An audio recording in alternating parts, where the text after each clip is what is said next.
Chaos is everywhere. Drones from all over the city are flying towards the tower that is floating in the air.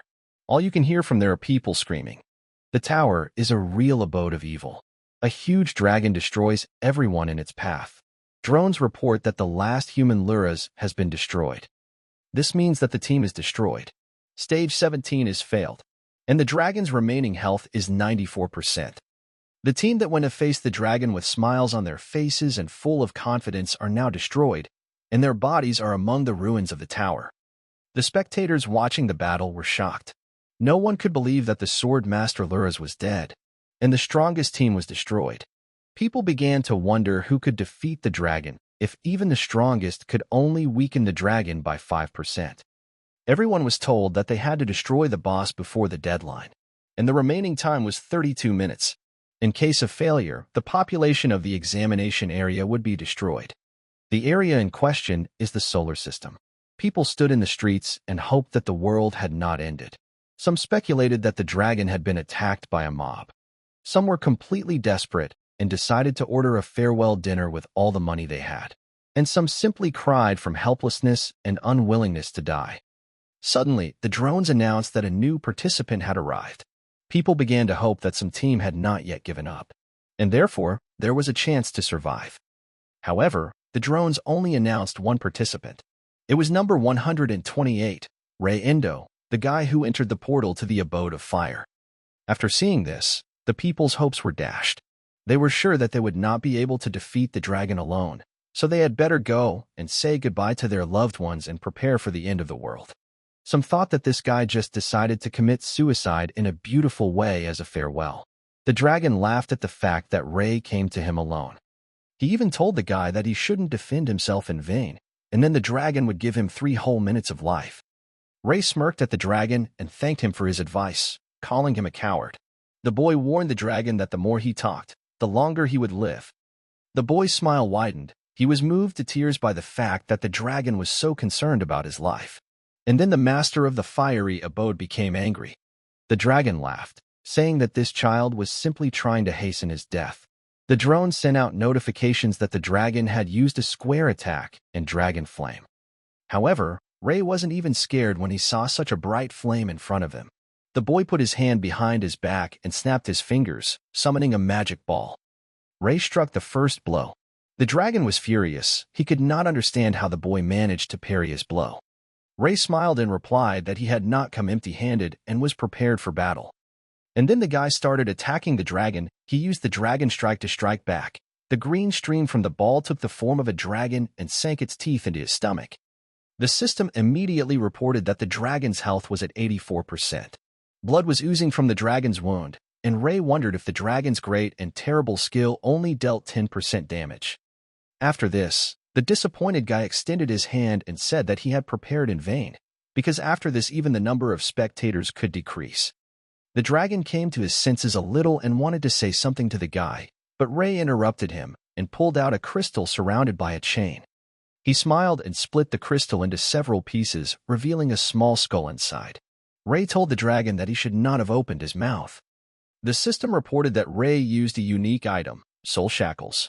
One piece of the crystal appeared above the dragon. The dragon found himself chained on all sides. He did not know what to do.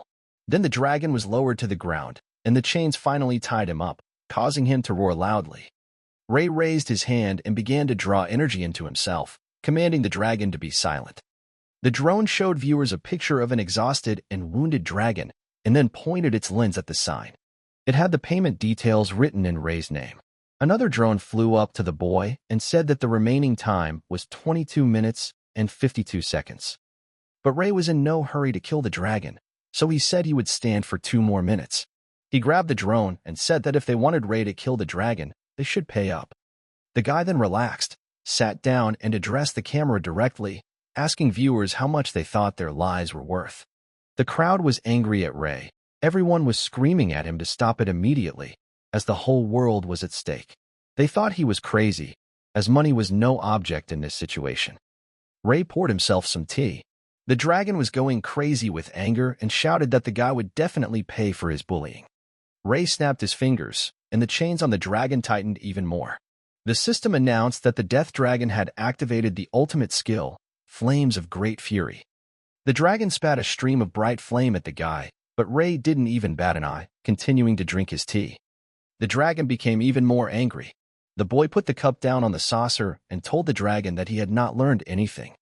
Ray looked into the dragon's eyes and wondered if it had told him to sit quietly or he wouldn't be able to see the payment plate on his account. The dragon was in complete shock and couldn't believe that even absolute skill couldn't handle this guy. Meanwhile, Ray scrolled through his account history and was surprised to see that he had only been transferred 10 billion. The boy asked if they were trying to make fun of him. He leaned back in his chair and began to think that for that kind of money he would hardly be able to do the job properly. After that, the guy looked into the camera and said goodbye to everyone. The city screens abruptly cut off the live broadcast and showed an error. People were going crazy and couldn't understand why Ray stopped broadcasting. Some didn't understand that he really needed to transfer all their savings. One of the women fell to the ground, clutching her child, and began to beg the savior of the world to help them survive. Meanwhile, the high-ranking officials became nervous that Ray was demanding that the entire amount be transferred to him. After all, if they did so, they would suffer great losses in the future. The boss shouted and told everyone to shut up, as this would be something to think about later. Now they could become his sponsors. The boss told me to transfer everything I have to this guy. The guy finally got the money. Ray was happy and said that he finally got as much as he wanted. Now he's the richest man in the world. The guy immediately activated the Soul Forger's side skill and said that it was time to save the world. Ray snapped his fingers and took a vial with a dragon soul, then another vial with a god soul, and a vial with a mage soul. The system reported that a special mechanism was being formed, the sacred sword of the great master.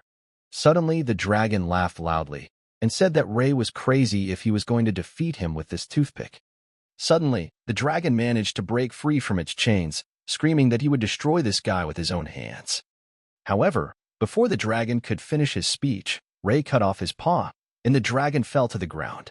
The boy then approached the dragon and struck it several more times, cutting off the dragon's head and tearing it into pieces. Ray finished, swung his sword, and said that the dragon's death had long been predetermined. Then Ray wiped the blood from his face and sword and said that the moment had finally come when a substantial sum of money had been deposited into his account. But how did Ray get to this point? It had been a normal sunny day some time ago. A pleasant breeze was blowing in the small room. And Ray was playing a virtual game. He was sweating profusely from excitement. Suddenly, a notification came from the system that Ray had successfully passed the final test. The boy fell to his knees in exhaustion and asked with an incredulous smile if he had really succeeded. It was a scam game. That was the name usually given to one completely immersive online prophecy game. The game has a great development by VR World. A fully immersive action game with 16K resolution. Using a VR device, the player can feel sounds, smells, objects. Those who reach the end of the game will gain unlimited access to resources that will not disappear even after centuries. However, no one believed the description of the game. Ray was also one of those who just played and had fun, and thought it would be better if the reward was transferred to his account. But one day everything changed. The guy remembered how he was working on a construction site one day, and the foreman announced a break. Ray sat on a bench under the awning, hiding from the heat and listening to the conversations of the other workers. The guy couldn't find a normal job, so he started working part-time as a laborer at construction sites. He was squeezed as if in a vice. He worked until he was sweating in the scorching sun, and from his colleagues he received only mockery and ridicule. As Ray opened the food container to grab a bite to eat, he received a message on his phone from an online prophecy game. The guy looked and didn't understand where this notification from the developer came from if he had disabled all notifications. The post named Ray as the #1 player in online prophecies and congratulated him on reaching the top spot in the power rankings among all beta players. It also stated that a reward would be sent to his account and the transfer had to be confirmed. Ray unscrewed the cap from the bottle of water and said with a grin that they had really become villains, and decided to check. The guy logged into his account and started drinking water, saying that his account was empty anyway. He suddenly went silent. Ray was shocked to see so much money in her account. While the guy was looking at his phone screen in shock, one of the workers called out to him and said that he wanted to ask him something. But, not hearing an answer, the worker approached the guy and patted him on the shoulder, asking what was wrong with him and if he was overheating. Ray suddenly jumped up from his seat and pushed the worker away, running out of the construction site. The worker shouted after him, wondering where he was going. The happy guy ran home and couldn't believe that you could actually make money in this game. And if the words about unlimited access to resources that will not expire after centuries are true, then he devoted all his energy to this game. However, Ray realized too late that he was too naive. This game is merciless to players. Players were like pawns on a chessboard. Level bosses destroyed not only players, but also their saves.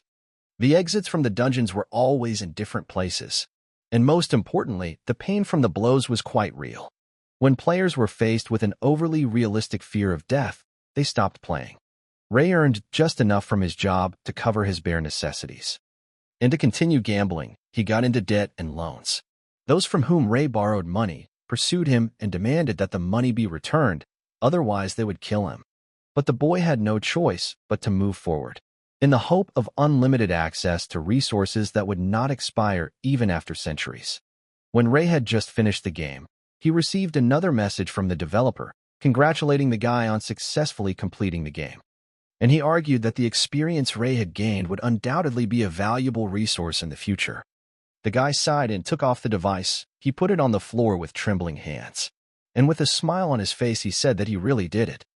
After that, a notification sounded, and Ray immediately rushed to the phone. The guy received another letter from the developer. This message was addressed to all players of Prophecy Online. The developer wrote that not long ago they reached their goal. Someone was found who was able to complete the game. And with that, all online Prophecy servers will be closed from now on.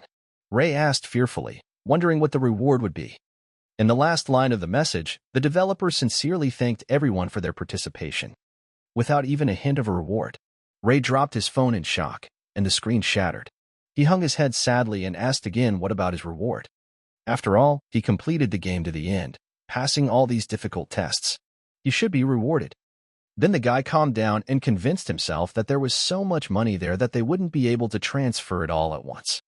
Ray leaned back on the mattress and said hopefully that he would check his account tomorrow. But since Ray got his first million, the money never came in. He kept thinking how much better his life would have been if he had quit halfway. But no matter how much he regretted it, there was no turning back time. A week passed. Ray woke up on a hot morning and heard the notification come through. The guy took the phone in his hand and made sure that no one was calling him. Then he looked up to where the sound was coming from and saw a screen in front of him, on which it was written that the main quest failed. Moscow was destroyed. A new main quest of testing the Earth begins. The remaining time is 43 days 7 hours. You need to destroy the boss before the deadline. And in case of failure, the examination area will be destroyed. Ray was completely confused and didn't understand what was happening. The news on TV was that Moscow had been wiped off the face of the Earth. The entire city was destroyed, and the Russian government said there was no chance of survival. Unidentified creatures have suddenly appeared in Japan. Cities are being attacked by something resembling dragons. Correspondents trumpeted that the horror that had happened in Moscow was now awaiting Japan. And according to eyewitnesses, this catastrophe is similar to a quest in a game called Prophecy Online. The similarity is almost 100%. A geologist invited to television said that he did not believe in this nonsense, that this was not some kind of game. All the destruction was caused by a natural disaster due to the displacement of tectonic plates. The TV presenter tried to convince the geologist that it was their reporter reporting from the field, but the geologist insisted that it was camera interference, not some kind of monsters. Meanwhile, the Japanese media tried to hide from the monster. A reporter asked if they were safe now, as one of the monsters was aiming at them. Suddenly, one of the colleagues started screaming through the device for them to get out of there immediately as the monster opened its mouth and gathered a huge amount of energy. However, there was no reaction from the reporter and the entire team. The monster destroyed their helicopter and the connection was lost. Ray realized then that it wasn't the slabs at all. There was no doubt about it. It had happened. Even though the world was completely destroyed when the game became reality, Ray was completely calm. After all, at that moment he had only one thought in his head, about the experience he had acquired, because it would certainly become a valuable resource in the future. These resources in question were strategies for completing the game, and Ray was the only one who reached the end, and saving the world was in his hands. And with this unrivaled power, Ray can make a huge amount of money. When the online prophecy came true, Ray realized that there would now be a race for points among the former players, and he needed to quickly run to the nearest dungeon. As the apocalypse approached, the atmosphere on the streets became gloomy. As Ray ran past people, she heard that people did not know what to do or where to run. Some still did not believe that Japan was over. There was no transport in the city. Ray was tired of running and gritted his teeth, overcoming his fatigue. But suddenly a familiar voice stopped the boy. It was Takuo, one of the debt collectors who was chasing the boy because of his debts. Takuo ordered the guy to stop and asked him why Ray went out for a walk and did not return the money. Takuo was just about to visit the guy, so he told the guy to turn around and come with him. After saying this, he threw a cigarette but in the guy's face. A year ago, while Ray was in the game, he received an email saying that an online prophecy company was offering a 200,000 interest-free discount to those who qualified. The condition is that players who receive unlimited resources are obliged to give half of them to the company. Ray was tempted and thought that it was 200,000 without interest, and he could pay it back later when he finished the game. The guy agreed and took out a loan. But, of course, it didn't work out that way. They did give him 200,000, but then after Ray had already spent it, they sent him a contract with exorbitant interest rates. They said Ray didn't meet the requirements, so they demanded 50% within 10 days. So the guy had to take out several loans to pay on time. However, when Ray was ready to pay everything on time, they didn't answer the call. They waited for the interest to rise. Meanwhile, Takuo told the boy that it was time to pay off the debts. Ray looked at him menacingly and said that they didn't give him a chance to return the money on time, did they? Takuo called the guy pathetic and said that all debtors usually come up with such stupid excuses. Suddenly Takuo calmed down and said that he was not here for that. He asked the guy if he played the prophecy online. After all, the world was about to be taken over by something that looked like this game.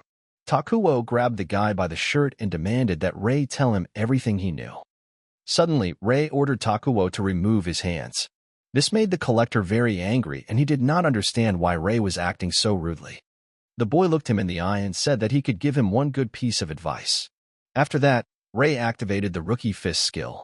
And when Takuo saw that the guy's hand was glowing blue, he let go of it in fear.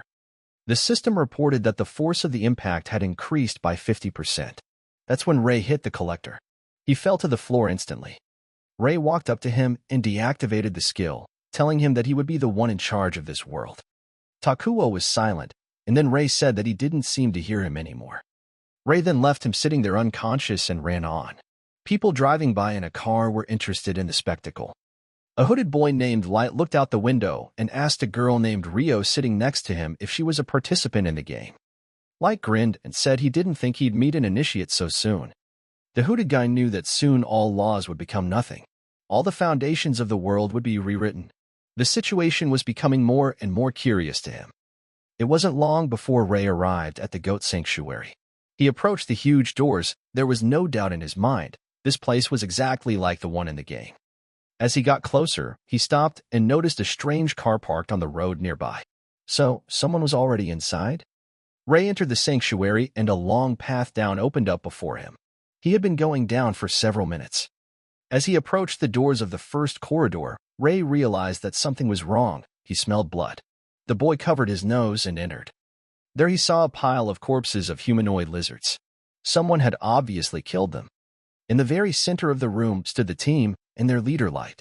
He noticed Ray and informed the others that another one had arrived. Light placed both hands on the hilt of the sword he had stabbed into the monster and asked Ray if he was also a player to come to this place. Ray was clearly unhappy that he was not alone there and asked if they had killed the lizards. Light replied that it was their doing, and these high-level monsters are called shining lizards. And if it weren't for their team, Ray would already be dead. At this time, Ray thought to himself, what kind of lizards are these of such a high level? After all, they're the lowest in rank. Suddenly, Light took off his hood and offered Ray to become his subordinate, as he noticed that Ray came alone and had no friends.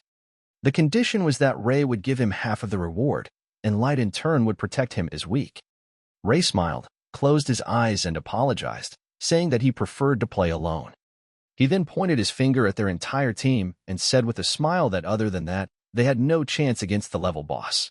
Light's face darkened with annoyance, and the others were surprised by such words. The entire team gathered behind the pillars to discuss. It was suggested to kill Ray after they dealt with the boss.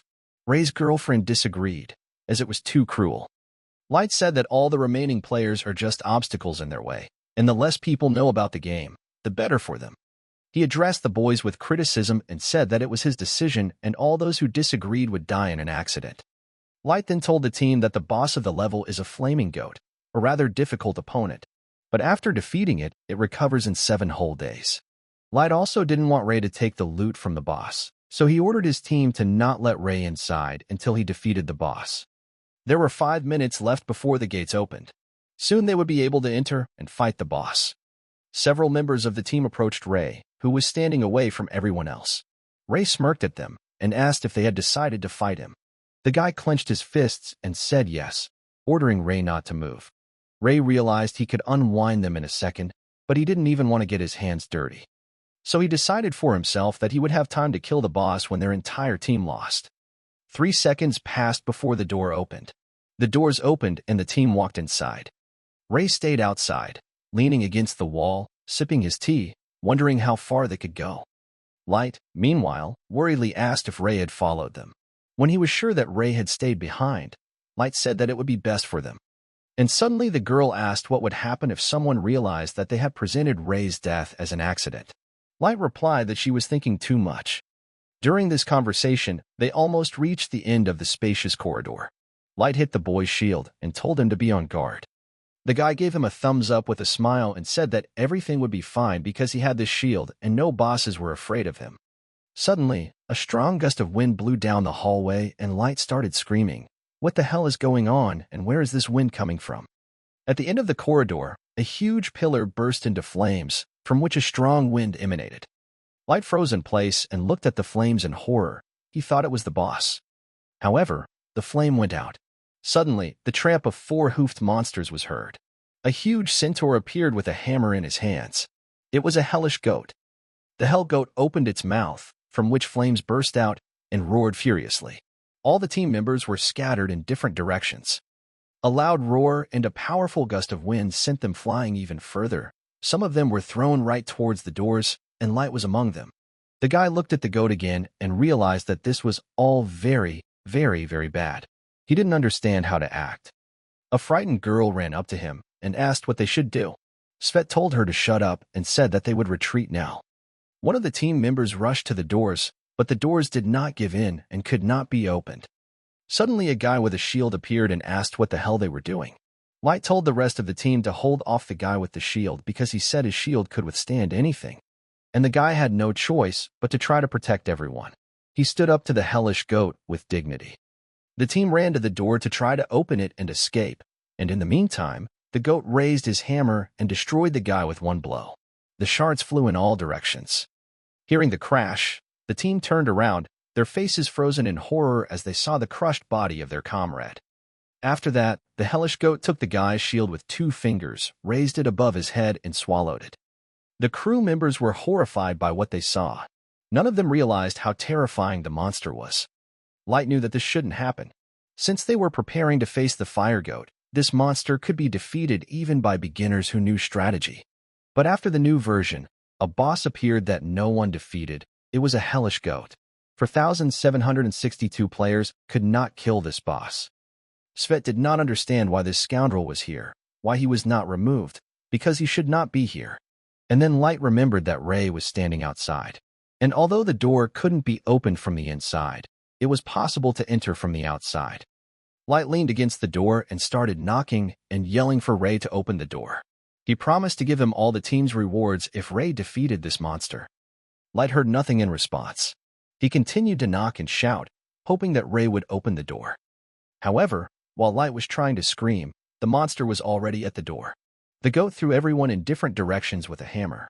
The team members fell to the floor and wheezed in pain. Light tried to get up on his feet after the blow. He realized that the goat was too strong and at this rate they would all die. At that moment, Ray opened the doors and walked inside, saying that it was not proper for a leader to ask others for help. Light, wincing in pain, looked at Ray's narcissistic smile and gritted his teeth. However, Light reassured himself by saying that he was simply using Ray as bait to save his own ass. So he stood up and ordered all the team members to head towards the exit while Ray distracted the monster. And when the girl ran past Ray, he tripped her. She fell to the floor. And Ray told her that he did not advise her to do this. Meanwhile, Light ran as fast as he could towards the door, but it was already starting to close. He reached forward, thinking that he was about to be on the other side of the door. However, the door closed right in front of his face and trapped his hand. Light winced in pain and screamed, trying to pull his hand out. Hearing the scream, the little devil came up to him and said that he was very noisy. The light immediately went out. The monster raised his hammer and began to shout irritably that his ears were hurting from all this shouting, so let him finally shut up. Light looked at the monster in horror, and cold sweat appeared on his face. Then a loud sound was heard. There was a bang. Light's body was crushed and blood splattered all around. The team members were now at a loss as to what to do next. At this point, Ray picked up Light's sword and said that it was very simple. And although Light was an idiot, his sword was not bad. Suddenly, Hellcat raised his hammer over the boy and, laughing, asked if he wanted to die too, promising that he would help him with this. After that, the monster hit the place where Ray was with a hammer. However, the guy was already above his head at that time. Ray smirked and told the goat that he was talking nonsense. And with that, the guy cut off the monster's horns. And then, moving down the goat's body, Ray began to slash. The monster squealed loudly, and its horns thundered on the ground. At this time, Ray appeared next to the surviving crew members. He told them that he could save their lives for only 10 million. The girl was in complete shock and could not believe her ears. Ray told them again that for 10 million, they would be saved. The girl decided to clarify, 10 million each. Ray answered that it was correct, 10 million each for staying alive. And then the guy jumped up and started yelling at Ray to stop talking nonsense because they didn't have that much money, and it was too much. Then Ray pointed his sword at them and said that if they did not have money, then let them earn it through their labor. And they gave him 90% of the reward for every boss they defeated. Ray considered asking for full payment, but decided they could keep 10%. He wasn't a despot. The girl started screaming for Ray to stop talking nonsense, because even Light Sand only demanded 50% of the loot from them. Immediately after these words, the shadow of the monster covered them, and a stream of flame burst forth. The hellish goat screamed, "How dare he deprive him of his pride, his horns." After that, the monster released a fireball at the guys, and they didn't even have a chance to get out of the line of fire. The girl immediately pulled out her staff and shielded everyone, but it was not enough, and Ray pushed them away so that the fire did not reach them. After that, Ray landed next to them and asked how much longer they would have luck to survive. And then the girl and the guy fell to their knees and started screaming that they would agree to anything, just so that Ray would kill that damn bastard. Hearing this answer, Ray smiled and said that this was the end. Then he turned and looked at the monster. He yelled at the goat that he hadn't kicked his ass in a long time. This made the monster very angry, and he replied that he didn't remember losing to a mortal. Meanwhile, the team members couldn't figure out what Ray was even talking about. Since the new update of the hellish goat, no player could defeat him. Ray looked at the monster with confidence and remembered that there were no updates related to this boss in this game. After defeating the hell goat, it changed its form, leaving players to fight only the fire goat. While Ray was thinking, the monster attacked him, but Ray instantly reacted and parried the blow. Trump became incredibly angry and began asking who Ray was and how he managed to block his hammer blow. Ray smiled and replied that even a level 50 veteran would meet his death with such an attack, but for him such a blow would be fatal. But as long as Ray knew the goat's weak spot, the monster would not kill him. The hellish goat swung its hammer in rage, and Ray dodged the blow. He then began to dodge each of the monster's attacks, moving from side to side. The hell goat became enraged and began to scream furiously. Why couldn't he even hit this mortal? At this time, Ray approached the monster's head and cut through its eye, saying that it moved the same way as in their last battle. Ray didn't stop and kept throwing punches. The team members watched this fight and couldn't believe that Ray was winning. The boy and girl clenched their fists and started shouting words of encouragement for Ray to defeat this idiot. Ray started yelling at them to shut up and stop distracting him. The crew responded by calling him a jerk. Meanwhile, Ray landed on the ground, and the goat's hammer struck almost next to him. After that, the goat struck again. Ray managed to dodge the blows, but he found himself trapped in the corner of the wall with nowhere to run. Trump smiled and placed the gavel on the floor, saying Ray might say something before he died. But Ray sent the goat away and said that she would not touch him even at such a short distance. The goat was overcome with rage, his eyes blazed with flame. He raised his head and opened his mouth wide, collecting hot flames in himself. The fire began to spread throughout the room. The team members could not understand what was happening. It was a flame that destroyed everything in its path. Even level 99 players could not survive such an attack. There is no escaping this attack, no matter how hard you try to hide. And that is the Hellcat's greatest advantage. At this point, Ray's eyes lit up with anticipation, and he said it was wonderful, because he had been waiting for this moment. And then the system informed him that the newbie skill had activated. Ray pushed off the ground and shot upward with such force that the ground cracked under his feet. The system reported that the kick's power had increased by 50%. Blue flames erupted. At this time, Ray remembered that the flame that destroys everything in its path is a powerful spell, but at the moment of its use, the boss is completely defenseless. And the monster is so focused on casting the spell that he can't even move. In short, even a level 1 player will be able to finish him off with one precise blow to the head. Ray flew above the goat and pushed off the ceiling with his feet, pointing the tip of his sword down. Ray plunged the sword into the monster's head. The monster no longer moved, and only a small flame burst from its mouth. Ray told the goat that if he had already started casting a spell, he could not interrupt it. And in this state, his flames will simply eat away at his insides, and he will not be able to survive in his own flames. After that, Ray flew over the monster. Flames began to burst out from every crack of the goat, destroying it. After the flames died down and the body burned, the boys approached the corpse, and the system reported that the unique boss Hellbender had been defeated. The girl almost cried with happiness. She couldn't believe that they had survived. The boy also sighed with relief. However, the only thing that confused the team members was the fact that Ray defeated the boss without getting injured. And suddenly the system gave an alarm signal. Ray became the first in the world who managed to kill a unique boss. And for this he is awarded a unique title, Rookie Conqueror. Ray was surprised, because there were no such titles in the game, but the games were different in some way.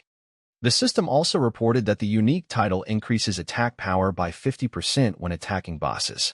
Ray said that it sounded very good. The system responded that he was the first in the world to be granted a unique title, and as a bonus for such an achievement, he could choose his own subclass. The guy was surprised by such generosity, because the game started so early, and the choice was already so difficult. A window appeared in front of the boy, asking the system if Ray wanted to choose a subclass right now.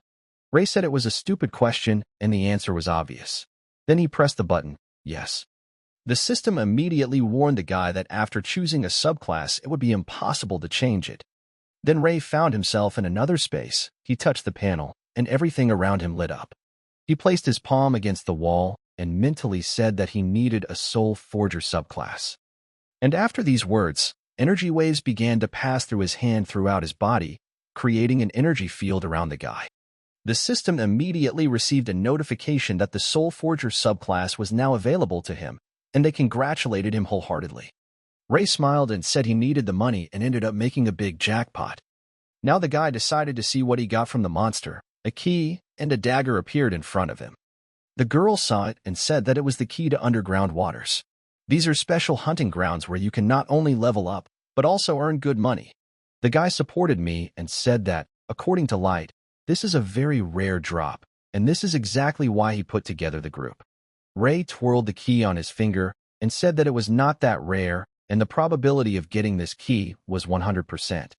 The guy got angry and started shouting and asking how Ray knew this at all. And the girl couldn't understand why he was talking so smugly. Ray just looked at them, took the dagger in his hand and said, "Hell dagger, it's really a rare item." The boy approached one of the fragments and lightly touched it with his dagger. The stone immediately split into 2 parts. The girl couldn't believe her eyes. Ray had just cut the stone like butter with his dagger. However, Ray said that this was a very weak result and decided to test a new class on it, hoping that he had enough materials to improve it. A subclass, as the name suggests, is an additional class to an existing class. And most of these subclasses are useless, except for a couple of subclasses.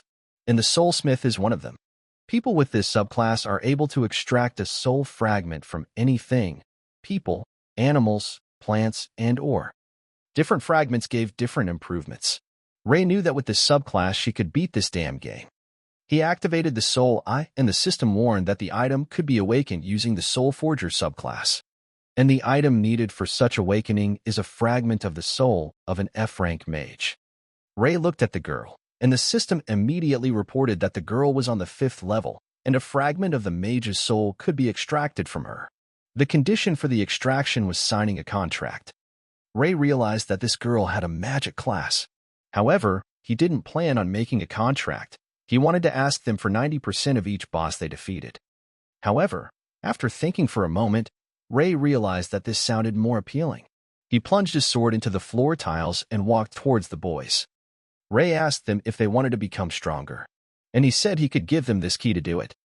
The guy immediately started jumping for joy and shouting that they really wanted it. Then Ray pulled out the contract and said that in that case they would bring him all the items on the list, and the key was in advance. The boys almost cried with joy. They wanted to get rich with the key. Ray said there was no need to thank him, because the richer they became, the richer Ray would become. The system reported that Ray had made a contract with the girl, and all the conditions for extracting the soul fragment of the F-rank mage had been met. A vessel appeared in front of the boy. The material was obtained, and Ray decided to begin forging. The Soul Forger skill was activated. Then a huge vortex of energy appeared, and the dagger began to merge with the vessel. Ray raised his hands and began to cast a spell that awakened the hellish dagger.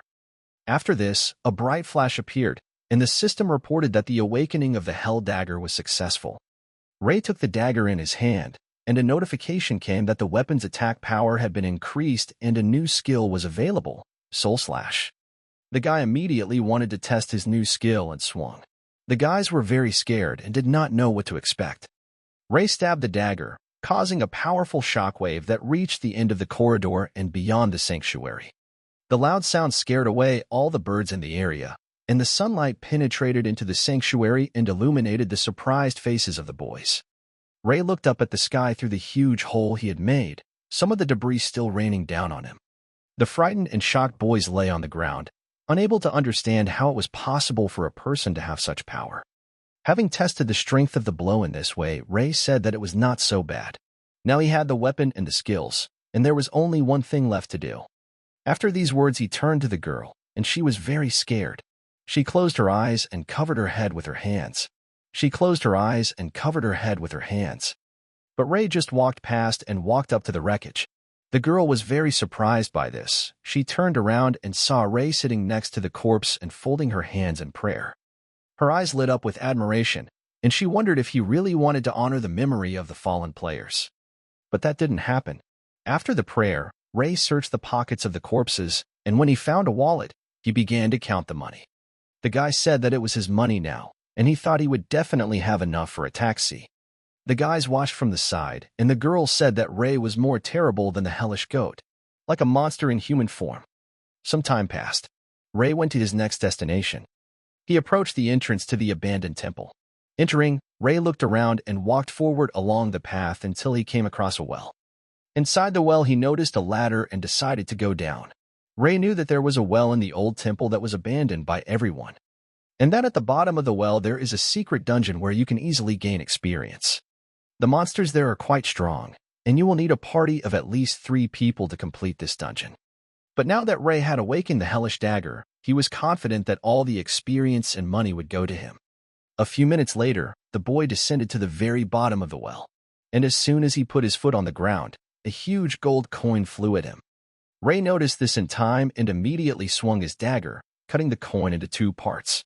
After that, he assumed a fighting stance, and both halves of the coin fell behind him. Ray became a little wary when she saw the people throwing the coin. It was a team of 3. The leader of the group, named Cookie, approached Ray and with an evil grin said that he had invaded their territory. Ray looked surprised and held out the dagger, asking why the hell this was their territory. Cookie looked at him haughtily and asked if Ray knew the golden rule, first to rise, first to fall. Ray told the leader that if they had a group of 3 people, he could show them some great places to get some experience for a fee, of course. In response, a guy named Ion said that they were fine here, and a large guy with his eyes closed named Adrian offered to pay Ray and they would let him go further. Ray took a deep breath and realized that he was dealing with new entrepreneurs of this new world.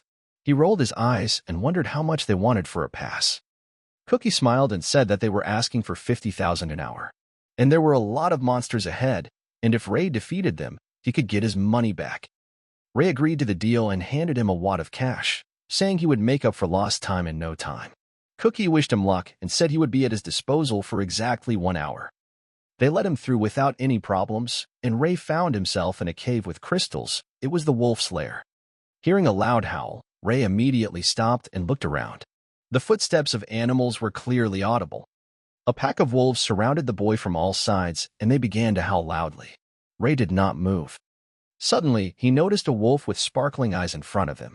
Ray immediately realized that it was a diamond wolf, a mid-level monster with low health. He took a deep breath and wondered why the entire pack was attacking him. He could have used a heartbreaking blow, but he decided to save his strength. Suddenly, the wolves howled loudly, giving the signal to begin the attack. They began jumping off the rocks and simultaneously attacking the boy. But as soon as the wolves approached, Ray began to cut off their heads, limbs, and everything that came to his hands. Having dealt with all the wolves, Ray sat down on a rock to rest and catch his breath. Then he took some tea out of his pocket with a smile and decided that now he should have a little refreshment, since after such a battle his throat was dry. Ray put a straw in the tea bag and started drinking. At that moment, Adrian appeared behind him. He turned around and was about to strike. Ray noticed this just in time. He threw the tea aside and grabbed the dagger, blocking the blow. Then he took the dagger more comfortably and struck, so that the opponent leaned back, trying to dodge. Ray's blow was so strong that it reached the ceiling and made a loud sound. There was a distance between them. Rocks rained down from the ceiling. Adrian's forehead was bleeding, and he said with a wide grin that Ray almost stabbed him. Ray remained silent, thinking that Adrian had managed to dodge his blow, which meant that he was no stranger to fighting people. So he asked Adrian if it was too low to attack from behind while he was distracted by monsters. Adrian smiled wickedly, his eyes flashing with anger, and he replied that that was the best part. Ray got angry and asked if Adrian was hiding somewhere in these parts, waiting for strong players with decent loot, who could be eliminated while they were trying to deal with the monsters. Adrian just smiled silently. Suddenly, Cookie and Ion appeared and told Ray that he was very smart. Ray looked at them with disdain and said that this was a real wolf den, a gathering of hyenas. He wondered why he was the only one who thought to go there. Ray looked into Cookie's eyes and said threateningly that he should have recruited a stronger group because they couldn't stand up to him. This angered Cookie. Ray looked at each of them carefully and thought that when he met them, he didn't immediately notice that this Adrian cabinet had a heavy hand. And this little Ion, with a sword in his hands that is bigger than him, casts magic on the weapon, increasing its sharpness. One blow, and you are in the grave. Ray also noticed that the ring on the hand of the leader of this gang clearly presented some kind of problem. Meanwhile, Cookie straightened his jacket and asked Ray to forgive them and allow them to make amends for the mistake of his comrades. After saying this, Cookie waved his hand and a huge amount of gold coins rained down on Ray. All these moments landed with a bang at the guy's feet. He tried to remain calm and control his facial expression. But at that moment, Ray was really angry at this idiot who was throwing money around. It was sacrilege to throw away 10,000. Cookie smirked and said that it looked like he had paid too much and asked Ray to take the excess and give it to him. Ray, of course, realized it was a trap. He asked Cookie how he compensated the victims, made them kneel and pick up money from the ground. Ray had already figured out that this was an explosive coin ring. These coins could explode at the will of the ring's owner. Cookie decided to play on his greed and ignorance. And then Ray told Cookie that if he gave him his money, he would let them go from there safe and sound. Cookie got angry and walked off the cliff, saying that Ray was not smart and don't forget that the three of them would have to fight against him.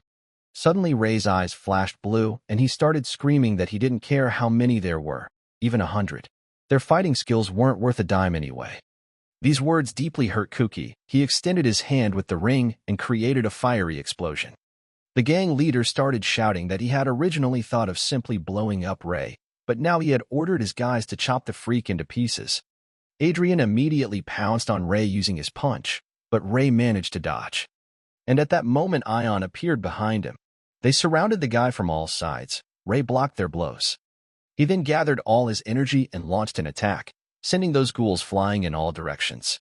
Ray got angry and said he paid them $50,000 to leave him alone for an hour, and they ended up breaking the deal themselves. And now they are obliged not only to return his money, but also to pay interest on top. Cookie smiled evilly and replied that he would pay the interest with his explosive coins.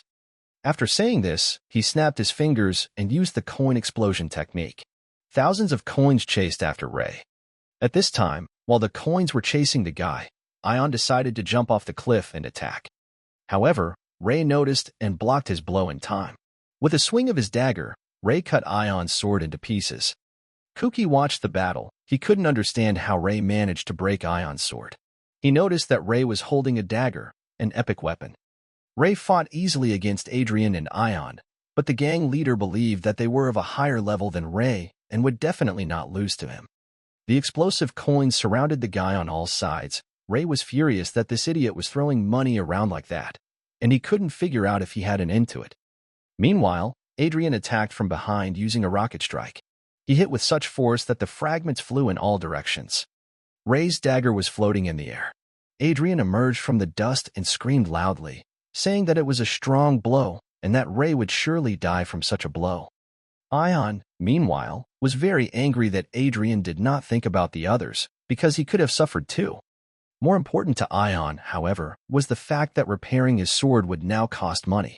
At this time, a happy Cookie approached the dagger, picked it up from the ground, and said that no matter how rare this weapon was, it was useless in the hands of a weakling.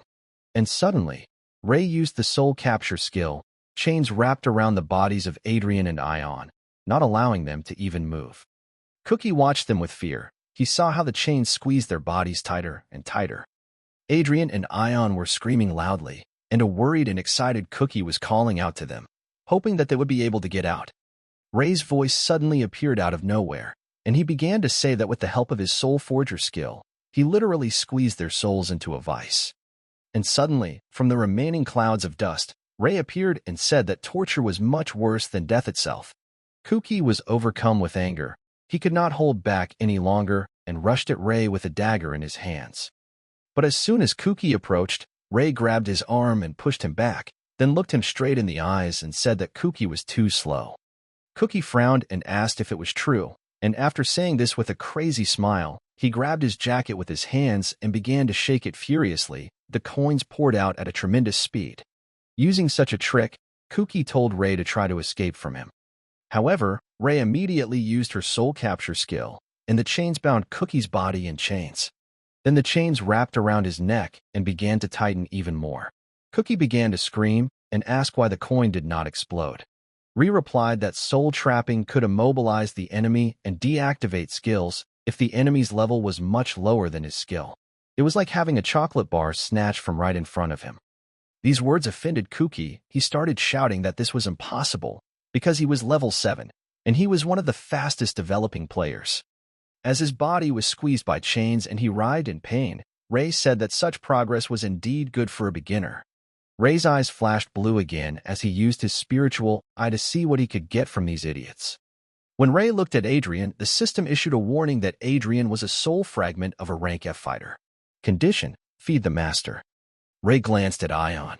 The system issued a warning that Ion was a soul fragment of a rank F warrior. Condition: reunite with the younger sister. And then Ray looked at Cookie. A fragment of the soul of a rank F mage. A state that causes fear to permeate the owner's entire body. Ray took a deep breath and realized that Cookie was the only person he could get anything from. At this time, Cookie screamed in pain. He begged to let them go, but not to kill them.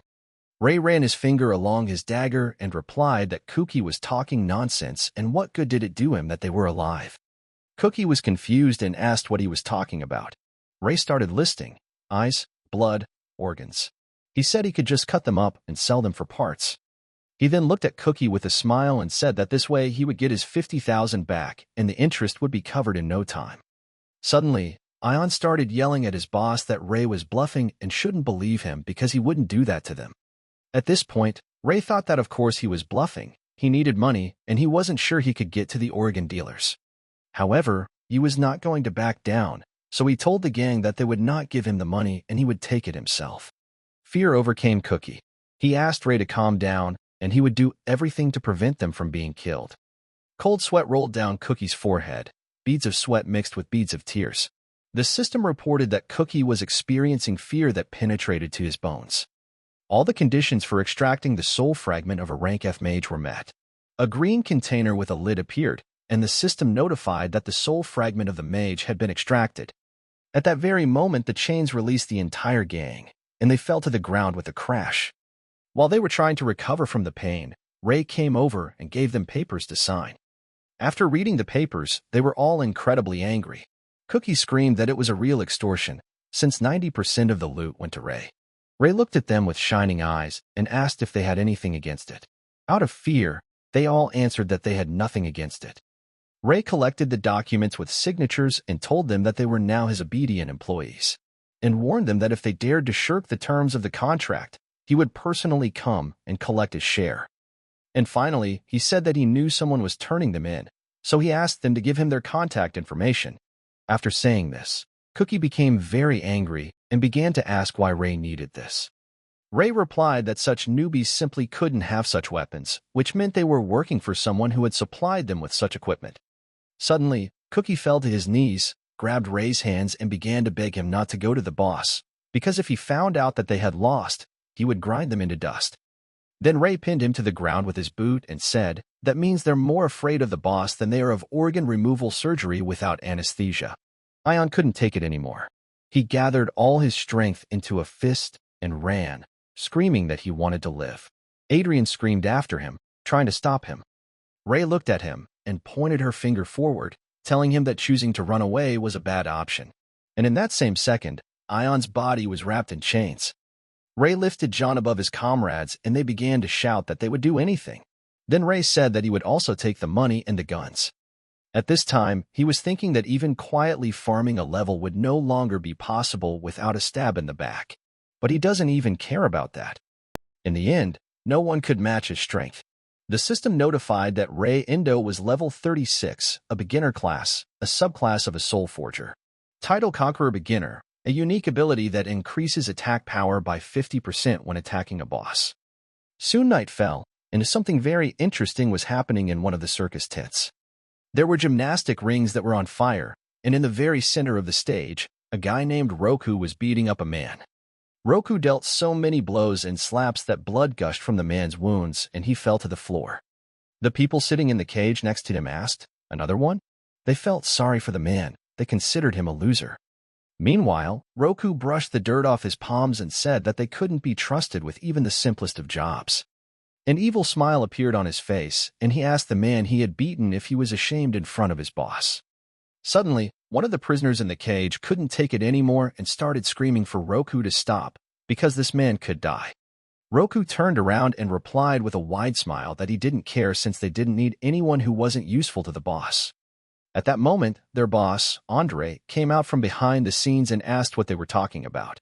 Hearing his voice, Roku turned around and nervously greeted his boss. Andre threw his hair back with a smile and asked how the discipline classes were going. Suddenly, he squatted down next to the wounded man and told Rock that he was too preoccupied with the question of what would happen to the boy if he broke a bone or two. The wounded boy hugged the boss, and Andre said that their guild valued everyone, and even if they let him down once, they did not deserve such treatment. Realizing he had been scolded, Roku's hands began to shake and he apologized to his boss. The wounded man looked at his boss with a smile and tears in his eyes and thanked him, saying that he promised to do it next time. But Andre didn't let him finish. He pulled a whip from his belt and, swinging it, hit the guy right in the face. Blood gushed from fresh wounds. Andre continued to hit him on the back. At the same time, he said that such cattle should be treated like cattle. And if the bones break, he will be useless, but a good spanking will not hurt any animal. After these words, the chief continued to beat him. Suddenly, he was interrupted. 3 guys entered the tent and shouted to the boss that they were back. Andre turned around and looked at them menacingly, replying that they were moving rather quickly. Cookie said nervously that they had come to report that a group of 3 people had failed the task. Andre's gaze fell on Cookie's hand. He didn't notice the ring on it and looked at them intently. And after a short pause, Andre asked where the ring he had lent him had gone. Cookie didn't answer, and Andre started shouting that this ring was much more valuable than his miserable life. Cookie's face became covered in sweat. He bowed to his boss and began to apologize, saying that his ring had been taken from him. Then Andre asked what kind of monster it was. Cookie replied that it was a man who looked like a monster. Having said this, the angry Andre hit him in the face with a whip. The blow sent Cookie flying back a few meters, and Andre ran towards him, shouting, asking what was going on in his guild. And why does he only have incompetent asses working for him? At that moment, Ion answered that question in his head, thinking that it was because all the normal guys had left him. Andre continued to beat up Cookie, saying that a moron like him was only good for one job. After saying this, he called Roku. Roku walked up to his boss excitedly, and Andre glared at him, ordering him to release Johnny. A few seconds later, loud footsteps were heard. Johnny had freed himself and was coming closer and closer. A huge white tiger appeared in front of Cookie, opened its mouth and roared with such force that the wind shook Cookie. He was very scared and started asking his boss that he was not taking all this seriously. Cookie shouted that it was not his fault and that he had always faithfully carried out all orders. However, Crazy Andre smiled widely and told Johnny that it was time to eat. Johnny opened his mouth wide and was about to eat Cookie. The boy tried to break free, but the tiger grabbed his leg. At that moment, Ray jumped off the suspended metal bar and descended towards them. Ray pushed the tiger away from Cookie and managed to escape from the tiger's bloodthirsty clutches. Ray hit again, and Johnny fell to the floor, whining. Concerned, Andre called to the tiger, but it didn't respond. Ray looked at Andre and said that this hamster Cookie hadn't paid him his interest yet, which meant he didn't deserve to die yet. At this time, Andre ran up to his cat, who was crying in pain, and began asking where his baby hurt.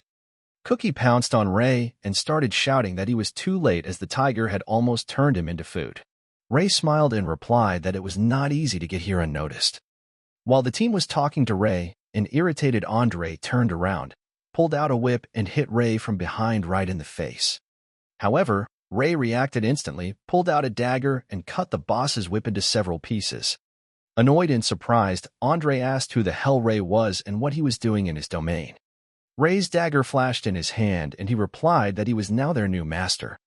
Roku was furious at what he heard and asked the three if they had completely forgotten their place and how much the boss had done for them. Cookie started yelling back that Rocky didn't understand anything.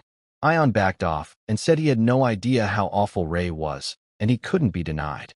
Ray smiled and turned to the prisoners in the cage. He told them that if they agreed to work for him, he would free them from this circus with this clown. The prisoners couldn't believe these words. One of them asked Ray if he would really save them from this hell. Ray smiled broadly and replied that he gave them his word. He added that they would only have to give up 50% of the loot. And he, in turn, will give them advice on how to pass this game, and this is much more useful than staying with a sadistic clown. The trio heard this and began to resent Ray for robbing them of 90%. Then Ray threatened them by reminding them that they were trying to kill him. Meanwhile, Andre was already losing his temper. His anger overcame him. He began to say that Ray had hurt his little Johnny, and now he was going to take away his workers. His eyes flashed with rage, and he began to shout that he would send them all straight to hell. Then Andre pulled out a gold card and said that, unfortunately for them, he had this. It was a guild certificate. It confirmed the card holder as the guild leader, and also provided him with all the necessary procedures to carry out his administrative duties. Ray saw this card and asked what kind of certificate it was. Andre said that the Japanese government must have received a lot of information about what was going on in Moscow. Once I decided to give the heads of the guilds a document confirming their status and power, which will help to pass this game. Andre smiled wickedly, holding the certificate forward, and said that he was the law, and he could kill them if it would help him fulfill his administrative duties. Ray was amazed at how much innovation there was in their country. He said that if he had that piece of paper, he could create a real money-making empire. Andre looked at him with disdain and said that Ray was an idiot since he needed to be a B rank or higher to get the certificate. At this time, Roku brought his boss a weapon, and then Andre said that it didn't matter anymore, because Ray would die here anyway. Having said this, he grabbed his machine gun and began shooting wherever he could, shouting to everyone, "Goodbye, insects." However, Ray didn't even move. The bullets flew past at incredible speed, without touching him. Ray took out the wizard's soul fragment and then activated the soul barrier skill. After this, Ray reached forward, and a protective field appeared in front of him, through which bullets could not penetrate. Andre, meanwhile, did not stop. He continued to shoot and shout that no obstacle would stop him. Eventually, Moscow even launched a nuclear bomb during an ice test, but it ultimately failed to work. Then Ray, standing on the other side of the barrier, asked Andre if he knew why. Why don't players go with firearms to fight monsters? Andre didn't listen and continued shooting. Then Ray snatched the gun from him and started pushing the barrier like a wall. The boss found himself pinned against the wall by the barrier, about to be crushed like a bug underfoot. Ray moved closer to Andre, and he found himself pressed even harder, so hard that the wall behind him was already starting to crumble. Ray took a step back and Andre was able to exhale. Ray looked at him with disdain and said that skills were the weapons of this century. And no firearm trinkets can compare with skills and abilities. This is worth realizing. The prisoners in the cage watched all this and could not believe that Ray defeated the boss. Ray approached them and asked if they were thinking of signing a contract with him, since he even let this clown in for their amusement. The prisoners began to tug at the bars and beg Ray to let them out and give them a chance to get even with this freak, and then they would agree to it.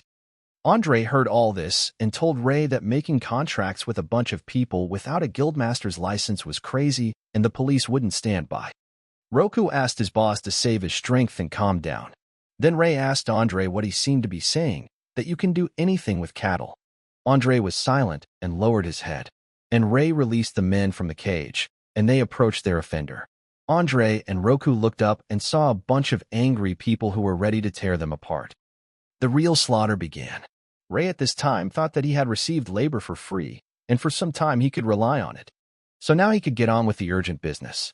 Ray opened the task window and found that there was a month left, so it was time.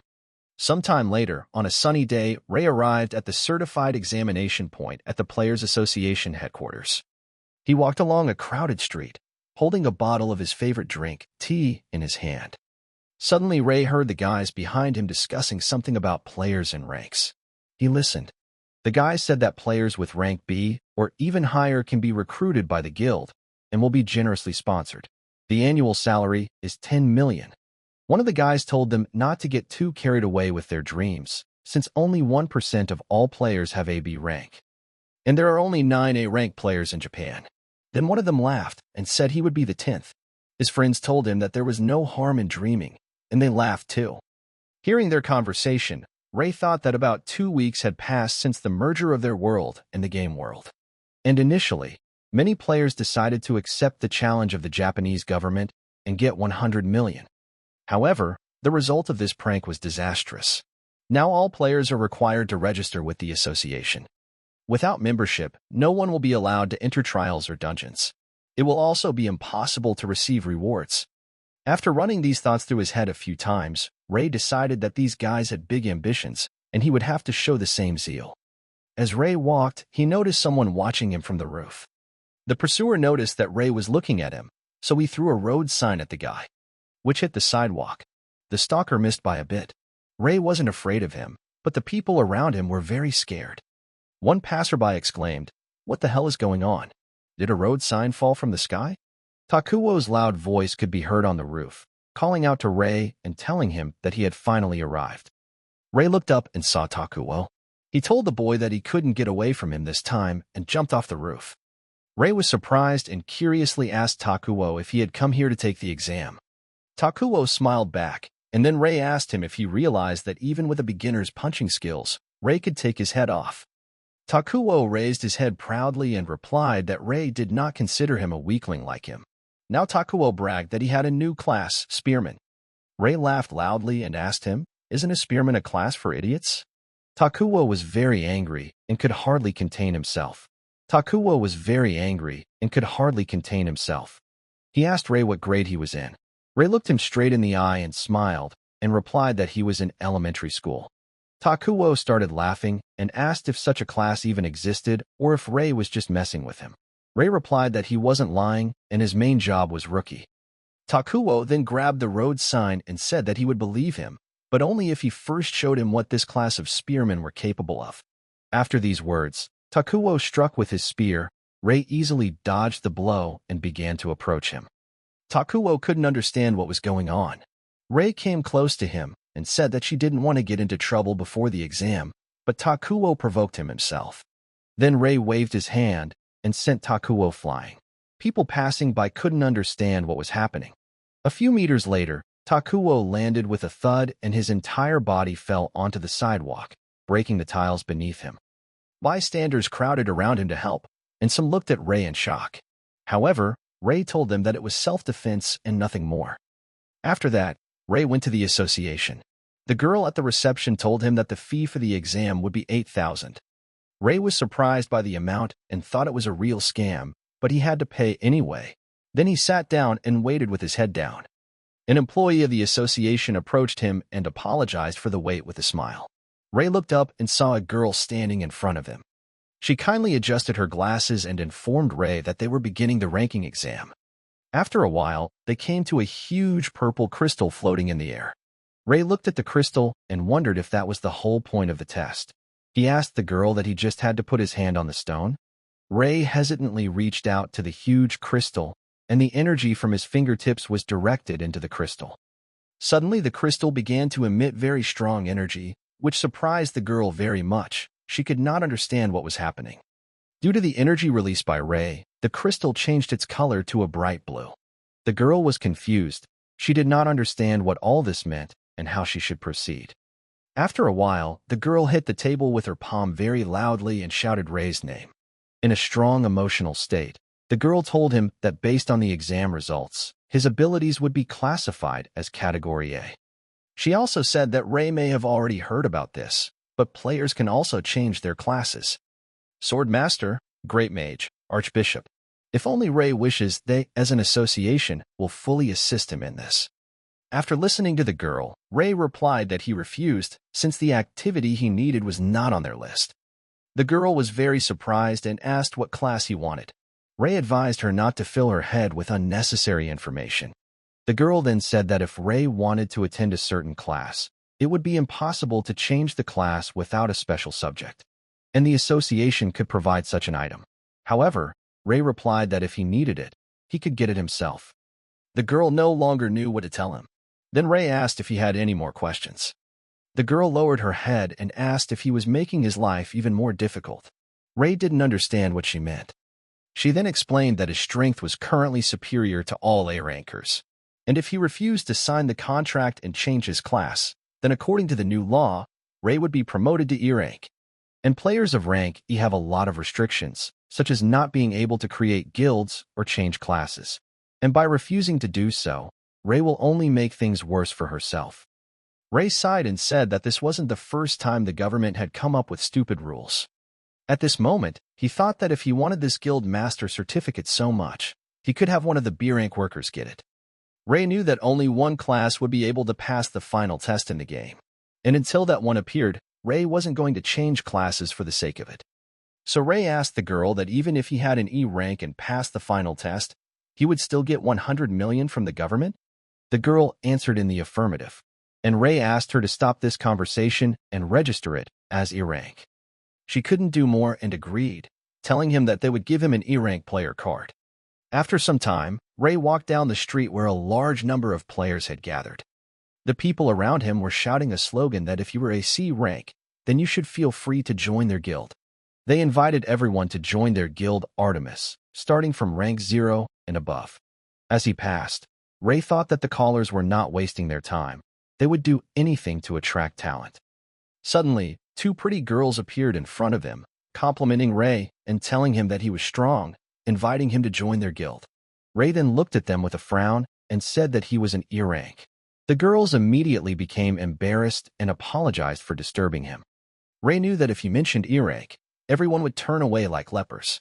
But he wasn't going to work for anyone, so he didn't care.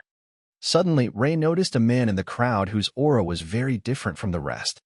The man also noticed Ray in the crowd and, smiling back at him, approached him. A man approached Ray, said hello, and asked if his name was Ray Endo. Then he held out a card and said it was his business card. Ray took the card to look at it. On it was written the name of the guild, Wings of Creation. The name Shinji Saito. Ray noticed that the people around him started pointing at the man and saying that he was a strong player named Herd from the Wings of Creation Guild. Ray then addressed him by the name Herd. The man scratched his head and said that it was an old nickname that had appeared since the days of the game itself. Ray immediately thought that if he was a local celebrity, he should be given the brush off. So he asked Herd how much he owed him. Suddenly Takuo started to emerge from the crowd. He shouted that these were the wings of creation and they were probably looking for him. Takuo approached Herd from behind and began to say that if they wanted to get their hands on the peerless player, he was willing to join their guild for just a decent fee. Ray thought at this point that this idiot was following him again. And suddenly he realized that this idiot had gotten a B, and it felt like he was just threatening the examiner. Meanwhile, Herd raised his hands in surprise and guiltily asked Takuo who he was. Takuo was angry that they hadn't heard from him. He grabbed Herd by the tie and said that he would show what he could do. However, before Takuo could raise his hand, Herd had already twisted him and was squeezing him harder and harder, preparing to break his hand. Takuo began to scream in pain, and Herd said that he did not want to waste time on trifles while the end of existence was near. He ordered Takuo to get out of sight immediately. Insulted, Takuo left and said in parting that even if they came crawling to him begging for help, he would not help. After this, Ray and Herd moved to a quieter part of the cafe. Herd apologized for Ray having to witness such an unpleasant scene. Ray replied that there was no need to apologize, as it was always nice when idiots were put in their place. After saying this, Ray asked what Herd wanted since E-rank was useless anyway. Herd told him not to bother, and said that Ray only got that rank because he refused to change class. Then Ray said that the association was more talkative than he thought. Herd said that their guild was directly connected to the association, and before the end of existence, each of them must unite for a common goal, even if this information ultimately cost a pretty penny. And with that, Herd made an offer. If Ray agreed to join Wings of Creation, they would pay him the same amount they had paid the association for providing his personal information. Herd carefully handed the check to the boy. Ray took the paper and was simply shocked by the amount he saw. 10 million. Ray realized that if he, the one who used to work on the construction site, were in his place now, he would agree without hesitation. However, this time he turned Herd down and said that he was not really interested in joining the guild. Herd laughed and said that it was certainly impolite to offer such talent for such a low price. And then Herd asked, what about giving Ray information? He explained that their guild cooperates with many countries, and they are considered to have the most extensive database. They agree to do everything necessary for Ray and help him find whatever he wants. Ray considered the tempting offer and asked Herd if any of their sources had managed to beat the game. Herd laughed, threw up his hands and said that this was nonsense, since there was no one in the whole world who had completed the game. Ray got a little angry and replied that since there was no one, he would definitely refrain from making any proposals. Herd was very surprised and said that he would pay for the coffee, and if Ray changed his mind, he could contact them at any time. As Herd left, he couldn't understand why he had given up so quickly. He came to the conclusion that he simply didn't want to push the guy around without ruining the guild's image. But he immediately admitted to himself that it was something else. He was afraid of Ray. His instincts were screaming at him to run and not anger the beast. Suddenly Ray startled Herd. He handed him a piece of paper and said that if they needed help, they could call. And depending on the fee, Ray would agree to a mission from their guild. Herd would frantically take the paper and thank the guy, thinking in his head, who the hell is he? Soon, Herd arrived at the headquarters of the Wings of Creation Guild. He entered the guildmaster's spacious office and announced that he had arrived to report. The girl turned to him with a smile and said that he had done a great job, asking if he had met the strongest newcomer. Herd was visibly nervous. Beads of sweat were running down his forehead. He replied that he had met the man, and he was a monster.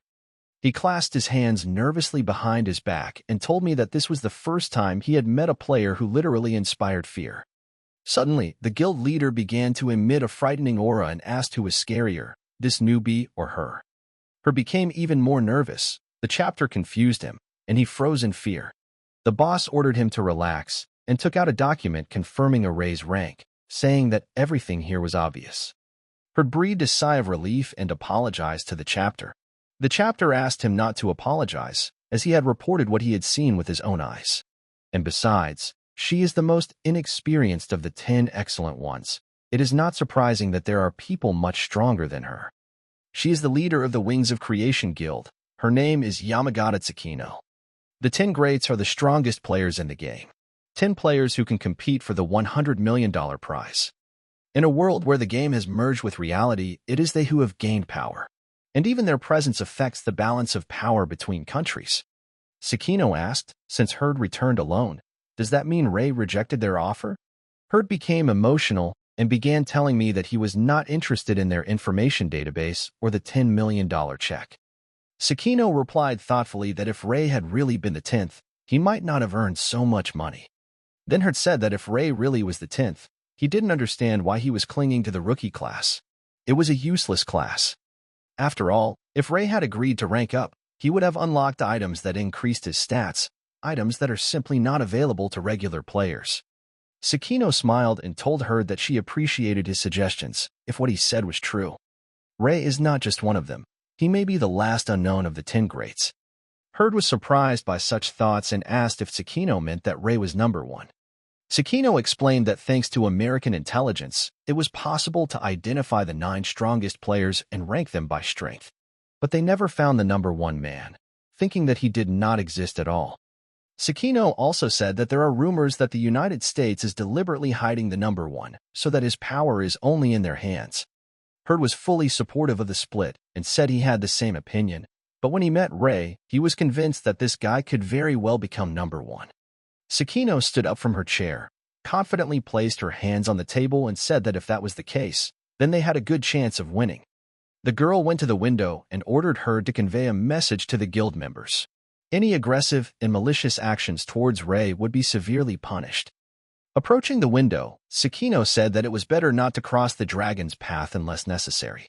Herd listened to all the instructions and promised to carry them out, as well as to warn everyone. Within a few weeks, Ray was able to rent an office in an apartment complex. It became the headquarters for him and his staff. Ray was admiring the view from the window when suddenly one of the workers called out to him. The guy asked how best to hang the TV, a little to the left or to the right. Ray replied that they could hang it any way they wanted. At this time, Cookie brought a suitcase full of money and said that this was the takings for today. Ray took the wad of money, his eyes shining with happiness. He asked how the group leveling was going. Cookie replied that everything was going according to his recommendations. He said that right now, groups continue to pump groundwater, earning 1 million a day. And even newbies earn 10,000 a day and more. Cookie started jumping for joy and saying that he never dreamed of such money, and all thanks to Ray. Ray frowned as he adjusted the money-counting machine and said that he told them, didn't he? If they got rich, Ray would get richer. And Ray also said that Cookie and the others could get a bonus for doing such a good job. At this time, Cookie thought that even though he was giving Ray 90% of his earnings, the bonus was still high. If he worked in a normal guild, he wouldn't have earned that much even in a year. Ray admired the money, but Cookie reminded him that there were 10 days left in the land competition and the prize fund had increased from 100 million to 400 million. Ray replied that it was true, but he didn't want to rush into it. Suddenly, their conversation was interrupted by breaking news on TV. The reporter told us that ground tests were in full swing, and if nothing was done, Japan would be destroyed in 10 days. The presenters reported that the situation had not improved in 47 days. And suddenly, the presenter received a letter right on air. The girl read the letter and said that it was sent by the Japanese government. Appeal to all players. At the moment, the reward for passing the land test is 1 billion. The presenters began to discuss how the government seemed to have given up hope, hoping that someone would come along who could win before the end came. Ray thought about it and said that if we continue to drag our feet, foreign guilds will be drawn to this reward. So it's time to save Japan. Ray picked up his clothes and announced that he was leaving. Cookie was surprised and asked if Ray would go alone. Ray smiled and replied that he couldn't put his money hamsters in danger. The employees immediately blurted out their feelings and almost cried. However, Ray created an evil aura and said, "You want what you want. He is the only one who will get 1 billion. Then it became clear to Cookie and everyone else what the real reason was, and they didn't care at all. It was just a desire to make money. After some time, a crowd of people gathered at the huge gates, all of them burning with the desire to save the world and make money. Ray was heading towards that gate too. Herd was in the crowd, and he was calling out to Ray. And turning around, Herd noticed him and greeted him, saying that Ray had come after all, and that was very good. However, Ray refused and stated that he did not intend to cooperate with them. Herd was embarrassed and replied that he was very sorry, as he wanted to discuss a money matter with him. The guy was interested in the talk about money, of course. Herd offered to transport his luggage, paying him 100 million for it. Ray wanted to see the luggage. Herd took him to a warehouse where there was a pile of large military backpacks. He said he wanted Ray to deliver the cargo to his comrades. Ray was confused by the offer, just $100 million for delivery, so he decided to see what was in those backpacks. Herd replied that there was food in there. When he opened one of the backpacks, Ray confirmed that there was food in there. However, something unusual caught his attention. Ray pulled out a bag, and Herd explained that they were chocolates, their head's favorite food. Herd also explained that their camp is on the 5th level, the deepest part of the Earth Trials dungeon. But conquest is a long process, so their party is running out of food. Ray said outright that it smacked of ulterior motives. Since they were willing to pay 100 million just for delivery, they could have found someone else instead of waiting for him. Herd smiled and replied that he would like to counter and say that the guild was simply being very generous, but Ray was right. So, Herd reported that they had already sent 39 groups to the 5th level, but in the end the groups never reached the end of the route. Ray asked what it meant they didn't pass. At that moment, he wondered if the test of the Earth now was different from what it was in the game. Meanwhile, Herd watched the guy closely and came to the conclusion that he definitely knew something. He told Ray that, according to their reconnaissance team, the structure of the dungeon remained the same as in the game. But none of the remaining players can reach the depths of the dungeon, and those who did are already there, waiting for supplies. Ray turned around and was about to leave, but Herd started shouting that he was the only one who could get to the guild master now. The guy came up to the luggage and said that they were short of workers, but since he was getting a salary, there was no point in complaining. Ray slung his backpack over his back and asked Herd if he could get the cargo delivered quickly and get a speed bonus. Herd smiled sheepishly and promised to clear up the situation immediately. Ray wondered how much he could get from this guild. Herd ended the phone call and said he had been told that if Ray delivered the shipment within a day, he would be paid an extra 50 million. That was fine with him. Ray went on his way and told Herd as he left that he could do it in an hour instead of a day. A little later, on the 3rd level of the earthly test, 2 people stood in front of a huge monster, and behind them lay dead people. Suddenly, a huge grasshopper pounced on him, but the guy managed to stop this attack. He held the monster's paw and held on with all his might. The guy's body was shaking from the tension. He was shouting at the girl to leave immediately, but the girl couldn't leave him in trouble. The guy smiled and thanked her for everything she had done, but told her to leave as she needed to save herself. The girl started crying and screaming loudly at the guy, calling him Michael. She couldn't stand the fact that he was sacrificing himself. At this time, Ray ran past them and cut the monster into several pieces with one blow. Michael slid off his feet and fell to the ground. He couldn't believe he had been saved. The girl began to thank Ray for saving their lives.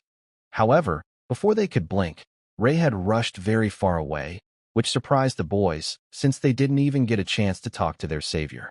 Ray continued to run at high speed through this dungeon, wondering if the monsters were gone. Sometime later, on the 5th level of the earthly test, Ray was running through a long cave and suddenly stopped.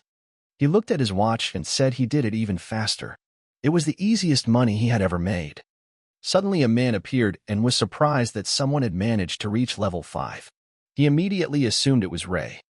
Ray confirmed his identity and asked if the man was a member of the Wings of Creation Guild. The man confirmed this, and Ray handed him the backpack. Ray said he delivered the cargo on time and is now waiting for payment for the delivery.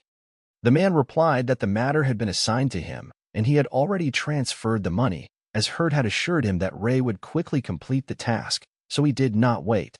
Ray took out his phone and checked his account. He had a transfer from the guild for 150 million. He thanked him and said that he was always happy to cooperate.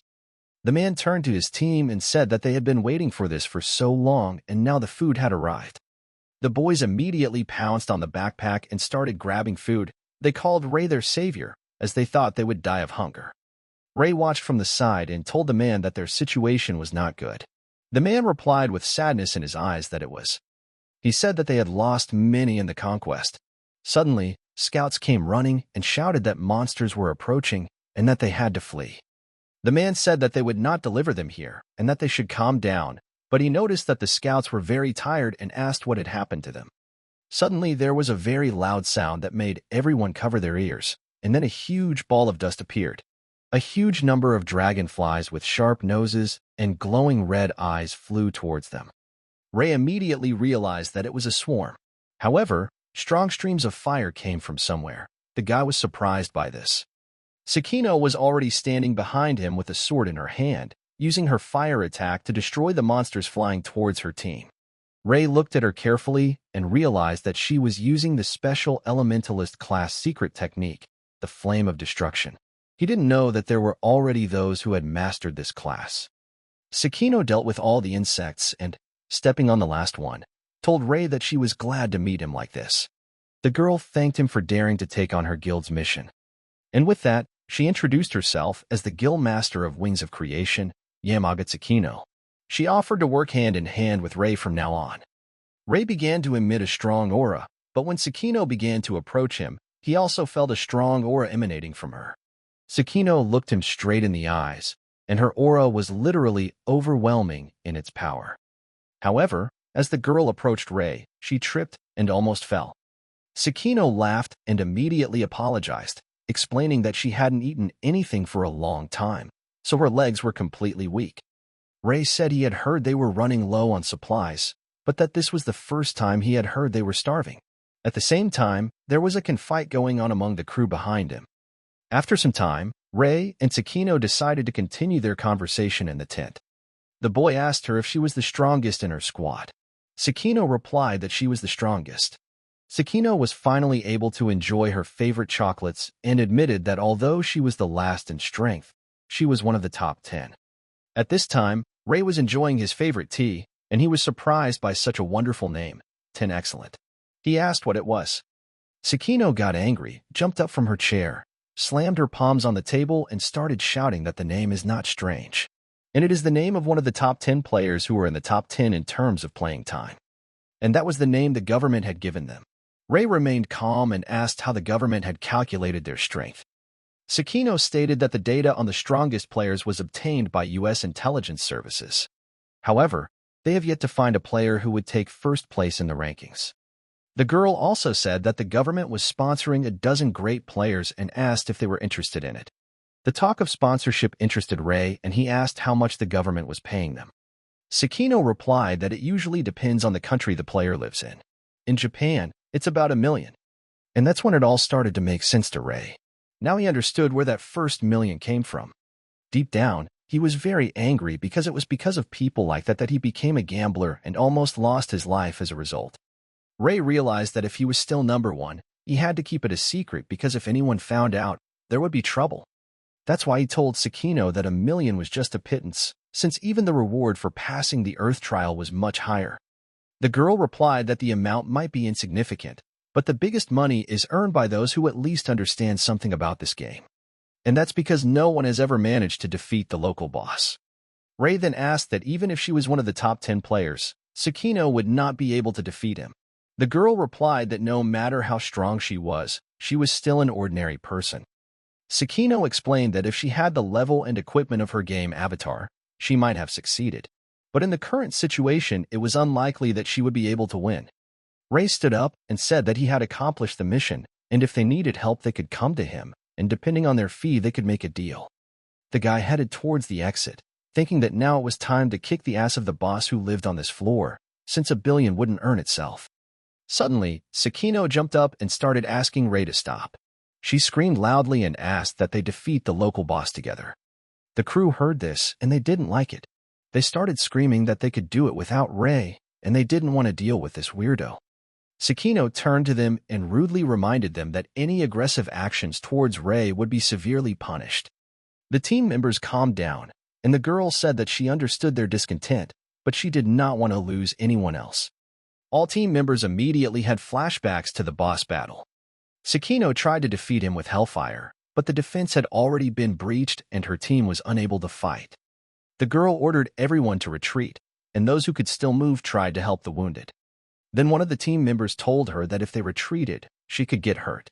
But Sakino gave the order to retreat to avoid more casualties. Suddenly, one of the warriors held back the boss's attack and told Sakino to leave while he held back the monster. The girl did not want to leave and told him to go with everyone else. However, the warrior did not listen, and the monster destroyed him before Sakino's eyes. She watched this and could not even move from the spot. That's why Sakino now values the life of even one person in her team. She wants to save everyone. The girl told her team that she believed that together with Rei they could avoid major losses. She began shouting to her warriors that clearing the lands and restoring the balance of power in Japan was all they could do to honor the memory of their fallen comrades.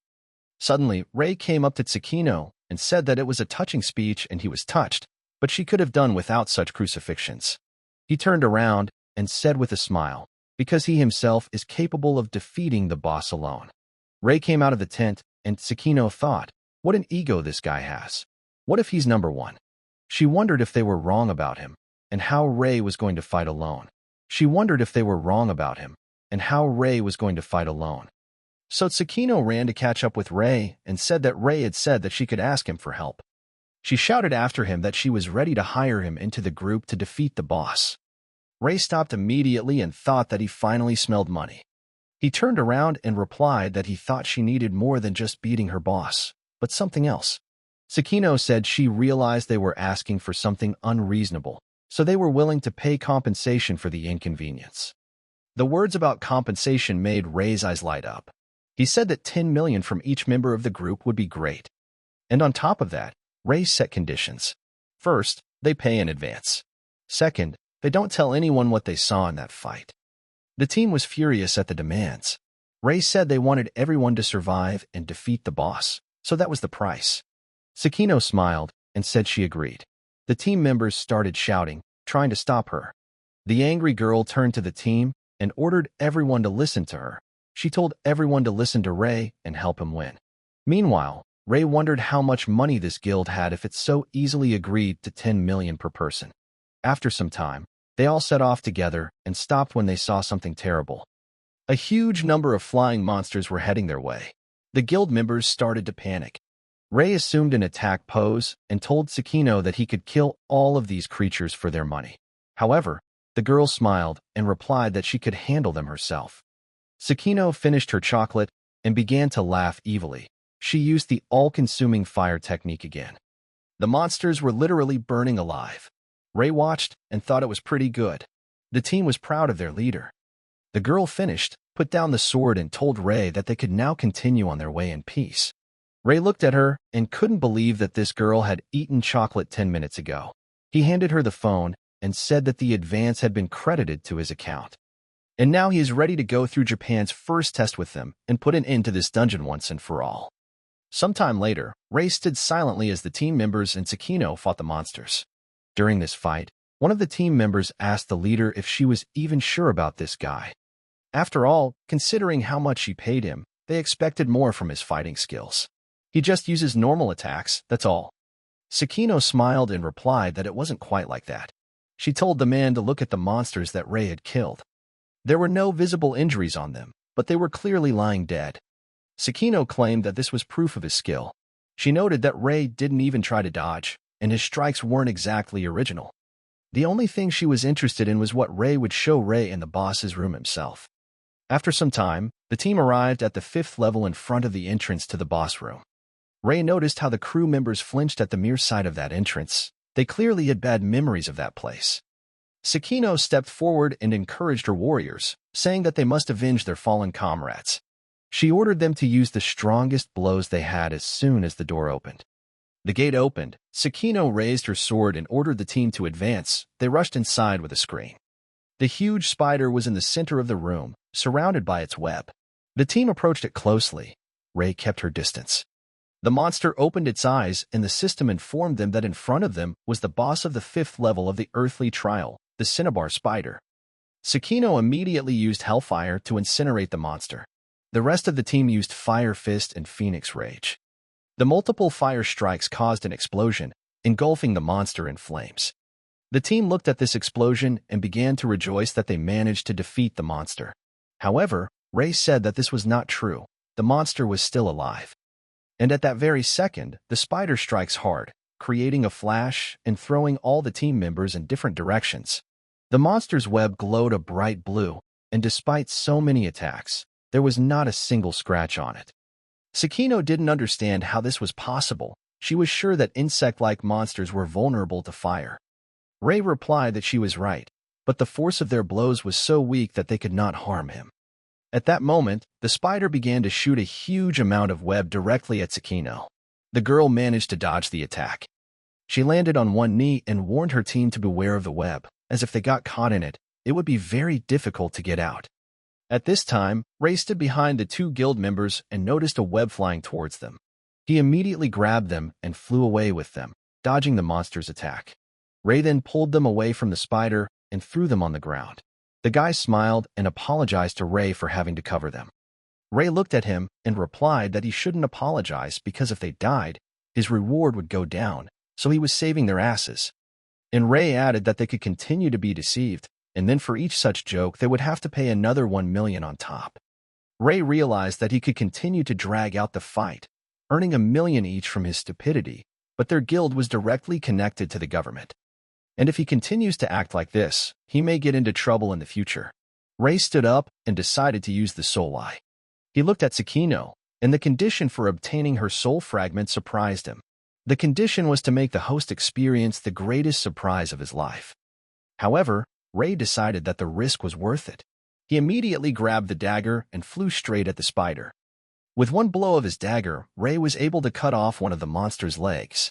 The spider immediately turned its attention to him and directed its attacks at Ray. The monster swung its huge paw and was about to strike. The spider released so much web that a small explosion was heard. Sakino covered her face with her hand due to the large amount of dust and cobwebs and began screaming and calling out for Ray.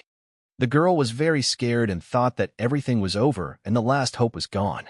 However, Sakino heard Ray turn to the spider and ask him if he really tried to kill him with such force. The girl became very worried. Ray managed to stop the giant spider's attack with just one hand. The system notified that he was using a spirit skill. The required item to activate the skill was any E-rank soul fragment. The team members couldn't believe their eyes. Ray survived and blocked the boss's one-handed attack. Ray grabbed the monster by the paw and began spinning it at a dizzying speed. And then, with incredible force, he threw the monster back several meters, creating a rut. The guy immediately approached the monster and, after examining it, said that the spider's weak point was its abdomen. Ray stabbed the dagger with great force and released a powerful energy that passed through the monster's entire body. The team members began to cheer and shout that Ray had defeated the monster. However, the guy asked why they thought so, since the fight had just begun. And suddenly, at that very moment, a huge amount of red liquid began to come out of the spider's wound. The guild members took up fighting stances and began shouting that this monster had changed its appearance. The spider's wounds healed, its paws turned red, and the monster's aura became much stronger and brighter. The guild members watched as the spider rose to its feet and could not understand why it did not die, since the beam hit it in a vulnerable spot. The spider rose from the ground, its eyes glowing bright red, and it was now several times larger. Ray explained to the entire team that the cinnabar spider has 2 stages, and in the second stage it becomes much stronger and more ferocious. One of the team members became angry and started asking why Ray didn't warn them about this earlier. Ray extended his hand forward and began to use his spiritual thread skill, saying that they couldn't do anything with this information anyway. After that, the guy flew towards the monster, and long golden threads followed him. Ray began to wrap the spider with thread on all sides, and prepared a dagger in his hand. He rose above the spider and pulled the strings tighter. The system notified that the soul sizzling skill could be activated. The required level was 40. Sakino saw what was happening and immediately ordered her team to run for cover as it was dangerous to stay there. Ray raised his hand and swung his dagger, causing everything around him to burst into incinerating fire. The flames engulfed the spider leader, and he began to squeal in pain, the fire burning him alive from the inside. Sakino turned around and couldn't believe he had done it. She realized that Ray's fire was much stronger than hers. At this time, Ray stood calmly in place and looked at the monster with a serious expression on her face. The happy guild members couldn't be happier that the battle was over and they were all still alive. Suddenly, they noticed a huge block of diamonds. They knew that monsters dropped valuable loot, but they did not expect the boss to drop a stone of such a size. Ray immediately ordered them to stay away from the diamond. The guild members shouted that he was mocking them, having already taken a lot of money from them, and now he wanted to take the loot for himself. Ray called them idiots, and then Sakino noticed that there were paws sticking out of the rock and moving. Ray explained to them that the boss of the Earth trial had transformed from an obsidian spider into a bright red spider, and that was his ideal form. The crew members almost went crazy. They could not believe that the monster was still alive. Ray ordered them to be silent and prepare for battle. The monster used a magical attack and lifted all the people into the air, scattering them in different directions. Sakino tried to keep her balance and warned her team that the attacks of this monster on the ground had become much faster and more powerful. Ray ran up to her and told her not to get distracted, but to take the squad and lead them out of there if they wanted to survive. Sakino asked him what he was going to do. Ray replied that it was obvious. He decided to deal with the monster himself. The monster attacked relentlessly, but Ray dodged each blow with incredible speed. He told the girl that at this stage the boss would attack indiscriminately and would not rest until he killed all the players, and while they had a chance, they should run. After all, it's one thing to dodge his attacks, but quite another to defeat him. Ray approached the monster's paw and stabbed it with his dagger, trying to cut off the paw. However, there was not a scratch on his paw. Ray assumed that even the hellish dagger could not hurt him, so he decided to hit him in his weakest spot. Ray rose above the monster and flew towards him at great speed. The system reported that the soul reserve had been activated. The guild members watched this and could not understand what he was doing and whether he did not value his life. Ray stopped above the monster and began to lure it with his aura, waiting for this very moment. At that moment, the monster pierced him with its tentacle, blood spurting out in all directions. Ray winced in pain. The guild members were shocked by what they saw. Sakino became scared and started shouting Ray's name. Suddenly, Ray laughed loudly and shouted that she had finally caught this monster. The spider rushed around in horror and fear, realizing what was about to happen. Ray grabbed his dagger and used his soul-slashing skill to inflict thousands of cuts on the monster with just one blow. The spider's body shattered into pieces and scattered in different directions, and Ray also began to fall to the ground. With a loud crash, the stone pieces and Ray's body fell to the ground, forming a hole. An exhausted Ray lay on the ground and thought that he was going to be in hellish pain, but if he didn't get treated, he would definitely die. The system warned that there were 3 seconds left to recover, and if Ray did not recover his health within that time, his soul's protection would be removed and he would die.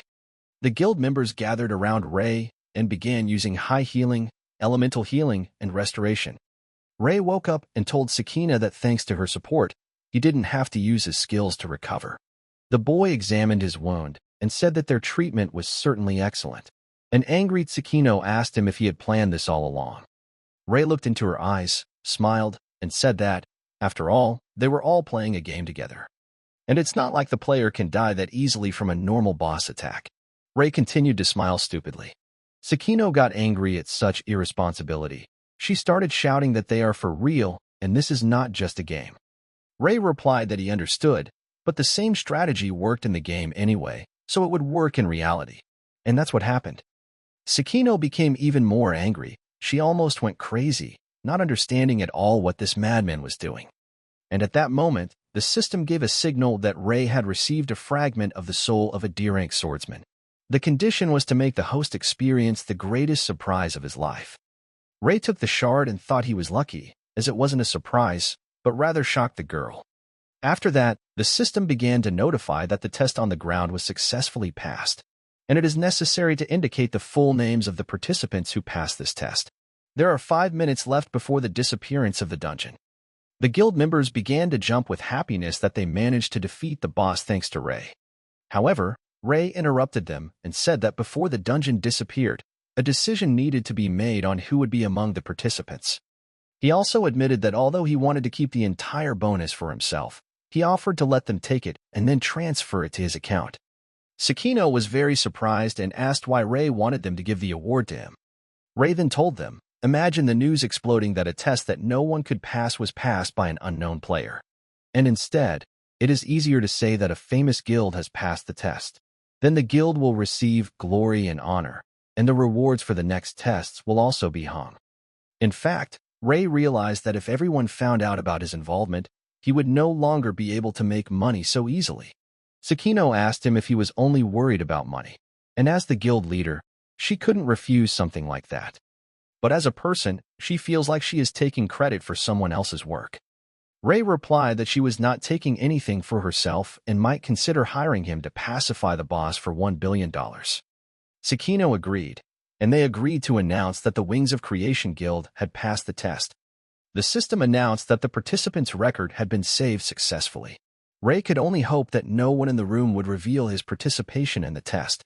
In the end, it's like accusing your own guild of stealing the laurels from a poor newbie. Ground tests were successful. However, a media helicopter soon flew over the burning forest. The female correspondent reported on the device that the earthquake had been going on since the morning and that the epicenter was underground. The atmosphere became tense. The girl reported that the dungeon was collapsing, and very soon the players would be teleported to the surface. At this time, rocks were falling on the players in the dungeon.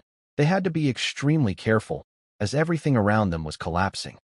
Suddenly, a magic circle appeared above them, which, like a magnet, attracted all the players, pulling them to the surface. The system reported that the test was passed and everyone was teleported. All the guys were incredibly happy and excited to be heading towards the circle to get out of the dungeon as quickly as possible.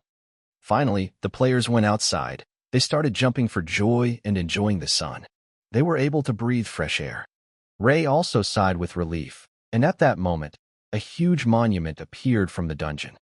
Sakino looked at this and happily said that they were indeed able to handle such a difficult task. On this huge monument was engraved an inscription stating that the trial of the earth was passed by a group of heroes from the Guild Wings of Creation. Reporters and correspondents ran to the guild like crazy. It was a big sensation that the test had been passed. They couldn't wait to talk to these heroes. Reporters surrounded the guild members from all sides and shouted that this was the very group that participated in the conquest. Sakino looked at what was happening and said that the journalists were not even sleeping. Then she turned around. She turned to Ray, asking if he was sure of their agreement. However, Ray was gone, and no one had seen where he had disappeared to. Suddenly, one of the team members handed the girl a note and said that Ray had given it to her. Sakino read the note, which said that if they had any problems and had money, they could contact Ray and he would solve any problem. At this point, the journalists bombarded me with questions. They wondered if Japan was safe now. Who dealt the final blow? Who managed to defeat the boss? One of the boys started acting aggressively and shouted at the reporters to leave him alone. However, Sakino asked him to calm down and said that she would deal with it. Sakino stepped forward and made an announcement to the Japanese people. She proudly announced the good news, that they, members of the Wings of Creation Guild, were able to pass the test of the earth. However, Sakino continued her speech and said that this merit does not belong only to their guild. Namely, that conquering the dungeon is only possible through the joint efforts of all players. At that moment, Cookie drove up and told Ray that his car was there. Ray smiled and replied that they were just in time. Sakino continued her speech by saying that she would take this opportunity to thank all those players who braved the dungeon and risked their lives. The journalists were very touched by this speech. They admired Sakino's modesty and noted that this is exactly what the head of the Wings of Creation Guild is like. Meanwhile, Ray was driving in the car and thinking that Sakino got what she wanted, and he didn't care about popularity. Ray's main concern was that the money would end up in his hands. Too much attention would cause more problems than it's worth. Ray's devious thoughts were that Sakino would be the perfect candidate for his face, which he could use as a cover if necessary. After his thoughts, Ray said he was hungry and asked Cookie to stop somewhere. Meanwhile, breaking news was being broadcast on all channels. It was reported that Japan was no longer in danger of being destroyed, since the earthly test was successfully passed by the members of the Wings of Creation Guild. And Japan became the second country after the United States that managed to pass the test and maintain the unity of the country. Soon, Ray, sitting in his office, received a notification about the transfer of 1 billion yen. Ray's team members heard about the transfer of such a huge amount of money, but they knew that they definitely shouldn't count on this money. They were sorting through and disguising the coins, and one of the guys asked what they were doing and why they were doing all this. Another team member silenced him and told him not to ask stupid questions because if Ray said so, then it was so. At that moment, Ray called the girl Rumi and asked her how the registration of his guild's gold farm was going. Rumi came over and reported that the registration had been completed successfully. However, She hesitantly asked why Ray had decided to make her the guild leader. Ray smiled and replied that the thing was that only players with rank B or higher could create their own guild. And he is an E rank, so this function is not available to him. Rumi became worried and said that there are other people who are better suited for this role. Ray looked into her eyes and said that he chose her because she was right for the job. Thanks to Ray, all members of the Gold Mining Guild were able to raise their ranks to B and even higher. Each guild member has their own pros and cons. Although Rumi's earnings are not very good, her pros are that she is very diligent and friendly. And so Ray decided that she was the perfect guild leader. At that moment, Cookie came up and said that they were already being discussed all over the internet. There are many articles written about the new guild gold farming, where all participants with rank B and above participate, and also an interview with the guild leader. Ray chuckled and said it was a good thing he appointed himself head of the office. Cookie wondered why Ray needed a guild when he could make a lot of money on his own. Ray replied that the main goal was to get as many requests for information as possible. Because the world is not only shaken by disasters, like lawsuits that affect the entire country, and some lawsuits are more localized, affecting only a certain city or village. And accordingly, only the guild can receive orders to perform such tests. At this time, Rumi came up and announced that they had compiled a list of all the easy tests with worthy rewards. However, Ray gave her the letter and said that they would deal with this test first. Rumi looked at it, and her eyes became like balloons. It said a test in a European-style mansion and a reward of 5 million. She said that considering the difficulty, they could find orders where they would be paid much more. Cookie was surprised because before Rumi was ready to take on any job, but now she began to worry about money. However, Rumi said that if Ray noticed this test, then it means that there may be something else in the mansion besides money. Ray replied that this is indeed the case. Ray looked the girl straight in the eye, and his aura became visible. He told her that this was an opportunity they should not miss. Sometime later, Ray was driving in his car when suddenly Rumi called him. Rumi reported that the said task was intercepted by their guild, and they managed to negotiate a reward of 5 million yen. Ray replied that this was great news and that he would be there in 30 minutes. Suddenly, another phone lying on the car seat rang, which caught Ray's attention. Ray answered the call. It was Yuji. He said that he had arrived at the specified location and strange people had entered the house. Ray asked how many people were there and if they noticed Yuji. The guy replied that there were 5 of them and they didn't notice him. Ray said he could handle the rest himself and told the boy to get out of there. Yuji was listed in Ray's phone as Golden Hamster number 2. As he finished the conversation, Ray wondered what the other players had forgotten, since the request had been intercepted by his guild. So he decided to use an illusion mask to avoid exposing his face unnecessarily. The system has warned that materials are required to create the illusionary mask item. Ray remembered that he had received a fragment of the D-rank swordsman's soul from Sakino after all. The system immediately reported that the success rate of creating an illusory mask using a D-rank swordsman's soul fragment was 0.23%. Ray then asked, what if the item was created manually? The system responded that the success rate in such a case is unknown, and if Ray fails to create the item, he will suffer physical or mental consequences. The system asked if Ray was ready to create the item manually, and of course he said yes. And at that very moment, the system announced that the transition to the Forge of Souls had begun, and also that Ray needs to harmonize his soul with the subject, and the likelihood of success depends on how he copes with this task. And since the base success rate is below 1%, the difficulty will be increased. Time limit is 60 minutes. Ray immediately set to work, rearranging and connecting pieces like puzzles, and doing it with incredible speed. The system reported that the time has expired and the soul is in complete harmony. The probability of success is 100%. The transition to the real world has been completed. The illusory mask was made using the Soul Forger subclass skill. Ray was completely satisfied with the mask and told him to stop the car as it was time for him to get out. He got out of the car, put on a mask, and now people will see him as a different person. Ray walked up to the huge mansion they were contracted to build. He walked inside and saw a pile of corpses. They had been set on fire and the smell of burning still hung in the air. Ray walked past them and down the stairs, thinking that it looked like they were already waiting for him downstairs. When he got to the bottom, he noticed that the hidden door was open. Ray realized that they were looking for a hidden test. Depending on the complexity, Tests are divided into large-scale and small-scale. Large-scale ones are those that cover an entire state. Small-scale ones cover small communities such as towns and villages. Well, it's logical to assume that small-scale testing isn't that difficult, which means you can't raise a lot of money for it. But even among them, there are exceptions, hidden tests. They arise only in small tests, in secluded corners. Their difficulty level is significantly higher than that of small-scale tests and usually has nothing in common with the main test. The best part about these challenges is that you can get rare items. In other words, these challenges can only be found by those who have information about the game. Meanwhile, Ray found another ladder and began to descend even lower. Here he met a group of people dressed in black. They noticed Ray, and one of them removed his hood and asked if Ray was a representative of the Gold Miners Guild. Ray was surprised and replied that he did not know what a gold farm was. Then the man apologized and said that he was mistaken. And then he told Ray that he saw that he was capable of passing this hidden test. Ray gave him a sullen look and said he had no intention of taking the hidden test for them. The man smiled and replied that Ray had misunderstood and that there was no need for that at all. And then Ray didn't understand anything at all. Then the man showed him the box and said that the test had already been passed, asking if Ray had come for the evolution box. Ray wondered if they had really passed the test, and he wondered if he really needed the box.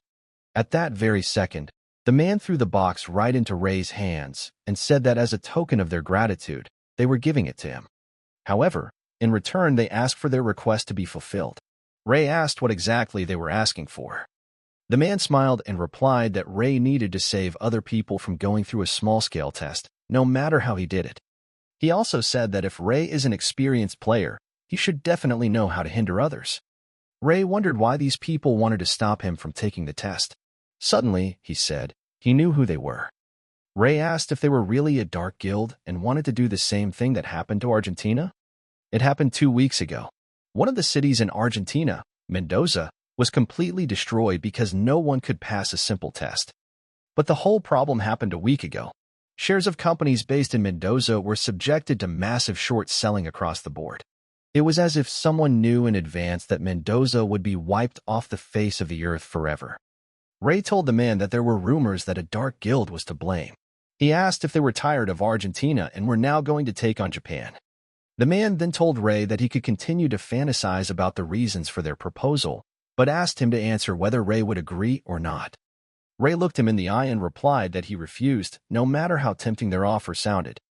And if he had to choose which of them would destroy the city, it would be much more profitable for Ray to do it himself than to serve someone else. The man then replied that he was very sorry, extended his hand, and demanded the box be returned. Ray would also have to pay a small percentage for the time he held the box in his hands. Ray asked, "What percentage?" And then the man looked at him angrily and replied that the form of his life was of interest. He pulled a syringe with an unknown liquid from his pocket and told Ray that he had only 2 choices: either cooperate obediently or die. Ray immediately drew his sword and asked if they really thought they could defeat him. The man replied that they would not have been able to do this under normal circumstances, but they somehow managed to pass this secret test. With that, he inserted a syringe into his neck, and the rest of his team did the same. He said that Ray would feel their power on herself, and that the skills of the players are useless against the incredible, powerful force of the Darkest Guild. As soon as the players injected the syringes into their necks, their aura turned dark purple and their eyes glowed with a bright light. Ray watched their transformation from the sidelines and assumed they were taking doping. Ray knew that doping affected physical performance, but outwardly they remained the same. However, he did not understand why they were not moving. Then Ray looked at the box and realized what was wrong. He smiled and decided to play along. Ray then shook the box a few times, and the team leader immediately pulled out the remote control and pressed the button. The box exploded. The Dark Guild members immediately burst out laughing and declared that Ray was a real idiot for falling for such a simple trick. And in general, all players are like that. They think that because of the game mechanics they have become imba, but they remain too naive. The gang leader approached the explosion site and continued to speak. All he had to do was distract attention from the possible threat and blow up the box. He even felt sorry for Ray, but he immediately dismissed these thoughts and said that they didn't need such useless people anyway. By this time, the smoke from the explosion had already cleared, and he noticed that Ray's body had disappeared, and the box was still lying on the floor.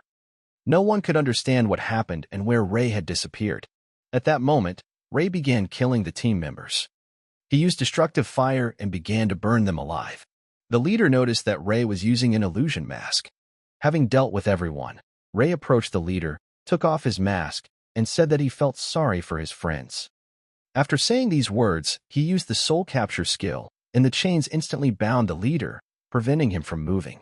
The gang leader continued to shout that it was impossible and asked how Ray had managed to survive such an explosion. Ray smiled and replied that he was well aware of the value of the box and certainly did not believe that they had given it away out of the kindness of their hearts. He walked up to the box, picked it up, and said that it was clear from the start that it was booby-trapped. Tormenting himself in chains, the leader asked why Ray had picked him up if he knew he was booby-trapped. Ray laughed and said that they had underestimated the high-level players, and for them to have such a small bomb explode was like a gust of wind in their face.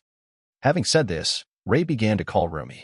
He told the leader that he would take money from his wallet for the damaged clothes. The gang leader got scared and started shouting that Ray shouldn't call the police. Ray smiled and replied that he was calling about something much more important. Rumi answered the call and cheerfully asked if Ray had done the test yet. However, Ray advised her to look at the regions of Japan that were buying up shares with great zeal. After all, perhaps the Dark Guild was doing the same thing to their country as it had to Argentina. Rumi immediately set to work, and Ray said that they must not allow the tragedy to happen again. At this time, the gang leader began to laugh loudly and told Ray that he was a real hero of justice. Ray smiled and replied that he was talking nonsense. After all, the Dark Guild was deliberately crashing the stocks of local companies by selling them cheaply. And if Ray's people buy them out and he passes the test, how much money will Ray get out of thin air?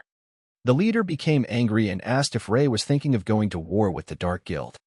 Ray replied that if there was big money at stake, he would be more than happy, or they could cooperate with him. The leader became even more angry and asked what kind of idiot would cooperate with him. Ray called Rumi and asked if the re-education course was ready. Rumi asked, the one that would require a character with re-education? Ray said that was all. Then Rumi said that everything was ready, but they had not yet conducted experiments and did not know how effective such methods would be. Ray smiled and said that he would soon deliver them lab rats, so they needed to get ready. After that, Ray opened the box, and the system reported that thanks to the item in the evolution box, the soul fragment of an F-rank mage had turned into a soul fragment of an E-rank mage.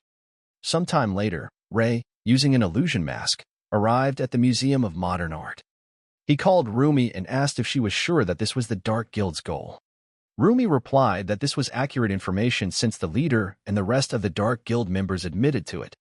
However, Rumi said that unfortunately they did not know how many enemies would be in the area and perhaps he should not have gone alone. Ray replied that he would figure it out. Ray went inside and ordered Rumi to continue monitoring the supplies and to let him know if anything happened. A crowd of people gathered near the museum, and in the very center, Ray noticed a guy named Takashi. He posted an ad on the internet that he was looking for a group to conquer. Without any rewards, they needed to protect the city together. Takashi shouted that if anyone was interested in participating in the trial, they were free to join. He's the leader of the Humanity Defense Association. Ray noticed that quite a lot of people had gathered, probably more than 100. Takashi continued his touching speech.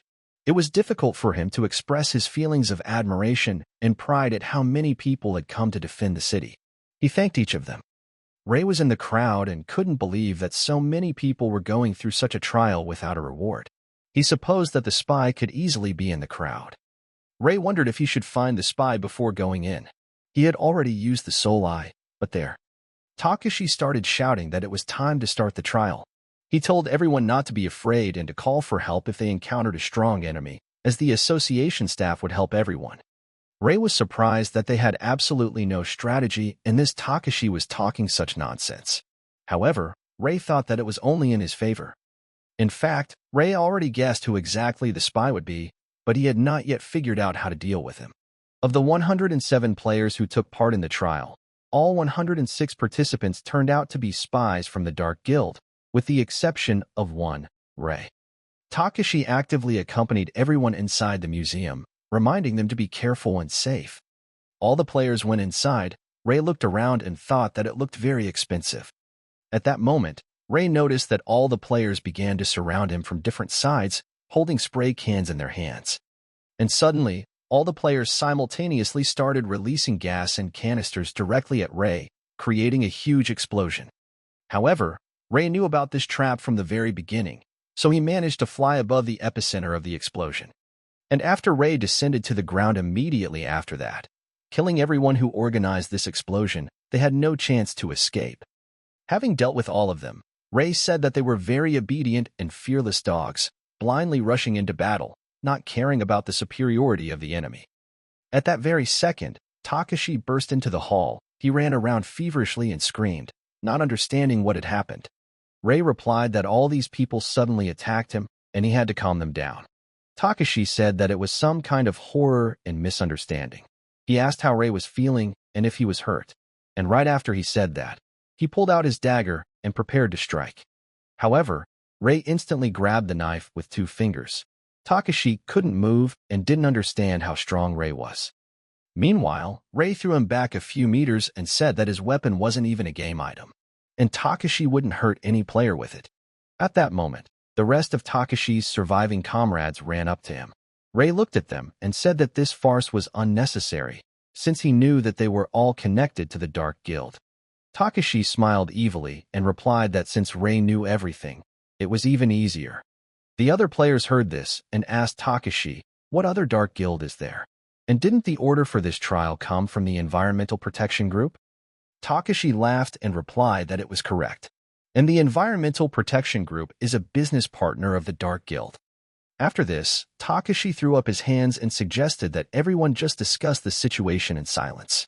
He then looked Ray in the eye and said that their priority was not to kill him, but to protect this place, and he did not want to become enemies.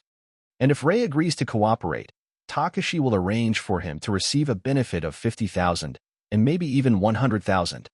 When the players heard this, they began to shout in discontent that he was offered 100,000 and they were only offered 30,000, and some of them heard about any fee for the first time. Now it made sense to Ray, and in the past he probably would have fallen for such a trick too, but this time he had to refuse. Takashi was surprised that Ray rejected him and said that it was a disgrace. Now he would have to finish him off. After saying this, Takashi turned to the players and said that he had a special offer. Only now, whoever kills Ray will get an extra 100,000. The players immediately ran towards Ray, saying that they would destroy him. However, once they got as close to Ray as possible, he effortlessly used his technique and disarmed them. Seeing this, Takashi attacked Ray, saying that he was the former head of the judo club and that Ray would not be able to defeat him. Ray spun around and disarmed the daredevil with a single knee strike, sending Takashi crashing to the floor. Ray immediately used the soul capture skill, binding him with chains. Takashi couldn't move and screamed in pain. After this, Ray turned around and noticed 2 players hiding. They began to beg Ray not to kill them. Ray decided that they might know something about the Dark Guild, and it would be foolish not to take advantage of it. So he told them that he would not kill them if they cooperated. At that moment, Ray called Rumi and told her that he had great news. They would now have 100 new guildmates. Rumi was surprised and asked that now they too would have to undergo re-education. She warned that few out of 100 would be able to withstand it. Ray replied that they were just normal newbies and there was no need to re-educate them. But one leader of the Human Defense Association definitely needed their courses. And suddenly at that moment a sword, shining with a dark purple aura, flew towards Ray. However, Ray noticed the attack in time and managed to fly up and dodge such a powerful blow. After this, Ray landed, smiled and looked at the balcony, saying that he was finally out. A stranger with a mask on his face appeared on the balcony and asked how long ago Ray noticed him. Ray replied that he had noticed it from the moment he arrived. After all the players who had come were just extras. And Ray also said that the stranger really stood out among these weaklings, and no matter how hard he tried to hide his powers, everyone else simply paled in comparison to him. The stranger was surprised that Ray could notice him so easily. He pulled out his 2 shining swords, and he pounced on Ray with incredible speed, asking if he could survive a fight with him. They clashed in a difficult battle, Ray predicting every attack and blocking it. The stranger was surprised and said that Ray was much stronger than him in the game, as he parried his blows with 1 dagger. Ray was confused as to how the stranger could know what he was like in the game, so he cut his mask with one swing of his dagger. The mask fell from the stranger's face, and Ray recognized this man. He never thought he would meet someone he spent time with in the game before the crash. Ray called him by his name, Yudo, and said he was glad to meet him. Yudo replied that he was sorry it had to happen under those circumstances, since he would have to cut off Ray's life anyway. Having said that, Yudo took an attack stance. Meanwhile, Ray removed the mask from his face and asked Yudo if he had the strength to end his life. At that very moment, Yudo activated his dual blade skill and started shouting that Ray was leaving him no choice. With incredible speed, he attacked Ray and managed to wound him in the shoulder. Ray realized that Yudo's skill was indeed good, but not better than his own. After saying that, Ray activated the skill Soul Eye, and after analyzing it, he found out that his main class was a dual-blade swordsman, and there was no subclass. Therefore, Ray realized that the duration of Yudo's super speed, given his level, would soon be shortened and Yudo would become exhausted. The fight continued. Ray caught the momentum of his opponent and delivered one powerful blow, from which Yudo fell to the ground, creating a hole under himself. After that, Ray came down to him and said that Yudo was strong, but his weapons were weak, and he would not take his life with these swords. Ray then used her soul trap skill again and chained Yudo up. Yudo tried to break free and couldn't understand what was going on, because for the soul capture skill to work, there had to be a difference in levels between them. Ray smiled and replied that he was absolutely right, and that they had a huge difference in levels. However, Ray later said that Yudo was one of the best players he knew. And so he offered him to join him, because he wanted to earn millions with him, and the Dark Guild was not capable of this. Through the pain, Yudo answered that he couldn't. Ray was surprised and asked why. Yudo answered that he couldn't say. Then Ray said that he should tighten the chains. Yudo screamed in pain that he couldn't say it, and even if he did, he would have to say it. Ray told him to shut up and keep talking, but Yudo wouldn't give in. Then Ray asked him where Hisashi was. Yudo almost cried at that moment. At one time, the game scared off potential players with its complexity. Casuals had a hard time surviving, especially when it came to dungeons. So in this game, it was important to have strong teammates who shared the same view of the game. Yudo and his younger brother Hisashi were such comrades. The three of them would cut down bosses that Ray could easily kill alone. But when their level difference became too different, they stopped playing together. But Ray kept his contacts in the game. Meanwhile, the boys cooled down and sat down to talk calmly. Yudo said that he didn't expect to meet Ray under such circumstances. Ray asked where Hisashi was being held. Yudo hung his head and said he didn't know, and that he wasn't even allowed to see him. Suddenly, Yudo fell to his knees and began begging Ray to find out where he was being held. Since Ray has a Soul Forger subclass, he is capable of doing so. Ray sighed and replied that he had this skill, but not in the game, but in the real world. Then he stood up, walked over to a large expensive painting, and continued his speech about how now only money motivates him to work. Ray then turned to Yudo, extended his hand, and told him that he would have to empty the entire contents of his wallet. Yudo was as shocked as he could be. He hung his head and cried, begging Ray to save his brother. Ray then asked if he had his brother's personal belongings with him. Yudo pulled out Hisashi's cap and gave it to Ray. Ray used the Soul Search skill and designated Hisashi as the target. The system immediately reported that the target was not found because he was already dead. Hearing this, Yudo almost went crazy. He fell to the floor and started screaming that this was impossible. The system also reported that the target killer was Raven. Yudo clenched his fist and said that he would kill the creep. Ray asked if he knew this man. Yudo replied that he was the one who took his brother hostage and forced Yudo to work for the Dark Guild. Yudo's aura glowed a dark color. He became very angry and began to shout that he would kill this animal with his own hands. After this, he fell to his knees in front of Ray and promised that he would earn as much money as Ray wanted, if only he could help avenge his brother. Ray said that he was also hurt by the news of Hisashi's passing, as he was like a younger brother to him. Yudo looked at him with eyes full of tears and said that then they could go together to take revenge. However, Ray passed him by, replying that he didn't have time for that, since money wouldn't make itself. Yudo asked him to stop, and at that moment, Ray received messages from Sakino on his phone.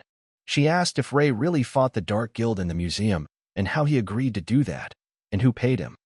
Ray was extremely surprised by such messages and could not understand where Sakino was getting information about him from. He wrote to her that it was his personal initiative and asked if there was an order for him. Sakino replied that the government was looking for people to destroy the base of a dark guild. The reward was 1 billion yen. Ray was surprised that they were offering 1 billion for a simple termination, so he asked how she knew about it.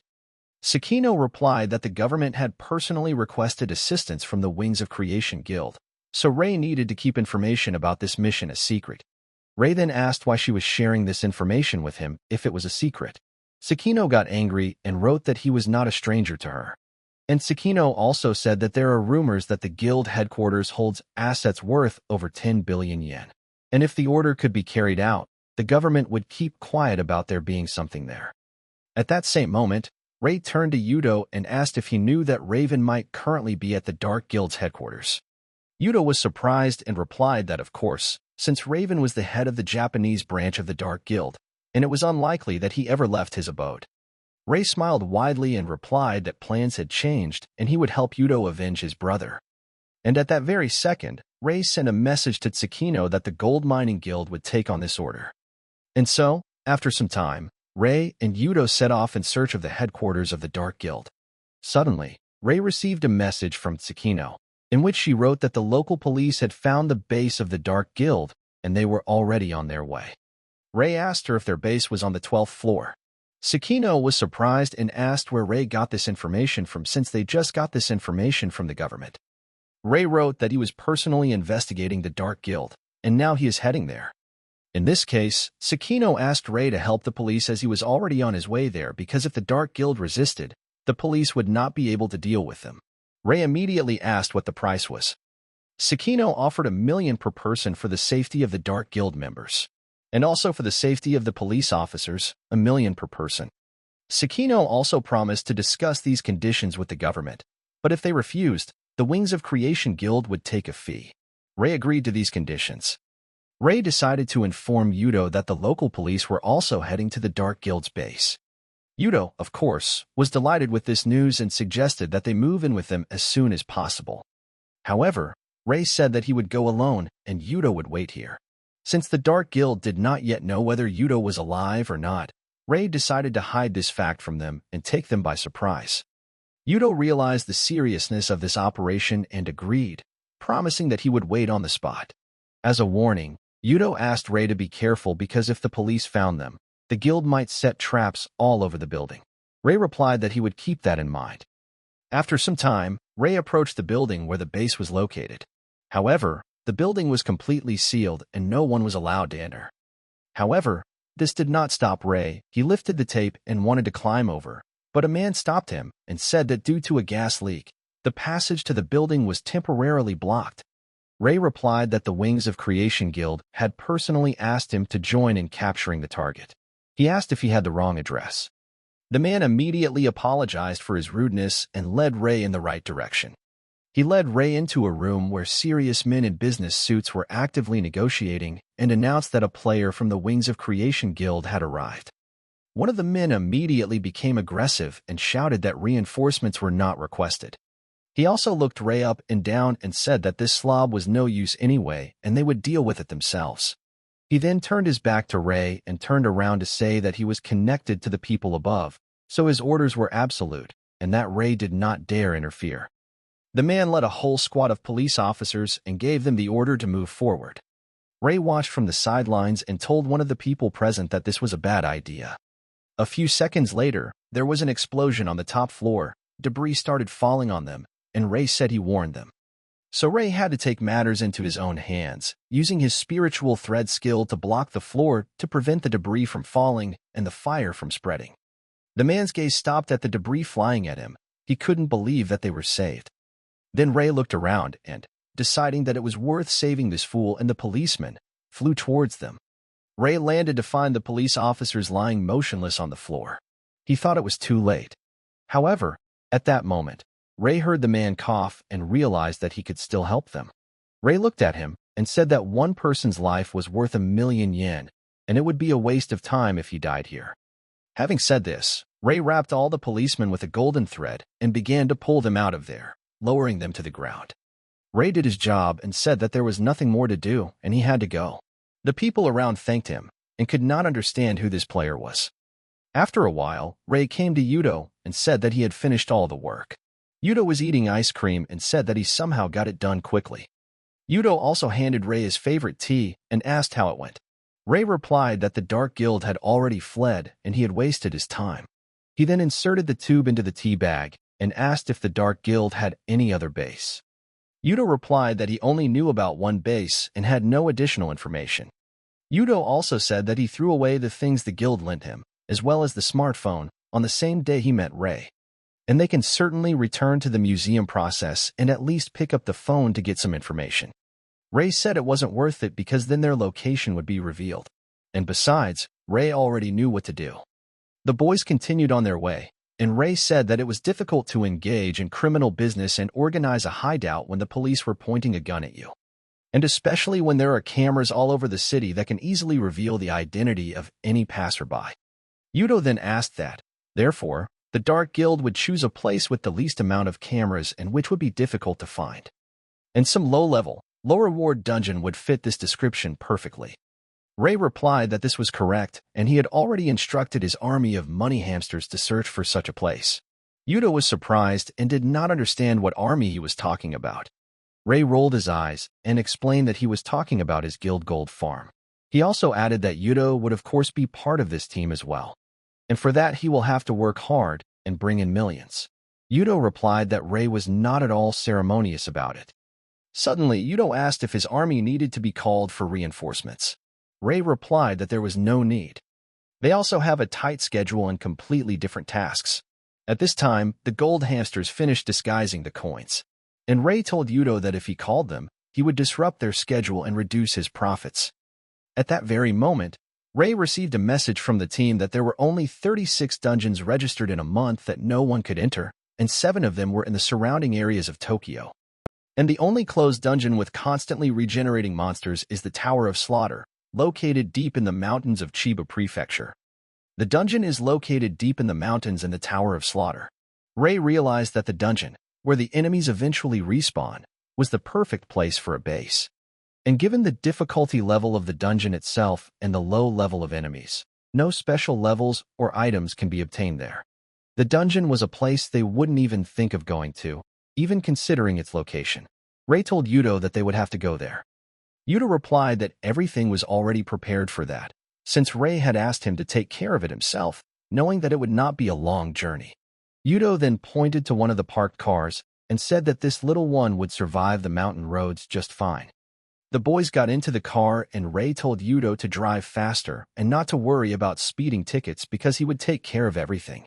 Hearing these words from Ray, Yudo happily pressed the gas pedal to the floor and the car almost flew into the sky. Ray calmly sipped his tea and said that they couldn't let them go this time. Yudo replied that he was damn right. The boys continued on their way and had already left the city. The road was quite long. Ray plotted the route using the guidebook and told Yudo to go straight ahead. Yudo replied that there was no way forward and asked if he should continue. Ray said he would handle it and ordered Yudo to drive carefully and not slow down. Ray put on his illusion mask and Yudo stepped on the gas. The car soared over the cliff. Then the car landed on a rocky road, and from such a jolt, the tea fell out of Ray's hands, and Yudo was having fun from such adrenaline. Ray used his skills and formed a defense around the car. They continued to roll down and even knock down a tree on their way. Finally, they stopped and Yudo said that they seemed to have a flat tire. Ray got angry and said that he told him to be careful. Yudo winked and replied that the enemy would not notice them at the foot of the mountain. And besides, he had such an opportunity at his disposal that Yudo simply couldn't help but take advantage of it.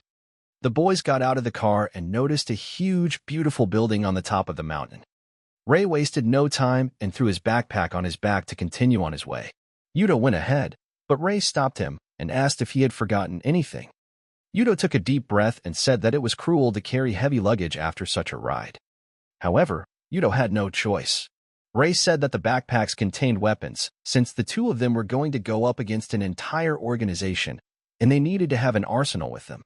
The boys climbed the rocky mountain, and after a while the system reported that they had arrived at the slaughterhouse tower.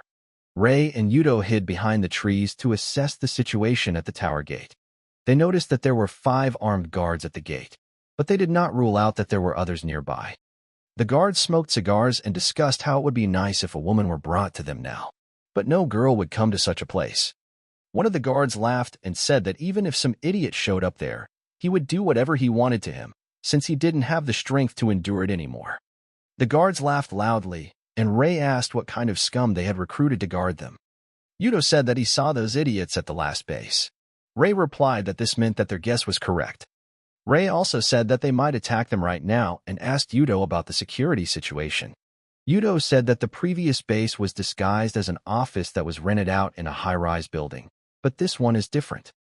Ray looked around and noticed that the bridges to this dungeon were destroyed and the dungeon itself was surrounded by a barrier. The only way in was through the gate. That is why they stationed strong soldiers at the gates. Because by guarding the gates, one can completely protect oneself from invasions from the outside. However, Yudo said not to relax, since in addition to the guards at the gate, there may be others nearby, and at the last base there is a whole hidden squad of 30 people. Ray then asked how strong this unit could be. Yudo replied that he was no stronger than them. But as far as he knows, there are 3 players in the Dark Guild who are equal to or even stronger than Yudo. Their names are Jack, Kuroki, and Raven. Yudo became noticeably nervous and, with a cold sweat on his forehead, said that these 3 would be the hardest to deal with. Ray smiled and replied that it would be even more fun if there were 3 players of equal strength. Yudo looked at Ray with relief and said that since Ray was so optimistic, he relied on him. Ray said it would be a shame if the 3 of them escaped while they were fighting those little bastards. Since there is a 1 million yen reward for each Dark Guild member, it is advisable to block the exit to avoid losing profits. Yudo asked in surprise if Ray really came here for money. Ray replied that it couldn't be otherwise.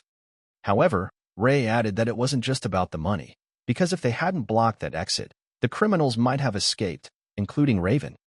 After these words, Yudo became furious and said that they needed to block the exit by any means necessary so that not a single creature could slip through. Ray agreed and said that the wings of creation could be brought in as reinforcements. However, if Sakino were to contact him directly, there was a chance that the Dark Guild would learn of their plans. Yudo then said that he would have to hold them off until the Wing Creation Guild arrived, and asked Ray if the 2 of them could handle it. Ray smiled widely, looked into his eyes, and said in a way that Yudo wouldn't even doubt.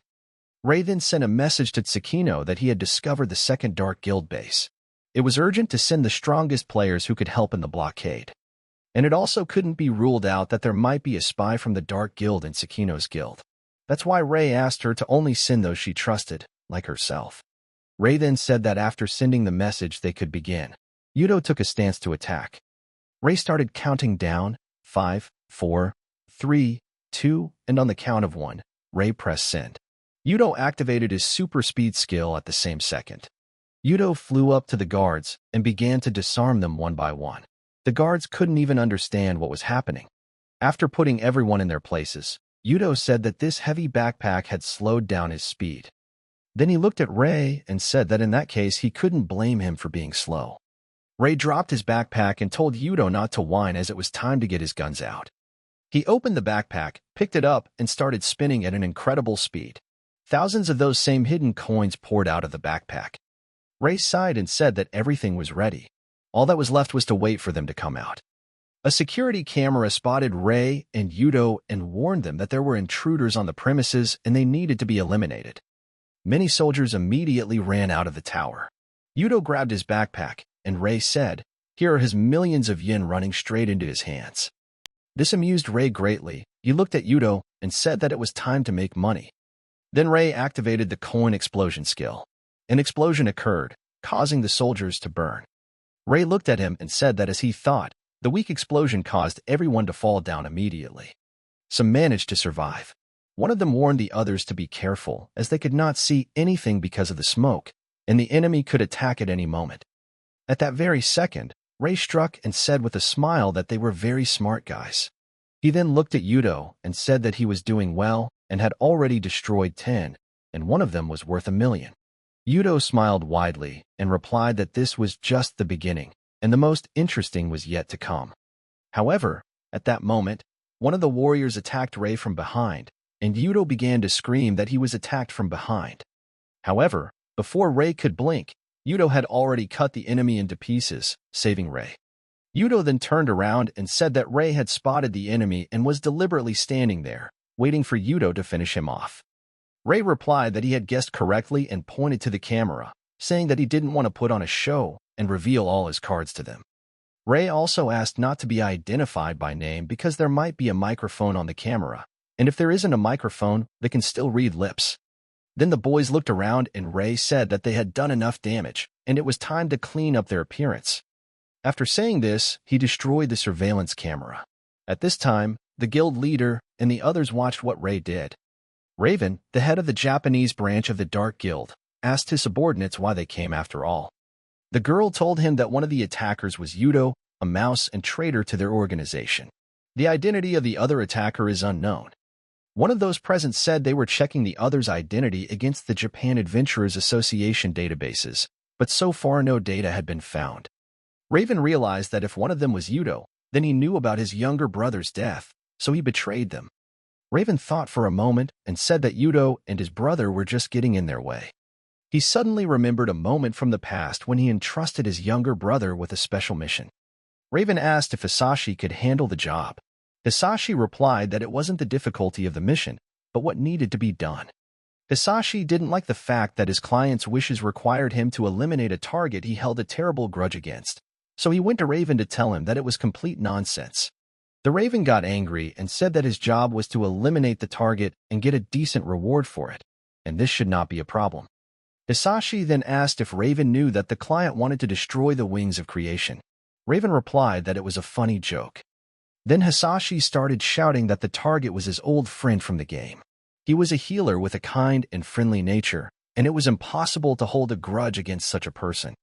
Hisashi explained that the only motive for this murder was to harm the Wings of Creation Guild. Raven continued to look out the window and remained silent. Hisashi continued to say that healers were valuable to every guild. They were weak on their own, and if a strong healer died, it would hurt the organization. Raven laughed and said that was nonsense, because why would they need a dark guild to kill healers from other guilds?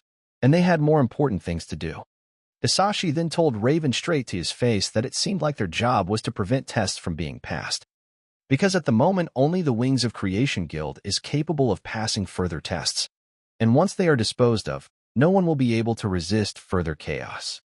Hisashi told Raven that he realized that it would be much more beneficial for their guild if the countries failed the trials. Raven continued to look out the window and replied that Hisashi was of course right, then turned around and said, "It would have been much easier not to interfere with the test, but to simply destroy the entire country. And this will only be possible if the Wings of Creation disappear, and they must be destroyed before the next test comes." At this time, Raven released his dark threads and wrapped them around Hisashi's leg. The boy began to scream that this was madness. Raven replied that he didn't care anyway, since his life would end here and now. Hisashi didn't understand what Raven was getting at, and at that very second, Raven activated the skill Shadow Path. He tied up Hisashi with dark threads and began to squeeze him. However, Hisashi began to laugh and scream for Raven to kill him, so that his older brother Yudo would finally be free. Hisashi screamed that if he killed him, Yudo would no longer obey them, since Yudo had worked for them for so long because they took Hisashi hostage. Raven smiled and replied that he would definitely find other leverage over Yudo. However, Hisashi did not give up and said that they could not defeat Yudo by any other means. Raven pulled out and activated his spear, telling Hisashi to think about why he was forbidden to communicate with his brother. He then plunged a spear into the boy's heart and said that his brother would not even know about his painful death. And after that, Raven said that he even felt a little sorry, because if Hisashi hadn't minded his own business, he would have lived much longer. Recalling these events, Kuroki told Raven that he warned him that he should have simply cut off Hisashi's limbs and crippled him. Kuroki then smiled widely, adjusted his mustache, and said that Hisashi would make a good new toy for him. Raven replied that if he left anyone alive who knew their plans, there might be a leak, and he couldn't allow that. Kuroki said that if their plan worked and Japan disappeared, he could warm his bones at a luxury resort. He began to think about where to go: Hawaii, the Maldives, or Dubai. Boy Jack laughed and said that the old man already had his old man's plans for life in his head. Jack also added that lying around at a resort after a long day gets boring, but playing with bright toys is just what Kuroki needs.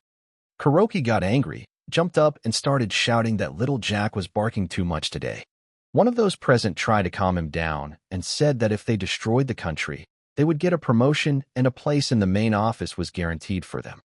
Kuroki replied that he wasn't interested in paperwork and would rather be on the front lines. After all, killing people was more fun than sitting in a stuffy office. And it was healthy. Raven listened to everyone and asked how the offenders were doing. The girl reported that soldiers were sent there, but the attackers managed to defeat them all. Raven stood up from his chair and said that it was obvious since Yudo was there, and of course, the small mercenaries were no match for him. He told the girl to tell the boss that they could handle it themselves. After that, Raven took his weapon and said that Kuroki and Jack would go with him. Kuroki was surprised that Raven was so serious. After all, those two rats couldn't do anything to them. The Raven turned around and said that one should not treat rodents lightly, because a cornered rat could bite off a cat's neck. And on top of that, this is a guy they know nothing about, so Raven decides to kill him as soon as possible using most of her abilities. Meanwhile, Rei and Yudo tried to calculate how many warriors they had destroyed and how many millions they had earned. Yudo said they got half of it right. Rei said it was okay since there was still half left to raise money. Suddenly, Raven came out of the tower. Rei noticed that Yudo was very nervous and asked what was wrong. Yudo said, and there he was, coming out. Raven turned to Yudo and said that it had been a long time since they had seen each other, and if he had come this far, then he already knew the truth about his brother. Yudo was overcome with rage and said that Raven would definitely answer for the death of his little brother. Yudo used the super speed skill. However, the system reported that the super speed skill could not be activated, and the skill's cooldown time was 3 hours 25 minutes and 52 seconds. Yudo got very angry and decided to attack Raven and take revenge on him. Rei watched from the side and thought that Yudo had completely lost his mind, but he decided to let him do one reckless thing today. However, Yudo didn't even have time to reach Raven. Jack appeared and cut off his path using the skill wide cut. Yudo noticed Jack and Kuroki. Jack laughed loudly and said that Yudo was an idiot for coming all this way just to get killed. Kuroki intervened and told Jack that it was rude of him to make fun of Yudo, as such a fool can only be pitied. It was stupid to risk his life for a corpse. Yudo barely contained his anger and said that Raven brought Jack and Kuroki with her. Rei asked who they were and said that they could be blown up with coins. At that moment, Yudo turned to Raven and demanded that he explain why he took the life of his younger brother. The Raven smiled and replied that there was no reason. The rat bit the owner on the hand and paid for what it did. Yudo looked at him angrily and asked if he killed Hisashi because he didn't want to obey him. Raven's aura darkened and he asked Yudo if he was as stupid as his brother, then he couldn't understand that useless rodents needed to be gotten rid of. Yudo gripped his weapon tightly and said that Raven would pay for daring to laugh at his brother and trample him into the dirt. At that moment, Jack and Kuroki surrounded him, telling Yudo to be careful or else he would go after his brother. And suddenly Rei appeared. With a chopping blow of his soul, he disarmed Kuroki and Jack, knocking them to the ground. Then Rei looked at Yudo and said that he could go and Rei would deal with these freaks. Yudo thanked Rei and turned his attention to Raven. He wanted to destroy him by any means necessary. However, Raven called him an idiot and asked how he was going to commit suicide without his super speed. And after saying that, Raven used the Ice Fortress skill. A wall of ice appeared in front of Yudo. However, Yudo said that he shouldn't be underestimated. He gathered all his strength, flew up, and released a huge amount of energy using the Heat Blast skill. With a powerful blow, Yudo managed to break the ice wall, and he found himself face to face with Raven. Rei saw what happened and knew things were bad. He immediately used a coin strike and explosion towards Yudo. There was an explosion and Yudo was thrown back several meters. He got to his feet and screamed at Rei why he did this. As Rei continued his battle with Kuroki and Jack, he said that Yudo would thank him again. He asked Yudo to turn around and see what he saved him from. Turning around, Yudo saw a huge pillar of ice and realized that if it weren't for Rei, he would have ended up under it. Rei screamed at him that he was actually taking millions for saving a life, and after the mission, Yudo would have to pay. And how could he take revenge if he left? Suddenly Raven turned to Rei and said that he was seeing him for the first time, and it seemed that he was the one who had interfered with their plans with the trial in the European mansion and museum. Ray chose to play dumb and replied that he didn't know what he was talking about and shouldn't talk nonsense. But Ray was sure that Raven knew about the Gold Farm Guild, but had no idea about his identity. Raven told Ray that he did not understand why he went against a powerful organization and associated with a traitor, condemning himself to death. Ray laughed and asked what it was for. To earn more money, of course. Raven was surprised by this answer and asked if Ray really decided to make an entire guild his enemy. Ray laughed even louder and replied that there was nothing more valuable in this world than money, so nothing bothered him. Ray then said that there was a 1 million yen bounty on Raven's head, and that if he died, Yuta would work for him for free. At that moment, Ray gathered his strength and told Raven that he once killed Hisashi for the benefit of his guild, and now it was time for him to die for Ray's money. And right after these words, Ray used the spiritual limit skill. The system notified Yuto that the player Ray wanted to use this skill on him. The system also warned Yuto that this skill required a quick reaction. Yuto had to press the green key to confirm. The boy agreed. At the same second, the system notified about the activation of the skill's spiritual explosion and about the reduction of the skill's cooldown to 0. Additionally, for the duration of the skill, Yuto gains protection from Ray's player powers. Ray looked at Yuto and gave him the command to move forward. Yuto immediately used his super speed and headed towards Raven. Raven got angry and said that it was very impudent. He didn't expect Yuto to be able to use super speed again. Meanwhile, Yuto flew confidently towards him. However, in an instant, an ice peak appeared in front of Yuto. Raven used ice arrows and asked if Yuto had forgotten that he knew his moves better than anyone else. After saying that, Raven laughed loudly and said that Yuto's speed and sword skills were indeed worth it.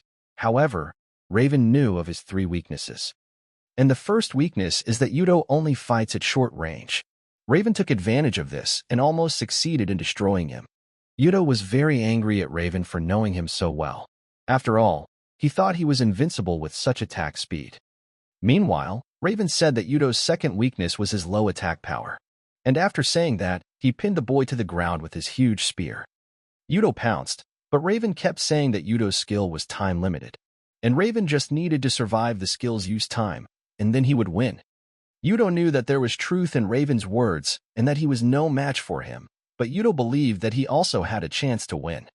Raven noticed that Yuto was deep in thought and said that he read him like an open book, so he shouldn't think too much. Yuto realized that he too knew Raven's main strengths, but he only knew one skill to be wary of. And this skill is the skill of recoil. The skill increases the recoil of the blocked attack, and the person can attack with double the force.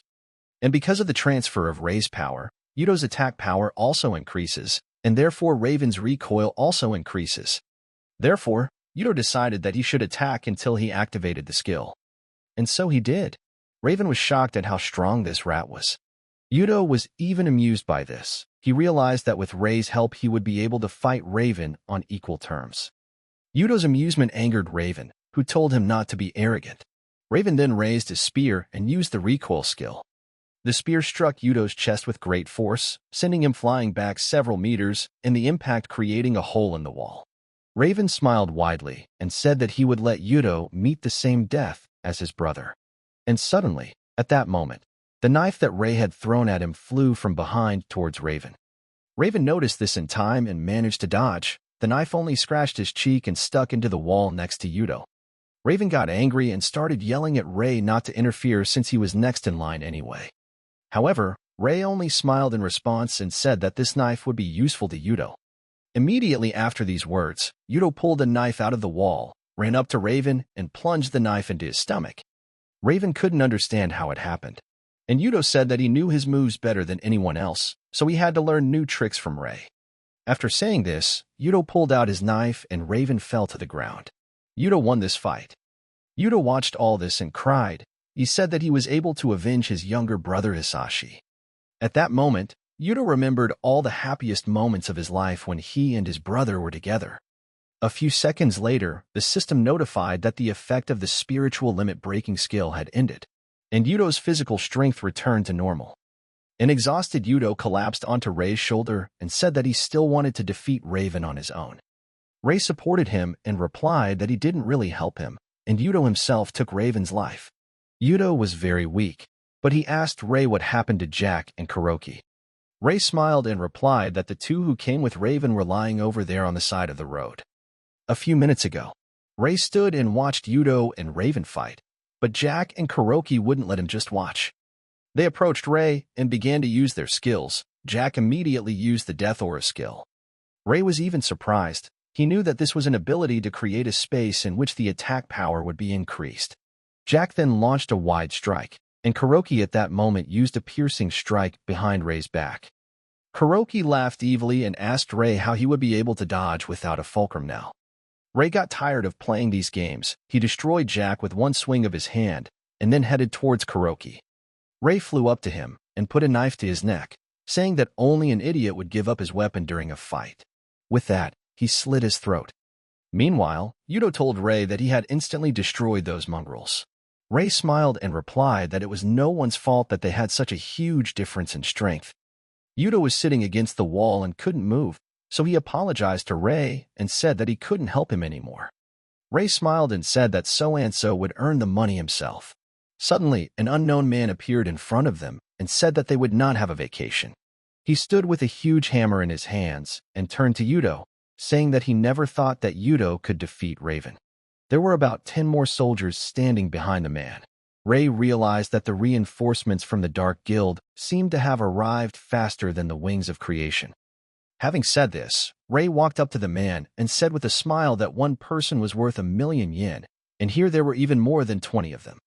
Ray's aura was shining brightly. At this moment he was thinking about money, and he liked that this was not some kind of dungeon, but a gold mine.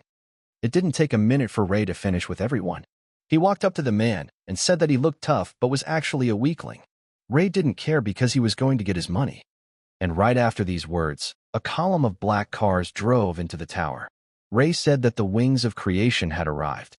He immediately removed the illusory mask from his face so as not to raise any unnecessary questions or suspicions. Sakino got out of the car and told Ray with surprise that he had done a great job. She then looked around and asked if the two of them had managed to block the exit for the Dark Guild to escape. Ray replied that it hadn't been particularly difficult. Sakino then asked where his partner was. Ray pointed at Yudo and said that he was lying there. Yudo said that they somehow managed to survive. Sakino replied that it must have been a tough battle. After that, Sakino gave the order to her people and said that from now on, the Wings of Creation will also help in the blockade. One of the Wings of Creation guild members said that the blockade and such complications were not necessary because all the bad guys were inside and they should just go and kill them. Another guild member also supported the guy and said that the strongest fighters of the guild had come here, and together they would definitely succeed. However, Sakino calmed everyone down and said that this operation was led by Ray, and disobeying his orders would be punished.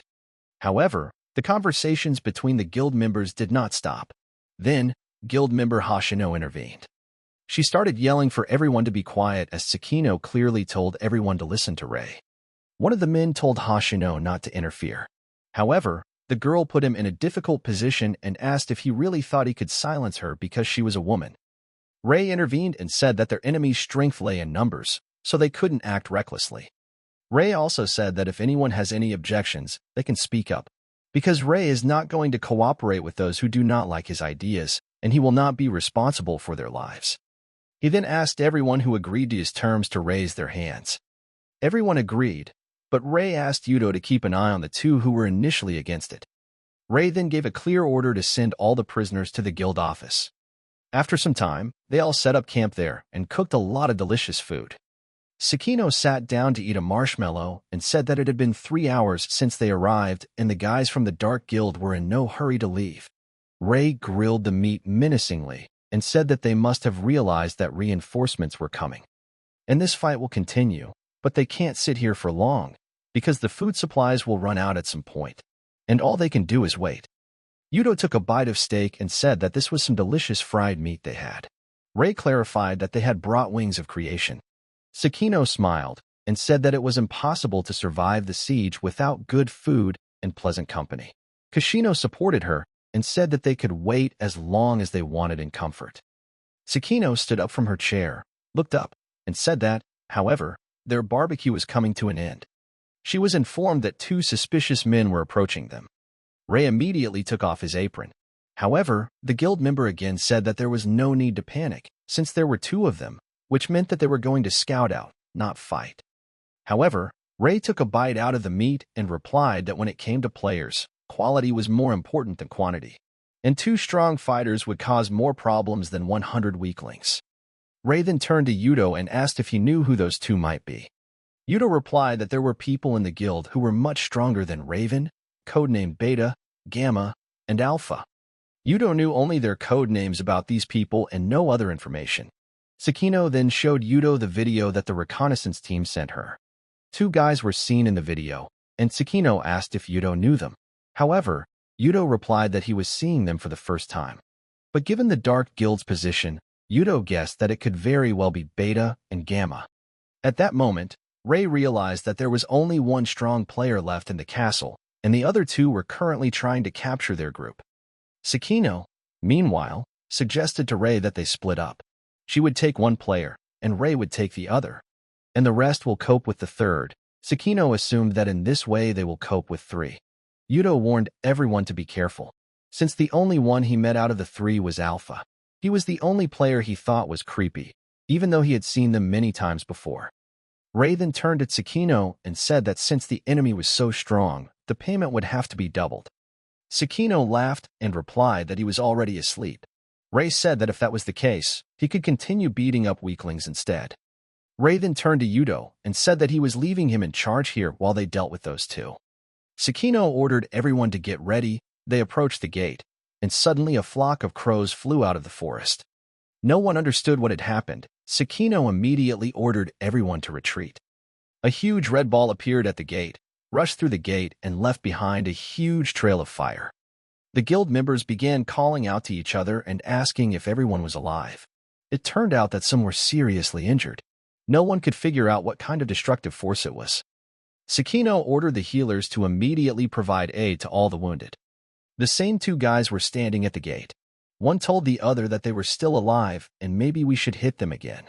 Sakino shouted at them that they would definitely not fall for it a second time. Yudo said that they would fight both of them. However, Sakino replied that it wouldn't work that way. She flew up and used the Hell Whirlwind skill. The 2 were attacked by fireball lightning, and Sakino said that she would handle them herself. And suddenly the man on the roof said that making noise in someone else's house, especially at night, was impolite.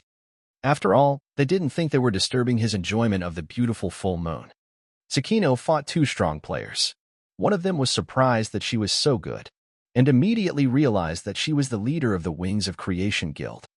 Meanwhile, Hoshino was fighting the second one. He was also surprised that there were strong women in their guild. At that moment, Hoshino noticed the same man from the rooftop approaching Sakino and warned her. He approached Sakino and said that if it weren't for this girl, she would have lost her head. He asked if all 10 top students were really that weak. As for the monsters, they are, of course, good, but they lack experience in real combat. Sakino became angry and replied that she shouldn't give it a 10 excellent rating since she had a lot of experience in real combat. Suddenly he flew up and said that she didn't understand that he was talking about fighting people, not monsters. At that moment, another one flew up, activated his skill. He fired an energy needle at Sakino and injured him. She fell to the ground, pulled out the needle, and couldn't understand why everything was swimming before her eyes. The system immediately reported that the player Sakino was in a state of fatal poisoning. The guild's healers reacted instantly and used a mass healing skill. However, Sakino only got worse. The healers couldn't figure out what was happening and why it wasn't working. One of the enemies laughed loudly and said that there were no healers who could cure her of his poison. Sakino then raised her weapon and said that in that case, she would just kill him before the poison spread throughout her body. However, he managed to dodge the fire and began to laugh at how powerful her blow was.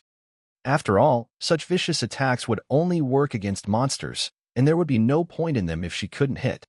Sakino didn't stop and used Hell Whirlwind. The enemy started laughing again and saying what he already said. He ironically asked Sakino what the point of her attacks was if he could dodge them, and at that moment, a guild member attacked him from behind. He used the skill of the Hammer of Destruction. The enemy was angry that the idiot rushed at his hand. At this moment, the rest of the guild members appeared and used the skill's precise arrow and round strike. Sakino smiled and said that area of effect skills were only effective against weak and inexperienced targets. And a fire element magic attack can disorient the enemy, but he can also easily dodge it. And in this case, you should use the numerical advantage to drive the enemy into a corner. Completely exhausted, Sakino asked him what he really thought, that she was a complete idiot and wasn't prepared for this. Suddenly, Sakino fell to the ground. The guild members immediately ran to her. At that moment, the system announced that due to the death of player Zhou Feilong, the fatal poisoning status would be lifted. Sakino woke up, and one of the team members told her that blinding the enemy with a flash of fire was a brilliant idea, and her strategy worked. Sakino replied that they were not practicing for nothing, and that the power of the wings of creation was not in one person, but in unity. Meanwhile, Yudo fought the second one. He used the thermal lunge technique. The enemy told him that he had certainly heard that the rat had betrayed them, but he did not think that he would be weaker than him. He then assessed the situation and realized that Hoshino was the main threat. Her weapon is a dagger, possible elite class thief. Lives in Musano City, 28 years old, single, former member of a theater troupe. Her physical abilities are on par with those of a normal human. She is one of Sakino's closest aides, but she has no combat experience. That was all the information the enemy had about her, but he couldn't understand why he couldn't even hit her. And as soon as he attacks her, Yudo starts breathing down his neck, and they attack him at the same time. The agents didn't tell him that she was a good fighter. The enemy decided to pull himself together and used his assault blade. Now all he had to do was close the distance. However, at that moment, he was tied up with strings. He couldn't understand how this was possible, because the agent reported that this skill belonged to Endo. Hoshino tied it with a golden thread and began to pull it down. Then she used the soul thread skill Small Flame. The enemy burned alive, and those around him could not understand how this was even possible. Hoshino then turned to Rei, who was standing behind her, and said that he did a great job, and it was all thanks to him. Rei put his hand on his heart and said that he shouldn't be grateful. After all, she had done a great job. The guild members were shocked and couldn't understand what was going on. A blue aura glowed around Rei, and the system issued a warning that the visual exchange skill was deactivated. Hoshino, meanwhile, breathed a sigh of relief and said that she had been so nervous. After all, pretending to be Rei was too much for her. One of the guild members asked what the hell was going on, and how did Hoshino turn into Rei? Hoshino replied that she used the visual exchange skill to switch places with Rei, and their guild specializes in dungeon strategy. So they decided to outsource the PvP battles to professionals like Mr. Rei. Rei smiled and said that it was Sakino and Hoshino's idea. And surprisingly, it worked, even though he's not exactly an expert in PvP. And now there's only one enemy left, the guy on the roof. Everyone's in a fighting stance. Rei started yelling for the Alpha to come down and asked how long he was going to look down on them. Alpha showed up and scratched his head, asking if it was really Rei.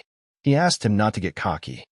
Alpha then smiled evilly and said that no matter how many weaklings gathered, their fate would not change, and this place will now become their mass grave. Hearing this, Rei could hardly maintain his composure.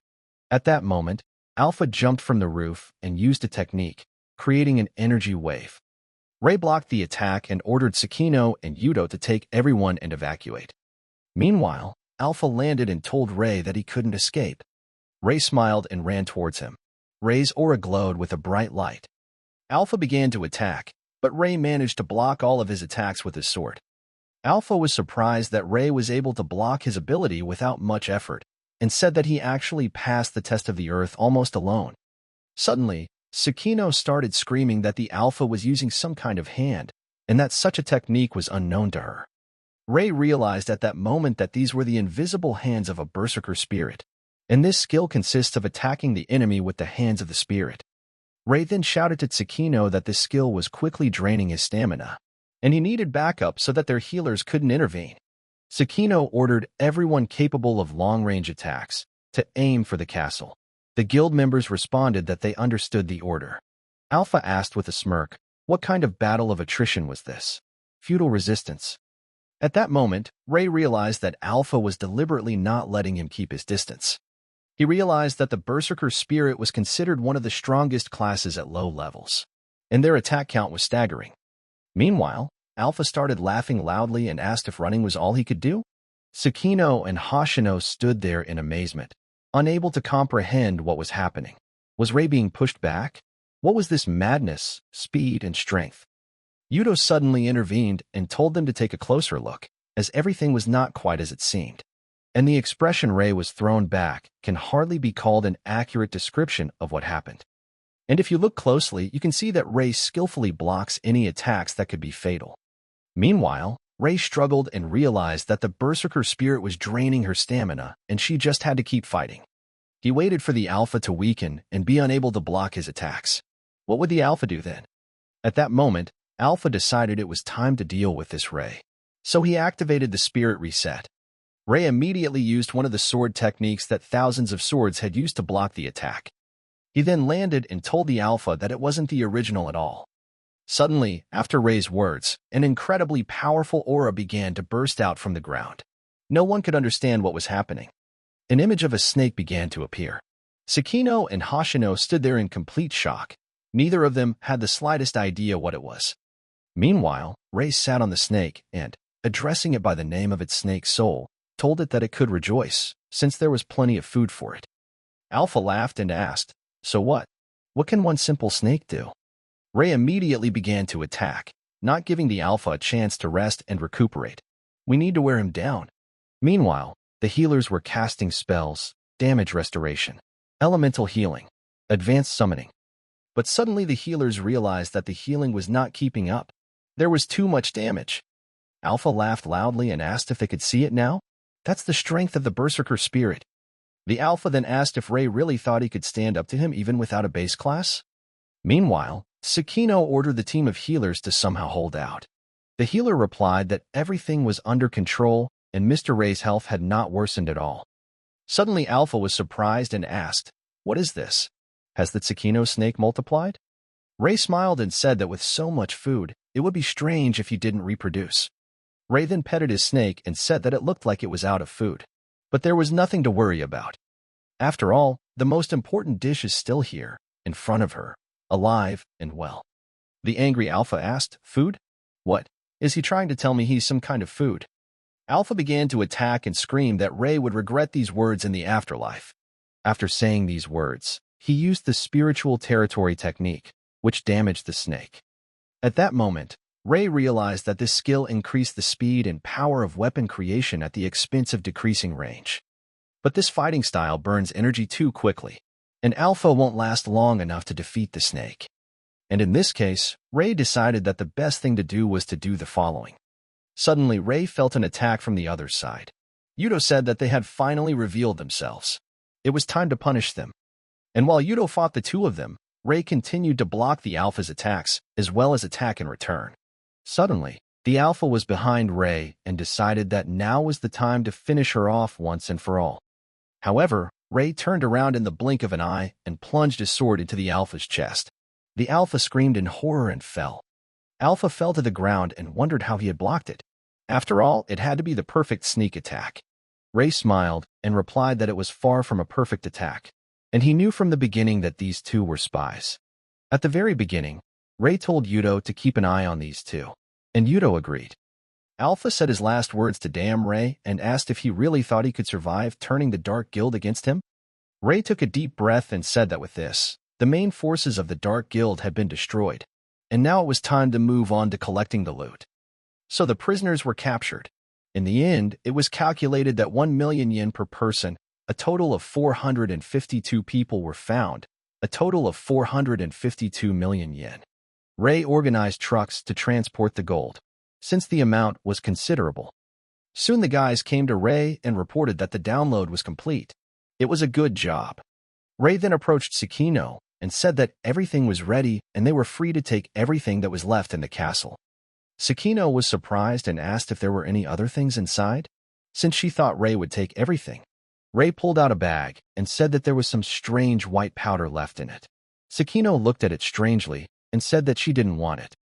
A little later at the gold farm, the girl told Ray that the government award had been transferred. Ray replied that everything had happened quickly. The girl also informed him that in recognition of his contribution to the gold mining farm, Mr. Ray had been assigned an assistant. Ray was surprised and asked what kind of government assistant this was. After all, he didn't need the government spying on him. The girl said that's exactly what she thought Ray would say. And by the way, she asked how they were supposed to dispose of these trophies. Yudo asked if they couldn't just sell them on the precious metals exchange. The girl replied that, given their dubious origins, probably not. Ray agreed and said that, after all, they had left a criminal organization. Suddenly, an unfamiliar voice was heard asking if Ray was there. Ray turned around and asked who it was. The girl asked, surprised that he didn't remember her. The pretty girl said that they met during a rating exam held by the Players Association. Ray looked at her strangely and said that he didn't want to remember something that didn't make him money. The girl smiled and said that in that case he should remember that her name was Misaki Sakuma.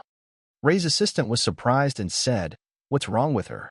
The one in the admissions office." Ray was also surprised and thought, didn't she look completely different? Ray then approached her and asked, what will she bring him now? Of course, Misaki answered. And she also said that the Japanese government appointed her as an assistant. In other words, she is a free assistant that he can use as he wishes. In this way he will save on labor costs.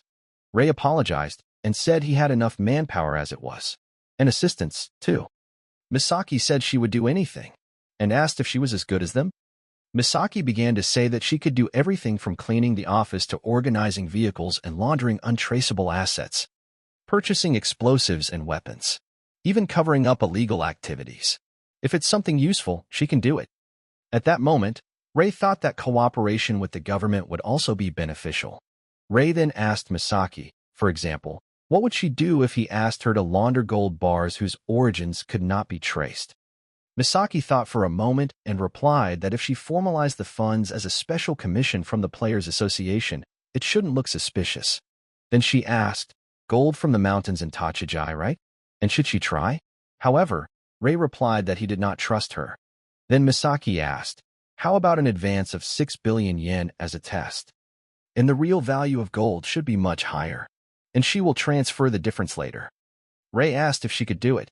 Misaki said she was authorized to manage funds up to that amount, and she needed 10 minutes, and she would figure it out.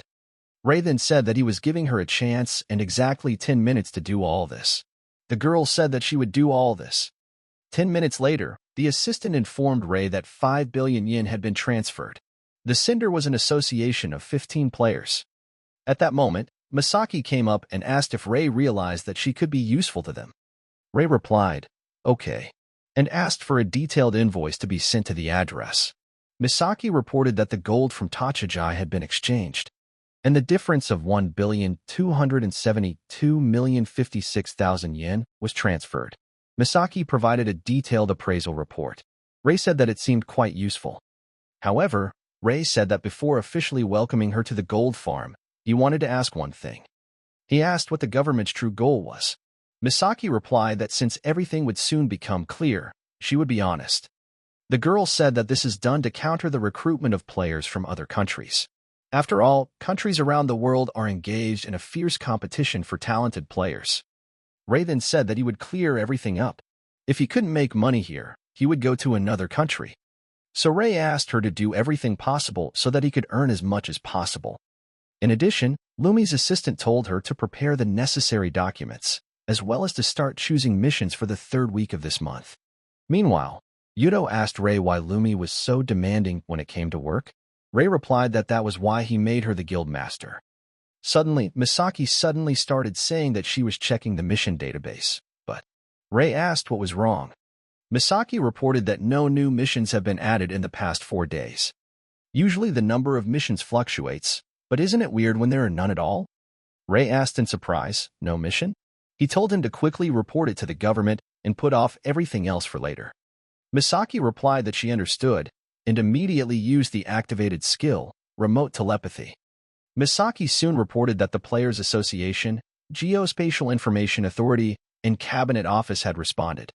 And there hasn't been a single new mission in Japan in the last 4 days. And even the Earth observation satellite hasn't confirmed any new missions or dungeons. Misaki said that, according to the Foreign Ministry, the same phenomenon is observed in other countries. Ray replied thoughtfully that this was most likely a prelude to a larger-scale mission. Ray said the priority is to complete all the high-reward missions available at the moment, and they probably won't see regular missions for some time. Soon the system reported that a new mission had begun. A large-scale mission, Waterfall test. Main event Waterfall challenge. Time limit, 90 days, 0 hours, 00 minutes. You must defeat the boss within the allotted time. Failure will result in the destruction of the mission target area.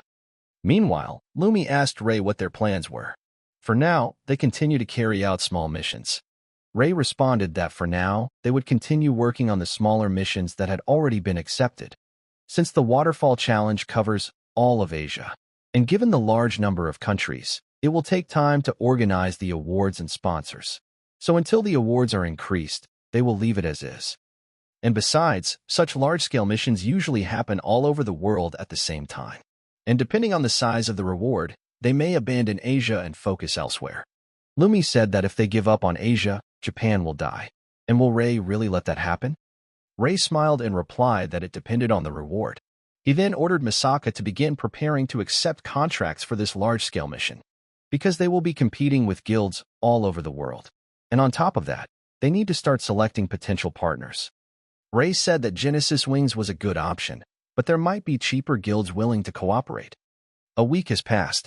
Misaki announced that the details of the mission contract have been released. The reward is $500 million per mission. That's about 70 billion yen. There are also missions in 5 locations: America, Africa, Europe, Asia, and Australia. Of these, only Asia and Australia are open to private contracts. Ray said that as expected, large-scale missions are something special. Since the reward is fixed, getting the contract will depend on reputation.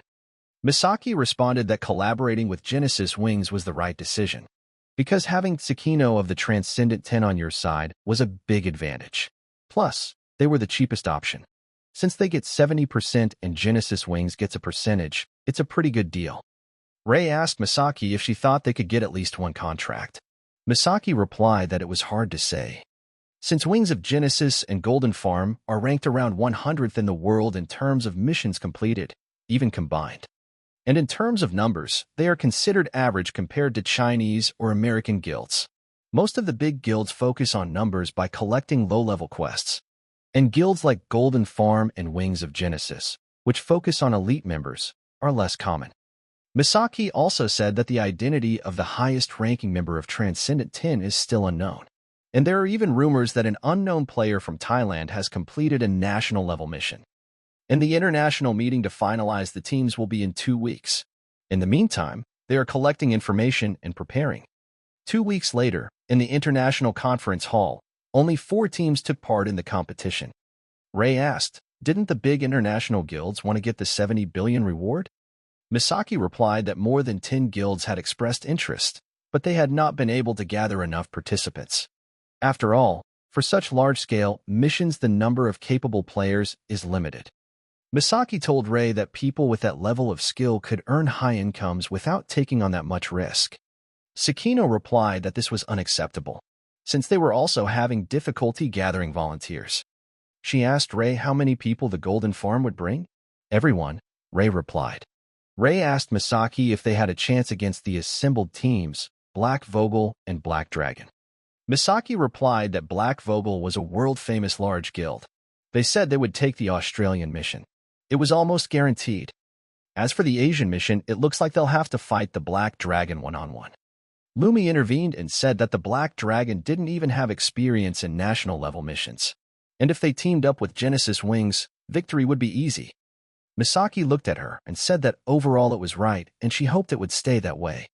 Meanwhile, the contractor for the mission on the Australian continent was named as Black Vogel. And then came the turn of choosing a contractor for the mission on the Asian continent. The woman announced that they would first hear a strategy presentation from the Japanese team. Sakino said it was her turn. Ray said he was counting on her. Sakino gave a speech and concluded by stating that, based on the above reasons, she believed that the combined group of Golden Farm and Genesis Wings was fully capable of overcoming the Waterfall test. Everyone present began to applaud, and Misaki said that the reaction seemed positive. Ray responded that yes, it was not bad. At that moment, Ray realized that the real problem was how the other team would perform. Suddenly, the Black Dragon representative stood up and thanked Sakino for the extremely boring presentation. Then he stepped forward and said that, In order to keep the committee members awake, he suggested that we talk about something more intriguing. Suddenly, he pointed to the healers and said that the whole problem is with them. And their research shows that over 70% of the deductions are related to healers. The man then asked if it wouldn't be better to just get rid of the healers. No healers, no fragile classes.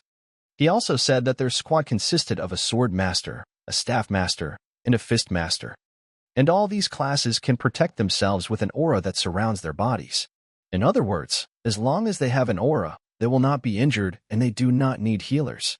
A party without weaknesses. During Prophecy Online, they used the same composition for missions on other continents, Trial of the Storm, Trial of the Abyss, and Trial of the Eastern Lands. The man concluded by saying that while they have no experience with the Waterfall test, they believe it can be cleared using the same methods. Sakino said that a party without healers was absurd, and she couldn't imagine such a strategy working in continental-level missions. She asked what Ray had to say about that. Ray responded that depending on the mission, it could be powerful. Especially for something like the Abyssal Trial, it might even be a better approach. However, this is a terrible strategy for a Waterfall test, and they will definitely be destroyed. Completely destroyed. Sakino said that they will end the presentation here, and they hope that now they understand that they are the most suitable choice. Then the girl announced that both teams had finished presenting their strategies, and now there will be a review meeting, after which the results will be announced. The contents of the review meeting will remain confidential. Meanwhile, Lumi ran after Ray and started asking if everything would be okay. After all, the association has collected a ton of data on missions on the continent, and there's no way they're going to elect a party that can't do that. Ray replied that no one knew, and in any case, it wouldn't be a bad outcome for them. Suddenly, the Black Dragon's representative intervened and asked if they hadn't already lost. Ray asked if he was calling them losers. The man said that was absolutely true, and he didn't think anyone else would bother to apply. But good efforts were wasted. Sakino got angry and started screaming that it wasn't true, and the results hadn't been announced yet. The man smiled and replied that the results had already been predetermined, even before the meeting, or rather, before they arrived here. Ray asked if they had bribed them. Who knows, the man replied, smiling at Ray. He also said that it was a blessing in disguise for them. One healer was ridiculous, and a woman was in charge, and at least now they could avoid senseless death. Yudo intervened and said that it was obvious that they were arrogant and not very smart. But even so, from the guild, they carried out missions and protected the cities where people lived. And if such a guild were destroyed as a result of a reckless attempt, it would be a loss to the people. Sakino looked at the man carefully and asked with a smile if he wanted to change his mind and leave. The man immediately got angry and started shouting that they really thought they would retreat. And don't underestimate the Black Dragon. The man rushed forward. Sakino drew her sword. But Ray suddenly came and stopped the man. Ray said he apologized for the behavior of his members, and they can consider the request to abandon the game rejected. Sakino started asking Ray what was going on. Ray asked Sakino that they didn't understand and didn't read the terms of employment. The condition of the employment was that if the contracting party loses the opportunity to perform the task due to losses or other reasons, the contract passes to the party that chose the second option. In such cases, the reward will increase depending on the remaining time of the mission. In other words, they will be paid more. The man laughed loudly and asked if they really thought they would succeed if the Black Dragon failed. A joke party between a female guild and Scumlike Gold Farm? A joke party between a women's guild and a nameless gold farm? It's a funny joke, the man said. And he added that the supervisory board had already decided that the contract would go to them. But that's a shame, because it should have let you win. But in the end, they will receive a great reward and the opportunity to see the pathetic Japanese die. Suddenly, the system notified that the results of the check had been received. Everyone immediately tensed up in anticipation. The system announced that the Black Dragon would be the party to the contract to conduct the Waterfall test.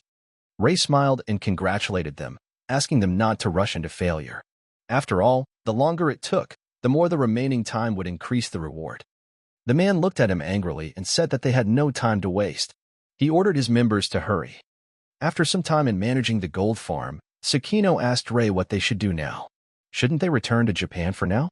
Ray replied, no, and said that they were heading to China, since they had completed all the contract missions here. He also said that they would stop near the testing ground at the Waterfall and wait until the Black Dragon failed. Ray then asked Misaki to book cheap tickets to China for them. Misaki replied that she would book safe ones instead. Suddenly a girl burst in and began asking them to wait a minute, as she had a request for them.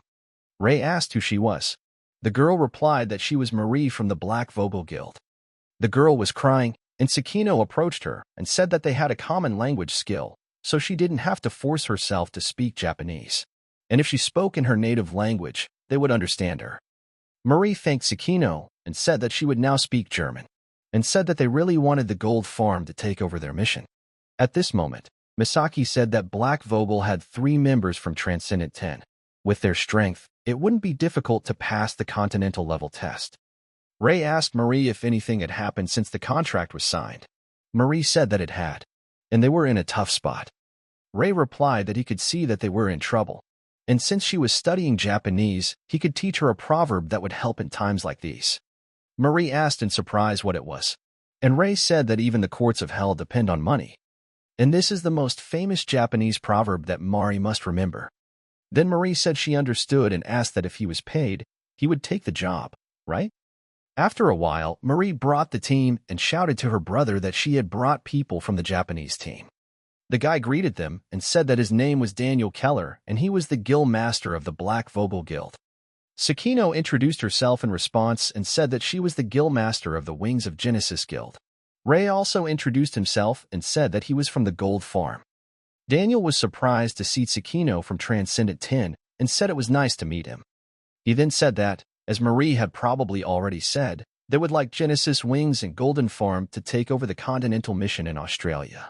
And of course, they would formally notify the UN of their departure. Ray asked why it was so easy to blame them, and what happened.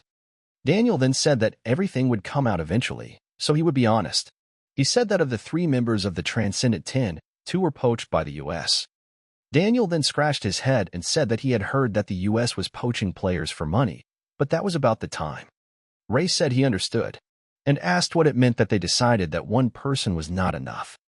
Daniel responded that he believed they needed at least 2 members of the Transcendent 10 for this mission. He wasn't saying it was impossible, but they didn't want to put such valuable resources at unnecessary risk. Ray replies that it's quite strange, but he won't complain as long as they get billions in rewards. Ray then turned to Sakino and asked if it seemed feasible and what she thought about it. Sakino looked at Daniel and said guiltily that they wouldn't be able to participate. She said that the Genesis Wings members were afraid of continental-level tests, and for land tests, they begged them to protect Japan, and they reluctantly agreed. So they apologized to the people of Australia, but they don't think they can get their members to understand their need for missions outside Asia. Ray replied that in that case, the Gold Farm would accept the request, but they didn't have enough people to conduct a continent-wide test. And especially for the Desert Court, numbers are crucial, and they need at least 200 B-rank players, but they can't even gather half of that number with their own efforts. Ray then asked that Black Vogel is a mercenary group, right?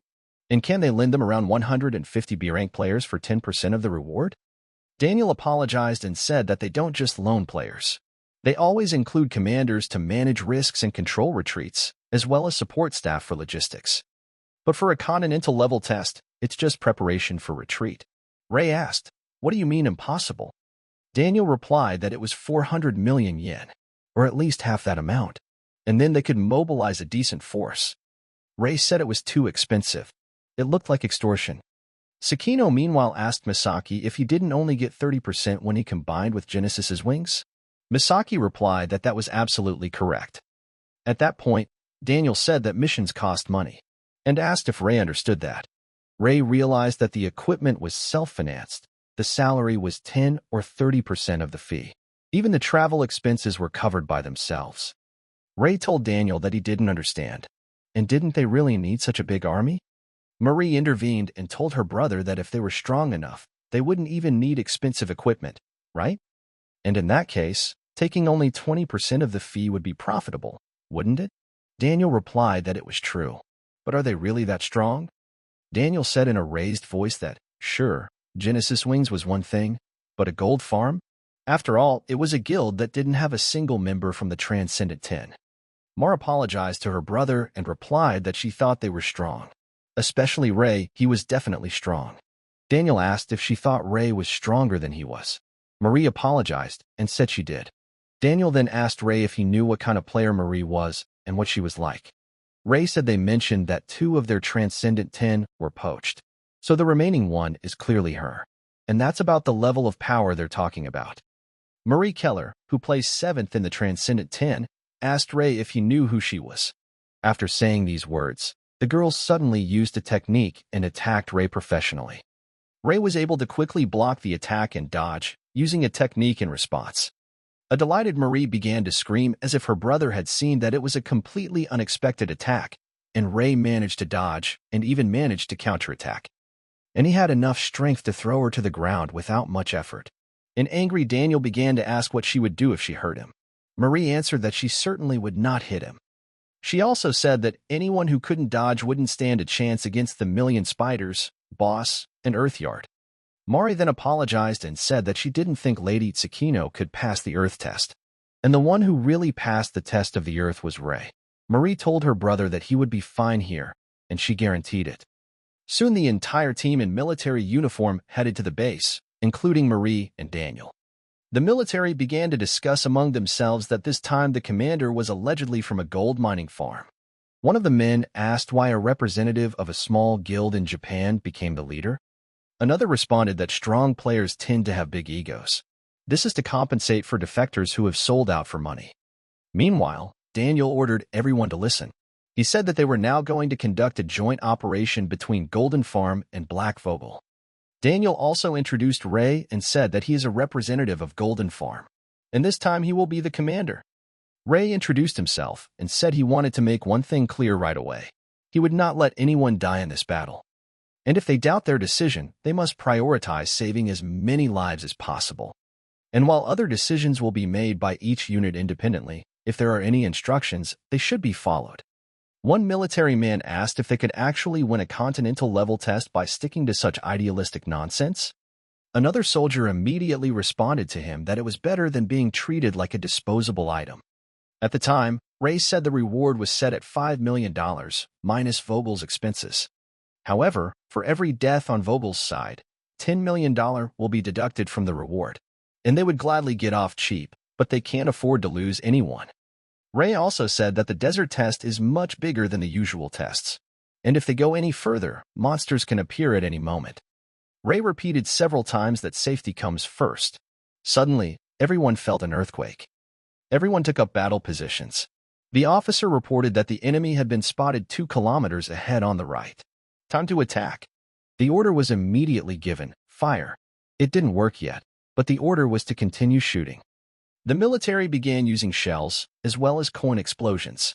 However, no result was observed. Ray asked one of the guys how much each of these shells cost. The guy replied that he didn't know the exact number, but they were ordered not to use expensive weapons, so they used the cheapest shells. He also said that there were only 5 franc coins inside. Ray immediately contacted Misaki and asked if she could hear him. Misaki replied that the satellite and communication data were fine.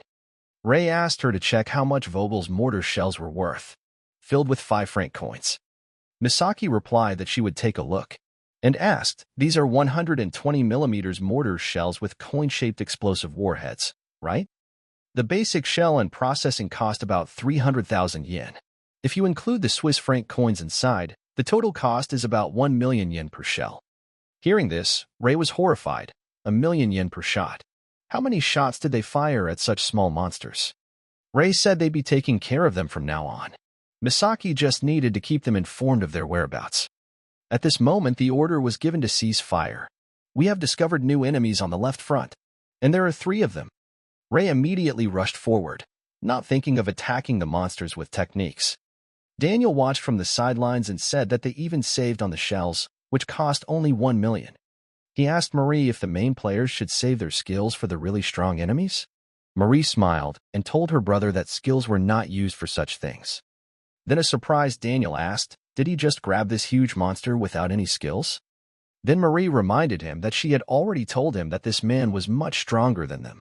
Suddenly Daniel received a report that an enemy was approaching from the right side. Daniel was terrified and said that even he would not be able to pass at such a distance. Ray responded with the second unit on the line. Rocket strike to the knuckles. Not only Endo Ray, the others are also elites. They seem to be quite capable on their own, Mari said. Daniel said that who would have thought that an unknown guild from the Far East could be so strong. And as long as they are here, they have no problems. Marie responded by telling Daniel not to worry, because it will be his turn soon, because the desert test starts here. At this time, Ray and her team reported that the test core was already visible. Someone from the military shouted that combat equipment against the sandstorm was ready, and it was time to get ready for the army. Daniel ordered everyone to line up, like in a drill, and stick to the plan. Ray ordered that from now on, visibility would make it impossible to receive detailed instructions. Therefore, the members of Vogel must be protected by their own judgment, and not let any of them die. He said it was important to keep an eye open. Given the players' protection ratings, the sandstorm shouldn't cause much damage. The martial artists looked ahead in horror and asked if they were really going to do this. But if the small guild from the Far East was not afraid, then they could not be afraid either.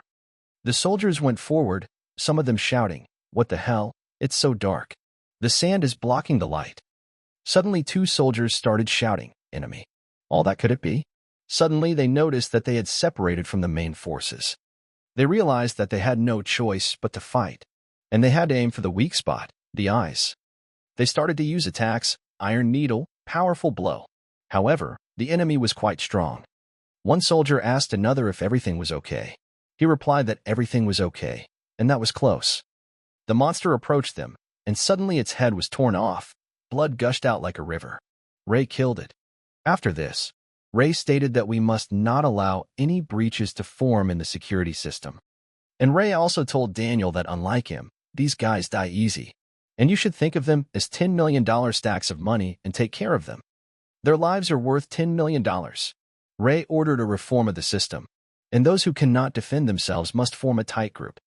Daniel began shouting at the military that no matter what they did, they must not lose sight of their comrades next to them. Marie screamed that if they were separated, they would die, and it was already getting light around. They had almost overcome the sandstorm. The system notified that the main testing core of the mana pillar was 100%. The last defense of the guardian barrier was 100%. The system also warned us that the sun is indestructible. And welcome, foolish pretenders. Those who seek death enter the domain of the sun, and no one can leave alive. Marie said that the sun will not attack until they enter the barrier, and the 3 pillars on the outskirts. By attacking them, they can weaken the sun. Ray said they would take the core, and ordered Vogel to hit the outer pillars with maximum firepower, within the budget. Daniel replied that he understood, and asked, "What do you mean when you say these pillars won't counterattack?" Ray replied that's exactly what he meant, and they should be considered heavy-duty punching bags. Ray ordered them to attack the pillars until they turned red and keep them that way. Mari asks Ray if she can join the fight against the core, as she wants to test if her plan will work on a continental level. Ray apologized and said no, since calculations showed that even with all of Vogel's firepower, the damage done to the columns would hardly be sufficient. And if even one Class A player leaves, the color of the pillar may remain unstable. Then Marie, smiling, asked if perhaps Ray could take her place in that case. At that moment, Ray turned around, pointed his sword at her, and said that he was giving the orders for this operation, and if she disobeyed, she would be fined $10 billion. He then added that as they had agreed in the contract, if she was willing to pay $10 billion, she could join the fight. But he couldn't guarantee her life. Marie replied that it was too expensive to deduct from her allowance. Ray replied that it was unfortunate. He then turned to the squad and ordered everyone to begin the attack. Everyone immediately started attacking the pillars. Yudo turned around and shouted that the pillar had turned red. One of the soldiers shouted that their pole had turned red too. "It looks good," Ray said. Ray also said that the main assault team of the Golden Farm is stopping the attack on the pillar. Once the color of the pillar stabilizes, they will continue the strategy. Meanwhile, Marie approached her brother Daniel and asked him to reconsider what she had said the other day. Daniel got angry and said that it was too much. Then Marie used the technique and asked if he, her brother, would challenge her. After a while, Daniel came up to Ray and said he had a favor to ask. Ray asked what happened. Daniel replied that he would like Vogel to deal with this boss. Ray wondered why they didn't let them because they thought it was impossible. Daniel replied that they had turned to them because failure was not an option. And if they did fall, having reserves would give them the peace of mind to keep fighting. Ray asks, is he just a backup plan? Does Daniel realize the penalty for breach of contract is 10 billion? Daniel replied that he was aware. Ray then reminded him that no matter who defeated the boss, the distribution of the reward would not change. And they're just going to lose 10 billion, which means they're taking unnecessary risks. Daniel responded that he understood there was no financial gain, but Marie. She believed that as a world-famous major guild, they needed to gain experience in overcoming continental-scale challenges. Daniel said that the best people of Vogel are here today. They are risking their lives in this test, not in a game. This will certainly benefit the organization in the future. Marie turned to her brother and said that there was no need to complicate things with such reasoning, and they were just players. Ray told her that just because the game was a reality didn't mean they would waver in the face of adversity like cowards. Ray also said that until they paid the fine, there were no questions. Daniel intervened and said that he had already transferred the money, and Ray could check the account. Ray immediately checked the account and said that this is how they communicate now, and asked, what do you mean? They really aren't going to interfere, right? Daniel replied that it was right and he could not expose them to unexpected dangers. And to top it all off, with their main forces unavailable, Ray and his team will have to deal with destroying the columns. Ray used the soul fragment and looked at Daniel. Type C extraction is possible. Condition, unexpected payment of over 10 billion yen. Ray didn't notice any reaction. He wondered if since the fine was written into the contract, it didn't count? Low-level souls were easy to collect, but Type C souls were very valuable. Ray knew he had to get one at all costs. Ray then asked Daniel, what about reversing? Daniel didn't understand what he meant.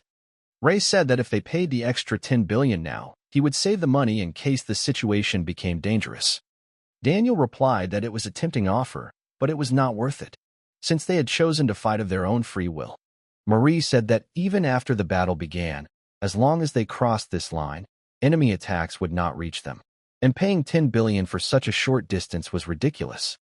Ray replied that these were unnecessary comments and that they could do whatever they wanted.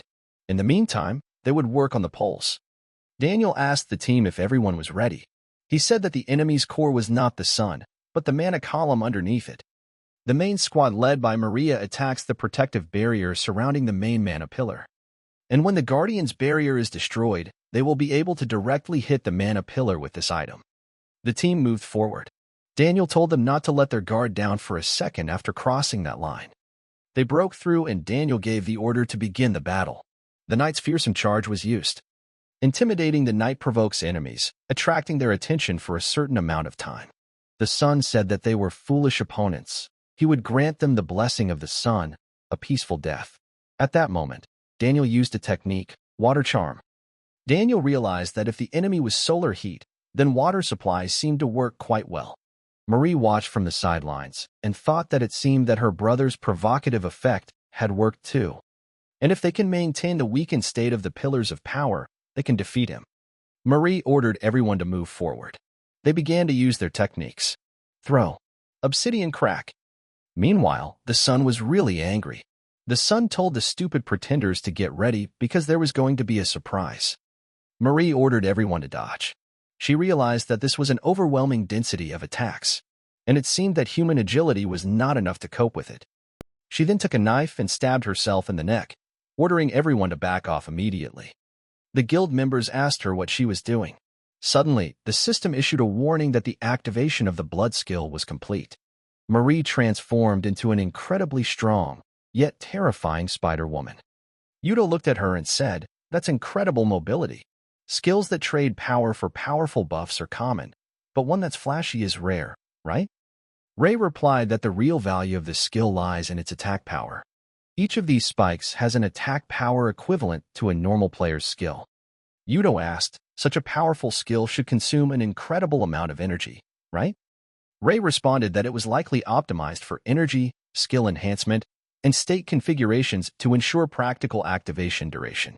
This strategy is unique to larger guilds that can rely on other members to cast spells. Daniel said Ray was well informed. He didn't think that level of awareness was widespread even among players. Ray replied that the information existed in certain places. Suddenly, A guild member approached Ray and asked if they no longer needed St. Elmo's fire. Ray replied that no, the sun's attacks increase in strength as the barrier weakens and reach their maximum difficulty when the barrier is broken. And concentrating all the firepower at this point is a logical choice, if you don't take into account the costs. Suddenly the guild members started shouting, "What's going on? Did the ground just rise?" The sun then turned to the foolish candidates and said that if they wanted to continue, they would have to make a sacrifice. Marie understood that this was a difficult stage, and the chances of overcoming it were 50%. But she counted on her agility. Marie thought that this power didn't make sense. She guessed that maybe it was a debuff that was being removed. But no, she noticed that the outer columns were still red. The soldiers shouted that another barrier had appeared. The sun warned again that if they wanted to continue, they would have to make a sacrifice. The system announced that at least one player must remain on the altar in order to attack the protective barrier. Marie realized that this was why they were not allowed to retreat. She rushed forward and started screaming for the cannonball to fly towards her. A few seconds later, she hit the ground and wondered if she could dodge it, but her eyes were already starting to adjust to the brightness. Ray said that usually one hit would cause panic and stun, but she had the courage to do it. Daniel asked if the difficulty would increase. Ray replied that at least until the guardian barrier was broken, it was still risky. Ray then said that if Daniel wanted Marie to get help, then 5 billion would be enough. Daniel asked indignantly, "Isn't the insurance premium 1 billion yen?" Ray smiled and replied that he had simply raised the price, and the price would rise even more later. Daniel replied that he disagreed, and he believed and trusted Marie. Ray smiled and replied that he could see it. Meanwhile, Marie realized that she had no way to attack, and the strength of the protective barrier did not decrease at all. Marie started asking her body to try harder, but now it's impossible. Soon Marie was unable to fend off the attack and fell to the ground. Daniel began to scream and ask why the guild members weren't helping her. They replied that it was impossible, and if even Marie couldn't handle these attacks, what could we say about them? At that moment, Marie was in pain. She was literally being torn apart, and the brightness of the sun did not allow her to open her eyes. At that moment, Daniel fell to his knees in front of Ray and began to beg him to save Marie, offering him any amount of money. Ray said 100 billion. Daniel begged and said he'd pay whatever it took. Deal made. Ray immediately rushed to Marie, picked her up in his arms, and began to carry her out of the oven. Daniel immediately ordered the healers to use fast healing magic. Healers have started using bonus healing, damage restoration, and divine healing. One of the healers said it didn't seem life-threatening, as expected from a build focused on durability. Daniel, meanwhile, thanked Ray and said that if it weren't for him, it's unlikely that Marie would have managed to get out of there. Ray replied that there was no need to thank him, because he would end up with 10 billion. Risking his life was part of the deal. Daniel then said that even hell bows to money. He added that he never thought he would use this Japanese proverb so soon. The system notified, and Daniel's agreement to pay over 10 billion yen fulfilled the condition for extracting the soul fragment. The knight's soul fragment, Type C, was extracted. Suddenly Marie came to her senses and laughed loudly. Daniel asked what had happened, if she had had a breakdown. Marie asked, "This is absurd, isn't it? After all, fighting something like this, they said they lost 1 or 2 transcendents." Then she started crying and said it was all completely pointless. Daniel tried to calm her down and said it wasn't pointless and everyone had a good fight. Daniel put his hand on her shoulder and said that she was the reason they had come this far. And after fighting him and using the blood rose, he couldn't even get 1%. And this is not something that people should try to cope with. There is something that is beyond human strength. Suddenly Ray came up and said, "That's not true. Trials are meant to be passed. That's what they're called, trials." Marie was surprised that even after seeing this, he still thought they could fight. Ray replied that that was why they were here, and fighting the core was the gold farm's job. Ray and his team retreated, and Marie asked her brother to carry her to that pole. Daniel asked what she was going to do. Marie told him not to worry and said she was just going to attack the pole. Daniel said it would make it easier for her to maintain her weakened state. However, Marie replied that as long as she was alive, she could use her skills, and the lost arms and legs could be restored later. Marie asked Daniel to trust Ray's plans. At that point, Ray ordered the team to stick to the strategy. The team actively attacked and blocked the sun's attacks. Ray said that as long as there was a victim on the altar, the rest of the attacks would pass. The victim just needed to focus on dodging. Lumi shouted that while Ray was acting as bait, they needed to concentrate their fire on the protective barrier. Also, you should save skills that have an expiration date after the barrier is broken. Daniel watched from the sidelines and said that Ray was holding his own. He asked Marie if they had learned this method earlier, would they have been able to defeat him the same way? Marie replied that it was impossible, and the plan seemed simple when explained, but it involved continuing to avoid these attacks in real life. And if she tried to do the same to Bloodrose, it would end badly. Daniel replied that he understood and asked if the difference was only in level. Marie replied that no, she thought her mobility was actually higher. In addition to the ability to constantly see and dodge countless attacks, this requires focus and foresight. This says more about the skill of the player himself than any ability. Daniel said it was absurd to rely only on technique and not skill to achieve something like that. He didn't know exactly what level of player Ray was, but he was clearly strong and probably belonged to the latter type. Meanwhile, Lumi ordered to concentrate all her power on the main mana pillar. Suddenly there was a loud explosion. Ray was no longer visible. Only the scorching sun and beam attacks. Suddenly the sun started to shatter into tiny pieces. The guild members started shouting that they really did it. Suddenly the sun informed the brave challengers that their death had come, and now all attacks would kill instantly. Meanwhile, Ray realized that attacks that killed without harming the body were dangerous. And right now, he was the perfect target. The system announced that the soul reserve had delayed death by 10 seconds. Ray went on the attack. Suddenly the countdown began. The system issued a warning, a mental catastrophe. Ray didn't stop for a second.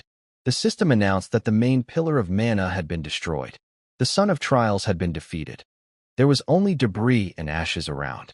Ray was nowhere to be seen. The system announced that they had successfully passed the desert test. The boys started jumping for joy and shouting that they did it, and finally broke it. Ray suddenly showed up and said it had been very difficult, but they had been given more freedom to do things than he had expected. Ray then asked the system if this pillar was considered a boss. The system responded that he was the first player in the world to successfully pass the continental level test. The system then announced the unique title given to the first conqueror. The system informed him that he already held the title of first conqueror. The titles were automatically merged. Ray realized that the Ancestor Conqueror title increased damage by 100% against bosses and large-scale trials. This title was already broken, but now it is even stronger. Ray thought that if this had existed in the game's era, the balance would have been completely disrupted. The system asked for the name of the party that won the challenge. Ray wrote, Black Vogel and Gold Farm, Joint Party. The total reward is $500 million, minus the cost of ammunition and Black Vogel personnel. A little later in Australia, Sydney, Black Vogel branch. Daniel says he is adding a 10 billion yen reward for rescuing Marie. And 72.25 billion yen must be paid to them by the end of the day.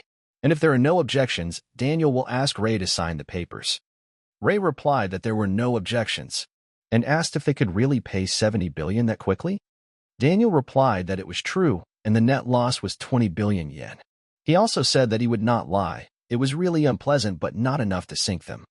And in the end, his little sister's life is worth much more than all this money.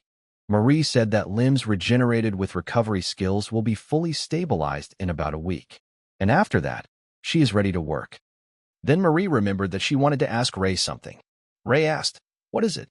Marie said the strategy they used seemed too dependent on individual skills and qualities. The girl asked if there was another, simpler method. Ray answered, of course there was.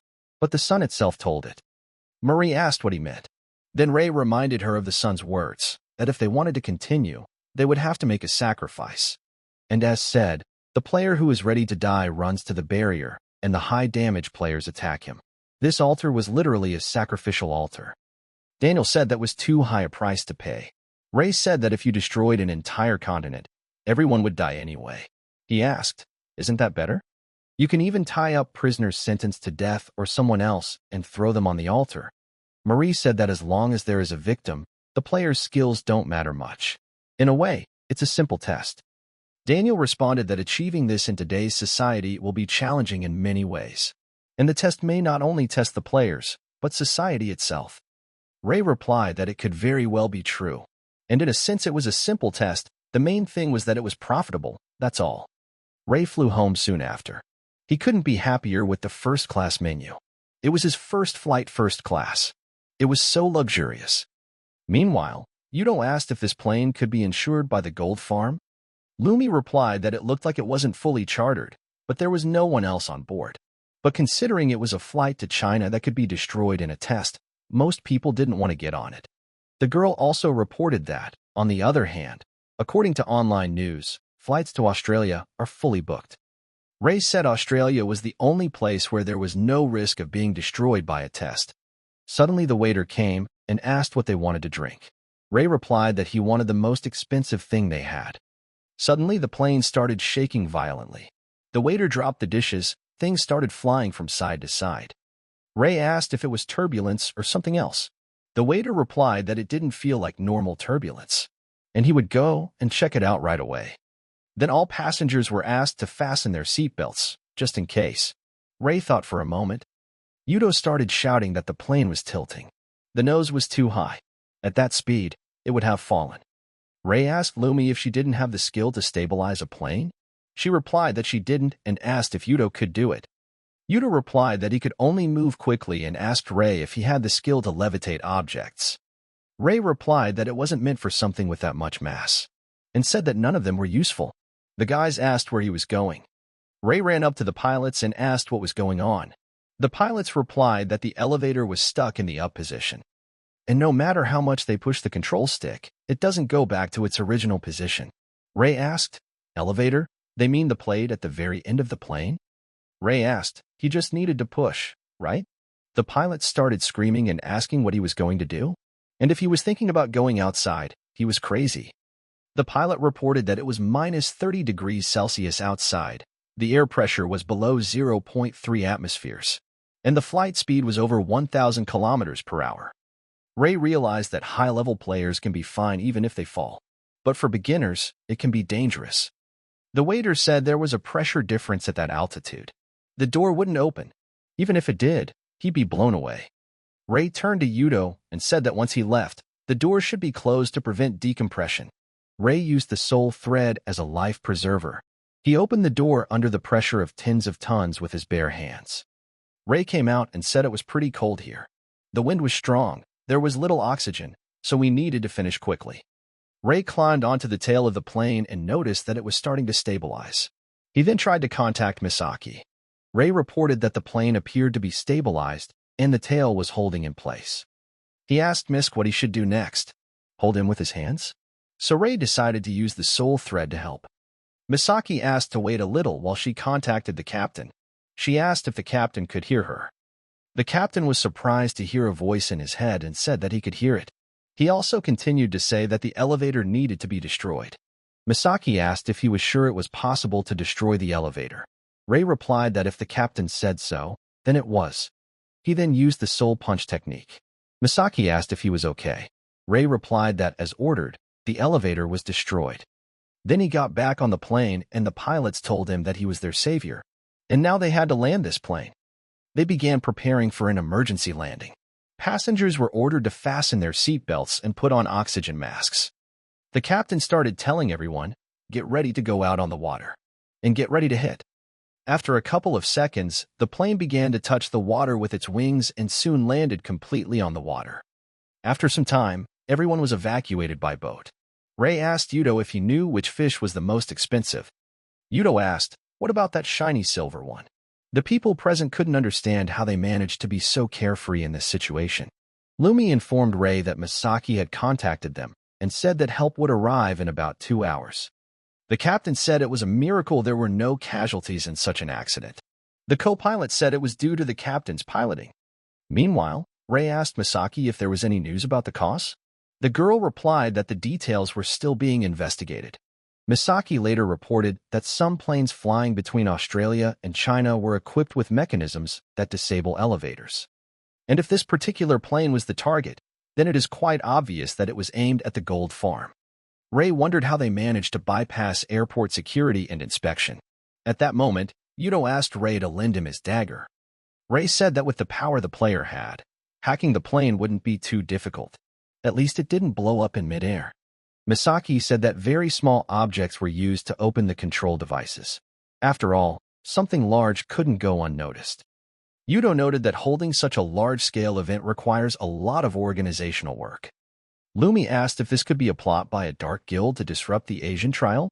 Ray responded that this was an obvious assumption, but short selling resulting from failed tests should be addressed by national countermeasures. Ray asked Misaki if there was another way to make money. Misaki replied that as far as she knew, there was none.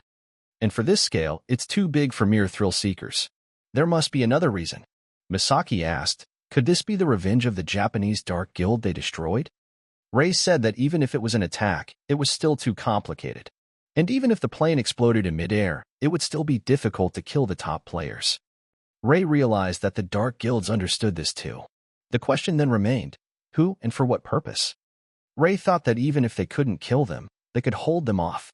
Maybe that was their goal? Ray asked Misaki, considering the timing of the cascade process, they should arrive before the deadline. Will they make it in time? Misaki asked to trust her with this, and she would get them there no matter what. Meanwhile, the correspondent reported that this was the Asian Continental Trial, the forward part of the Cascade Trial Camp. Just a minute ago, cars were coming and going without stopping, but now there is no activity. And the Contractors Guild Black Dragon said that the trial can be passed. But with only 3 days left, citizens are expressing their concerns. Flights and ships departing from Asia are fully booked, with cases where a single seat was sold for 20 million yen. Riots broke out in some areas. At Noi Bai Airport, Vietnam, everyone was asked to remain calm. After all, if you hold on to the plane, you won't get to America. Everyone was asked to step aside. The flight attendants warned that at cruising altitude it was minus 40 degrees. It was dangerous. Everyone was asked to move away from the plane. However, the people replied that even in this case, they would fly to America, and they would not allow only the rich to escape. One of the activists suggested crashing the plane. After all, if the rich die, they will die with them. The man began hitting the plane with a huge hammer, trying to break it. Ray watched the news and a reporter was reporting that a series of riots had engulfed governments around the world. The system announced a revision of the Cascade Trial. Meanwhile, at the #1 Waterfall, the leader of the Black Dragon, the Dragon King, announced that they were starting the trial. He also said that they expected the process to be completed in about half a day. And while you're waiting for all this, you can watch live. Suddenly, it's announced that the monsters are broadcasting. The Dragon King ordered his brave warriors to prepare for battle. The monsters began to attack. The Black Dragon Guild members began to use Energy Fist and battle collapse. The Dragon King said that it was amazing, as expected from the players of the famous Black Dragon Guild. One of the guys asked, if they were so strong, why were they, the seconded players, brought here at all? Another answered him that no one knew, but he had heard that they would need a lot of people in one place. The system has announced that the enemies at Waterfall #1 have been eliminated, and the path to the next waterfall is now open. Also, in 10 minutes the path will be closed, and at the same time the next test will begin. Suddenly chains appeared. The Dragon King ordered everyone to move forward immediately. Soon the system notified that Waterfall 9 was cleared. In total, 12 waterfalls are involved in the cascade process. The Dragon King informed the assembled that the end of the process was near. However, the signal began to fade. Lumi asked if it was possible to interact with the audience during the stunt. Ray replied that usually the signals get through. And if the signal suddenly stops, then it's interference. Interference with signals? Who does it and why? Yudo replied that this was obviously done to make sure that what was going on inside would not leak out. Meanwhile, the Dragon King reported that the signal interference was confirmed and the smartphones were also out of range. The Dragon King replied that it was a good job. Some players began to discuss amongst themselves what was going on. The Dragon King turned to the eliminated players and thanked them for making it this far. And finally, it's their turn. Continental trials are different from regular trials. They include a special weakening mechanic that goes beyond combat. So the Dragon King said that they needed their help to weaken the verification system. The players asked what they should do. The Dragon King replied that it was simple, they had to die here. He said the difficulty of the cascade trial decreases as the number of deaths increases, and even worthless people like them can contribute to the trial. Suddenly, monsters of enormous size appeared. The players began to ask for help and ran away. The Dragon King and his team watched from the sidelines. He said that they could run as long as they wanted if they had the skills to survive and get out of here alive. One of the Black Dragon members said that these monsters were ridiculously weak, and he could easily deal with them without using any skills. The Dragon King said that sacrifice was indeed the correct strategy for the Continental Trials. But from the next Waterfall 11 onwards, the difficulty increased exponentially. So he ordered us to be on our guard. The system has notified that Waterfall 10 has been cleared, and the check of Waterfall 11 begins. Meanwhile, the Dragon King used the combat blade and aura strike technique. At this point, the Black Dragon members were saying that these guys weren't cool at all, and it seemed that they would be able to stand like this until the final at their expense. Suddenly, they were attacked by a monster. One of them used the tail crash technique. They were glad that they had destroyed the monster, but they could not understand whether it was actually alive even in this state. They started screaming that the monster was disintegrating into many other monsters. The Dragon King ordered them to calm down and said that as long as the aura protected them, they would not be harmed. He told them to focus on the enemies. One warrior began to shout that the monsters continued to multiply no matter how much they suppressed their aura. The king became angry and said that if enough victims had been made, they would not have grown so large. Could some of the victims have survived? In this case, the Dragon King said that they couldn't handle single target attacks, so they had to use area attacks. They began using the sound wave and explosive aura techniques. However, they noticed that the enemies were not shrinking. The Dragon King began shouting for them to use more area of effect skills. However, the warriors were shouting that skills had a cooldown, and they had exhausted all their area attacks. One of the warriors also said that he would not be able to move for a while, and they used all their skills, but still could not destroy them. The system warned that monsters would appear at Waterfall number 11 until the specified number was reached. The warriors were shouting that they were appearing endlessly. They were asking what to do, because at this rate they would all be eaten alive. The system reported that out of 300,000 monsters, 6,612 had been defeated. Upon hearing this, the king did not understand how they could deal with such a number. Suddenly, the Dragon King started shouting that they were retreating. The Black Dragon Guild failed the cascade test. Soon, news of this failure became known, and it was revealed that the whereabouts of the Dragon King's guild master was currently unknown. The International Federation takes this incident seriously and has taken all subsequent circumstances under control. Lumi watched the news and said that everything was exactly as Ray predicted. Naturally, this was not a test their party could withstand. Ray replied that it was, and now he wonders what will happen to those who fail. Meanwhile, in Vietnam, the Dragon King was running down the street, hiding and thinking about how he barely escaped and what to do now. He decided that if they couldn't pass the test, then it was safe to say that the Japanese side didn't have a chance either. He said he was definitely done with Asia, and now he wondered if there was a way to escape. Suddenly, someone used a deadly penetration technique, piercing his head through and through.